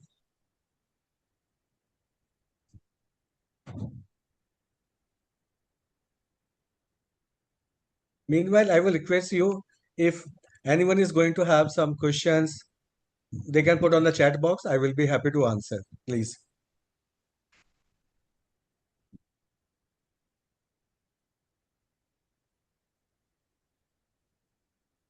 So 5:30 you can exit, but before that, please ask me the questions. Put on the chat box. I will be very happy to give the answer. Anything related?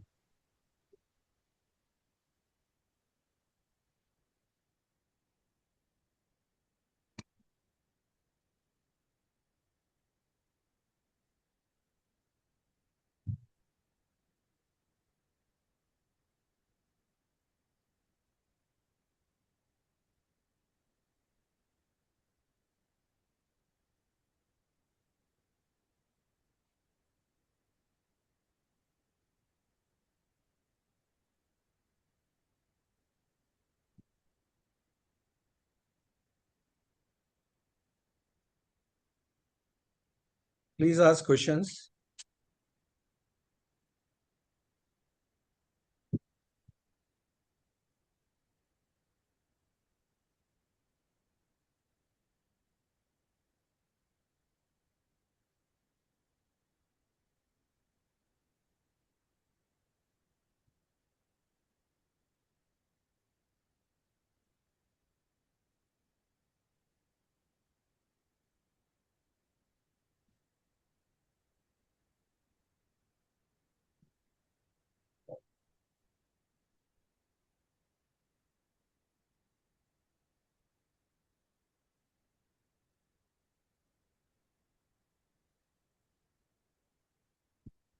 Avinash ji, you have completed. Can you explain your assignment so that all can also learn? Yes, sir. Very good. Yeah. Very good. You I'm very asked glad. us to integrate AI to the course which we are teaching, and within 30 minutes of time for human being, it is hard to do. So obviously, we have to make use of AI. So I made use of ChatGPT.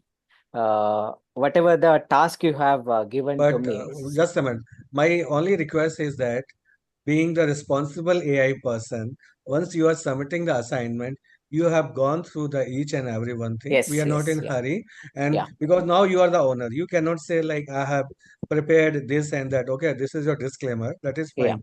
But I'm telling that I have used no, AI. very good. No, Yeah, I'm not against it. Yeah, yeah. just go ahead. And then the course which I selected is International Financial Management, because I have been teaching this course for almost 12 years. Very Uh, nice. uh, I have good idea about how it works, all those things. And therefore, accordingly, based on the questions which you have asked, one by one, I have put it in ChatGPT and I got the response. Once I got all the response, I just cross verified it manually, like going through the entire content of that Word file. And then I have converted it to PDF and I have shared with you, sir. And like, for example, I have made few changes. For example, ChatGPT has given me Gamma AI for presentation preparation, but I never used Gamma AI. I use Canva AI for it. So accordingly, wherever which AI tool I use, I have used it and I have made a relevant modification in the assignment which you have given, sir. Very good. So can you tell me your like plan? I would just want to hear, In the sense, because sir? I asked like a 12-week plan. Yeah. How I'll be going about. Yeah. For example, yeah, now one sec.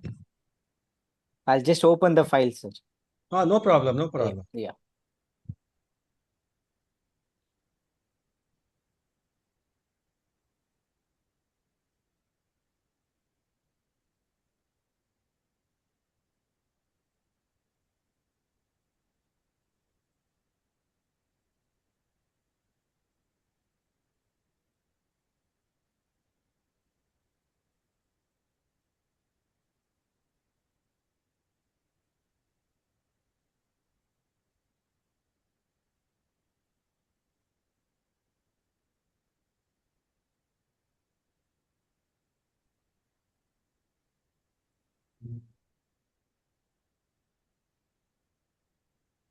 Like maybe based on the syllabus content, like I have said, hello, am Yes, I I'm audible? listening.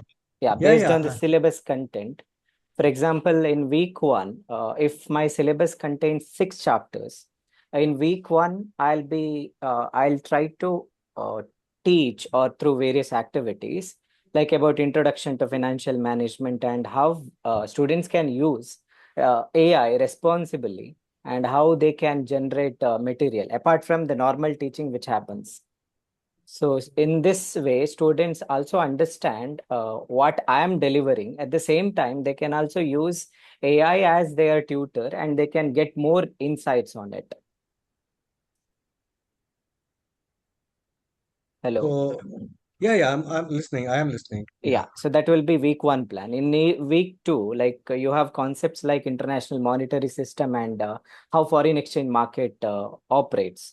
Maybe during that session, I will use some video content to show how it operates. And at the same time, I'll give some assignment for them where they can create in the classroom itself, like just like how you have asked us to create the content in 30 minutes time. I'll ask them to use AI, whatever the AI possible, and ask them to create some PPT content. And then in week three, this will be foreign exchange arithmetic. Probably, since it is involves calculation, maybe there it will not be possible for me to use AI because it will be calculation that they have to learn. So there I'll be using chalk and teaching method. Chalkboard I have to use for that purpose. And similarly for week four, since it is about foreign exchange exposure, there also I may need to use a blend of both AI as well as or traditional chalk and board based teaching methodology. So likewise, I will continue for another 8 weeks. Sir. Very good, very good. And please, what I will request to you, all of the participants, please at least do one certification which can add value in your teaching delivery. Like one course you are already doing this short-term course on AI, very excellent. Apart from that, also possible, do it. Like already your course is the key is the artificial intelligence in teaching and create knowledge creation and all the things. So very good.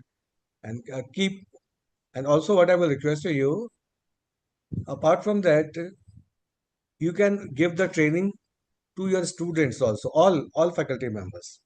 Maybe if 2 3 faculty members are from one institution, then they can give the 1 hour or 2 hours workshop for 3 hours. It will depend how much time you are having, how much time your head of department is supporting, because that is also the transformation.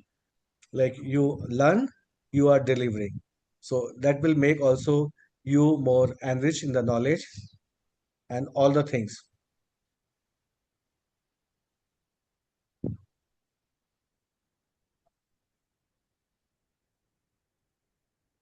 And you must be also proficient in the Sudha ma'am, you can you raise hand, you can put your question on the chat box, or you can speak. You can speak. I don't have any problem. Yeah, please.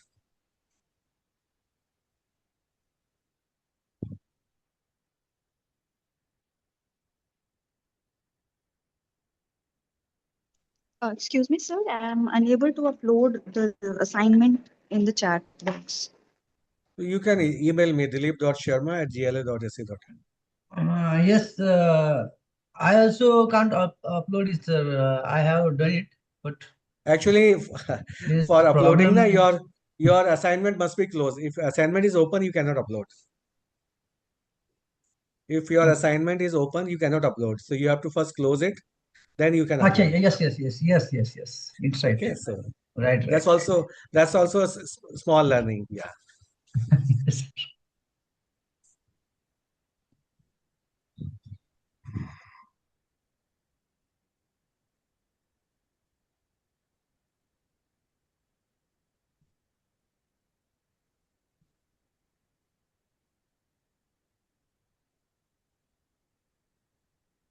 But please, once you are sharing someone some document control it. Control it means thoroughly 2 times proofreading.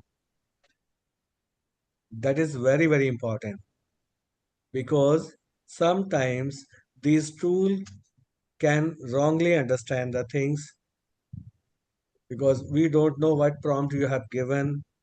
So be sure on that part. Now it is okay. Now it is going, sir. I think uploading it. Yeah.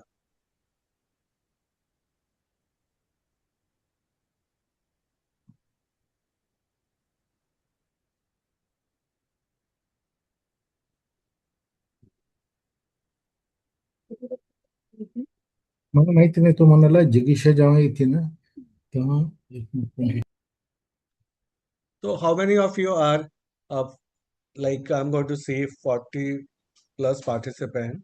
So how many are going to have the computer science background? They can text on the chat box computer science. So that because I am sure like less will be the computer science because then that is why they want to be like. How many of you are? You can text your institution name also.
Anyone is going to have any doubt, please, related to any terms or something. And I have requested to ask the questions, but I have not received any questions. So there are two ways. You got it or you not got it. So I am not aware. Like sir, whether everyone you is trying to figure out how to solve this like a quiz, although it is, you think it is easy, and because like many you of the can apply it participants on, yes. The purpose is that like you can apply in the day to day also. yeah, I mean that's is right, but the thing is that like a lot of faculties are very senior, they are not used to it. Like when you speak, they feel it very good and comfortable, but when it comes to actually applying all So those do you things know which you have this taught. AI is also AI leak means before AI computer came, lot of senior officials are not using computers. In judiciary, earlier typewriting was the system. Now I'm not talking for the today.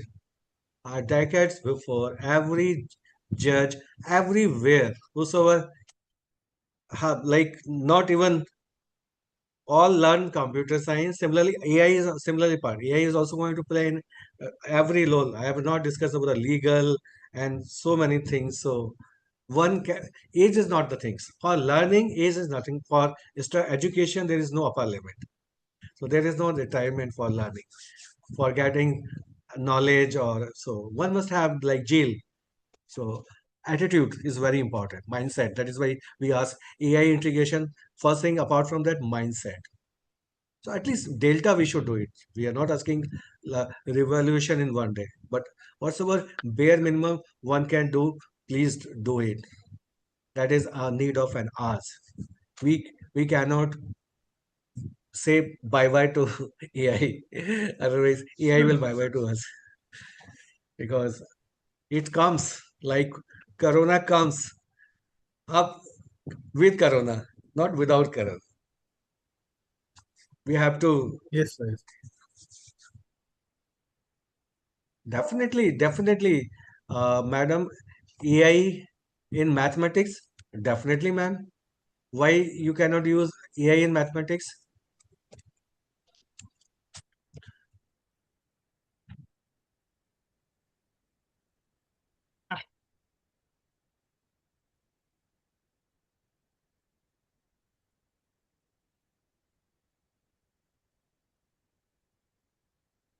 What you can do it very simple, like for teaching, because once you can create the animated presentations, simplest one. You can do like input image of something which you are not so confident or you want to give the detailed solution. Again, you just put it and then you have to verify. So tools for AI in mathematics application, simplest you can use either the chat GPT or Google Gemini or Cloudera or Microsoft Math Solver. Many tools are there.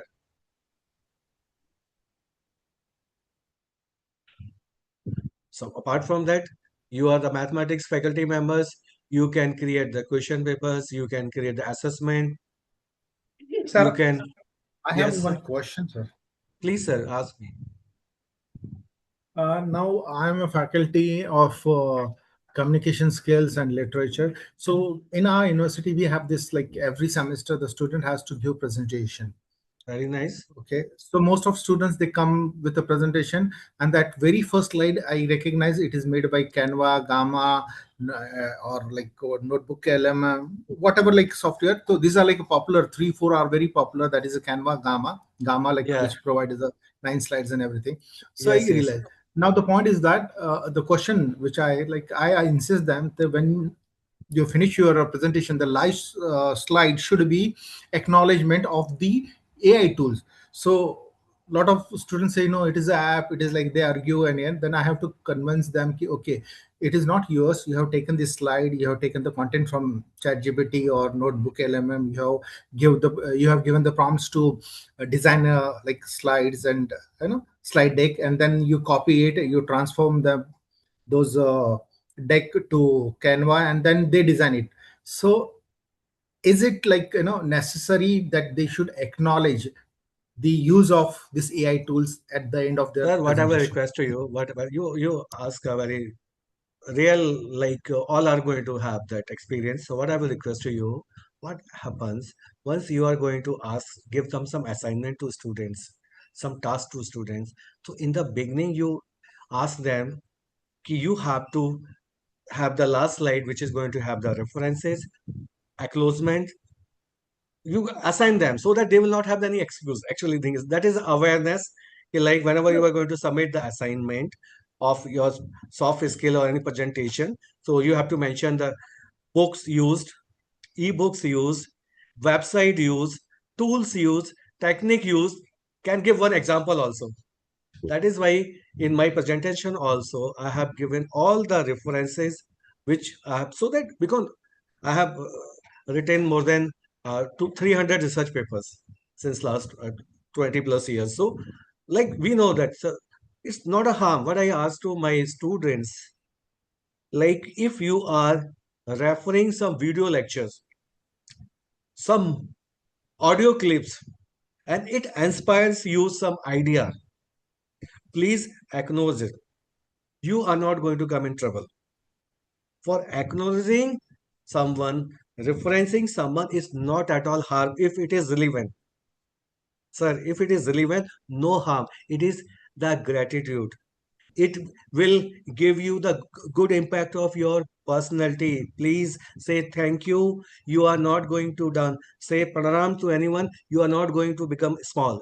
It is your humbleness. And I do like that, sir. I do, because we are going to meet first time. And just I say to my students, whenever I'm going to in my class, like I'm just like a fresher faculty member. So don't think like he's the senior most professor having this, please ask me. And I, whenever I go to teach a course, that is why I ask you, please do one NPTEL course, whether visual design, it will add value to you because you can give the good examples.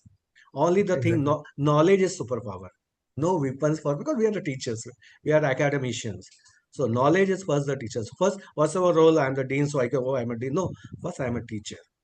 Then I'm a small researcher. Small research I have done. Although 10 PhD guided, 8 are working on so many things, but again, small one, delta. There's a lot of scope of improvement. Always. Yes. That is why we grow actually. If we think So- like we know each and everything, stopped everything. So tell them in advance. This is the assessment method. This is the pattern. Give one sample. Then they cannot ask you. Only this is the my humble request for everyone. Yes, sir.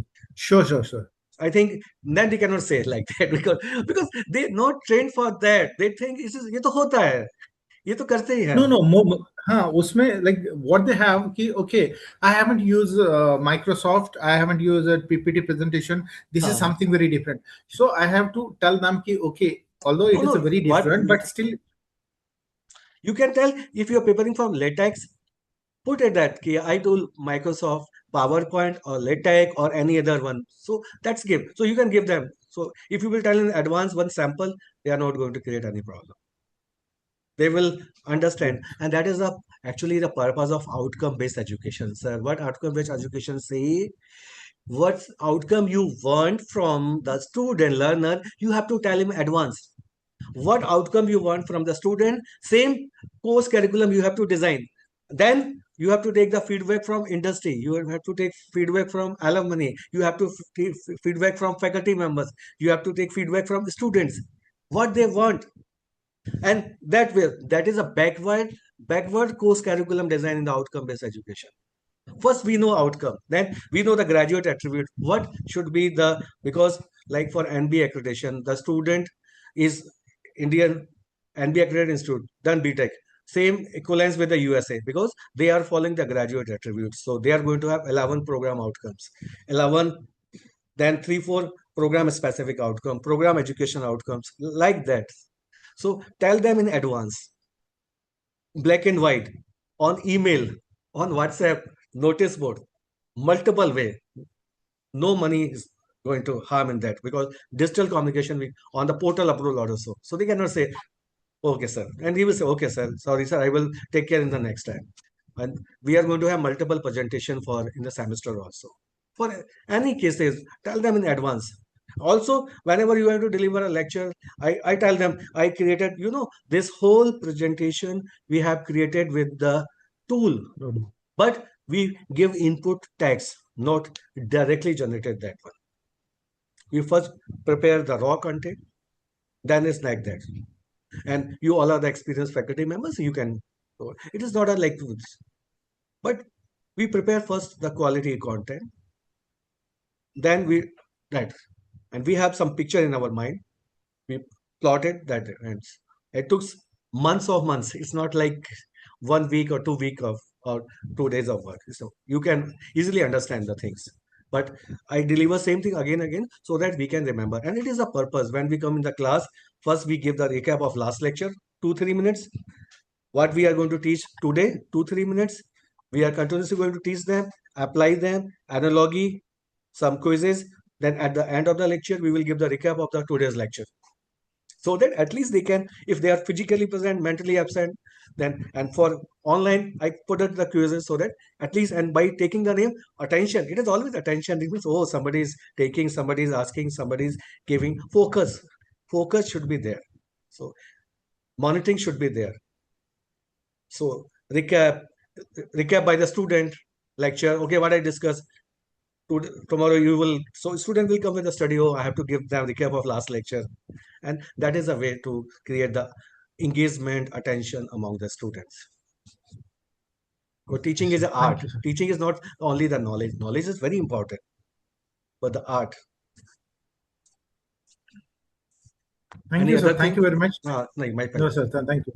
And sorry, but like I should have wished you in advance, but happy Teachers' Day, sir. Thank you. Happy Guru Purnima to all also. Yeah. So shall we conclude, sir, if you could permit? No, I think I don't have. I have already discussed, and I have also answered the query, and I hope people learn the topic. And now their task of the academic leader, faculty members, to real time apply in their course curriculum, in the assessment, in their research, and in their department, institution. Like, yeah. Thank you from my side to everyone.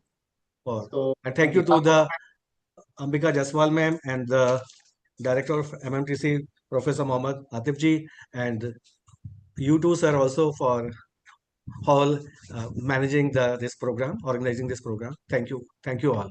Thank you. On behalf of Malvi Mission Teacher Training Centers at Gargebagam Block University and all the participants, those who have present here, I extend my sincere thanks for your precious time and such a wonderful session. Rather than the session, it was a really interactive mode and the assignments. Yes, in the today's era, the integration of technology, particularly this AI, is very essential because if we are not adopting and integrating this technology, definitely we will replace. But its ethical part, uses of its ethical part is also most important. Policy maker, because certain couple of days before, the AICT has integrated the use of this AI, some policy will be there. But still the University Grants Commission or other policy makers have not come up with that certain policy. Plagiarism regulation will be there, academic integrity will be there, and somehow much context, we should bring the policy, or the government of India will bring the policy of integration and uses of this AI in our higher education system. And then I think the researcher or the scholars, they definitely that follow, because in our mindset, whenever the penalties are not there, we will not understand that much consent of that one. So, sir, we are really thankful to you because you have prepared our brain towards the adoption and how we should ethically integrate such kind of AI tools in our research, teaching, learning, as well as in our institution. So, we are really thankful to you, sir, for such a long session and very much interesting and an interactive session. Oh, it is my pleasure. It is my pleasure. And I also deliver on excellent on the academic leadership, governance, and outcome-based education. Better than this, I can tell you. But yeah, I love to contribute for the society. And thank you so much, yeah, sir. Thank you so my much pleasure for your connecting with all of you. Have a nice day. Bye-bye. Keep growing, keep upgrading. Yeah. Thank you, sir. Thank you. Thank you. Okay, so participants, we will stop now here and meet tomorrow. Thank you, everyone. Thank you, sir. Bye-bye. Bye-bye. Keep in touch.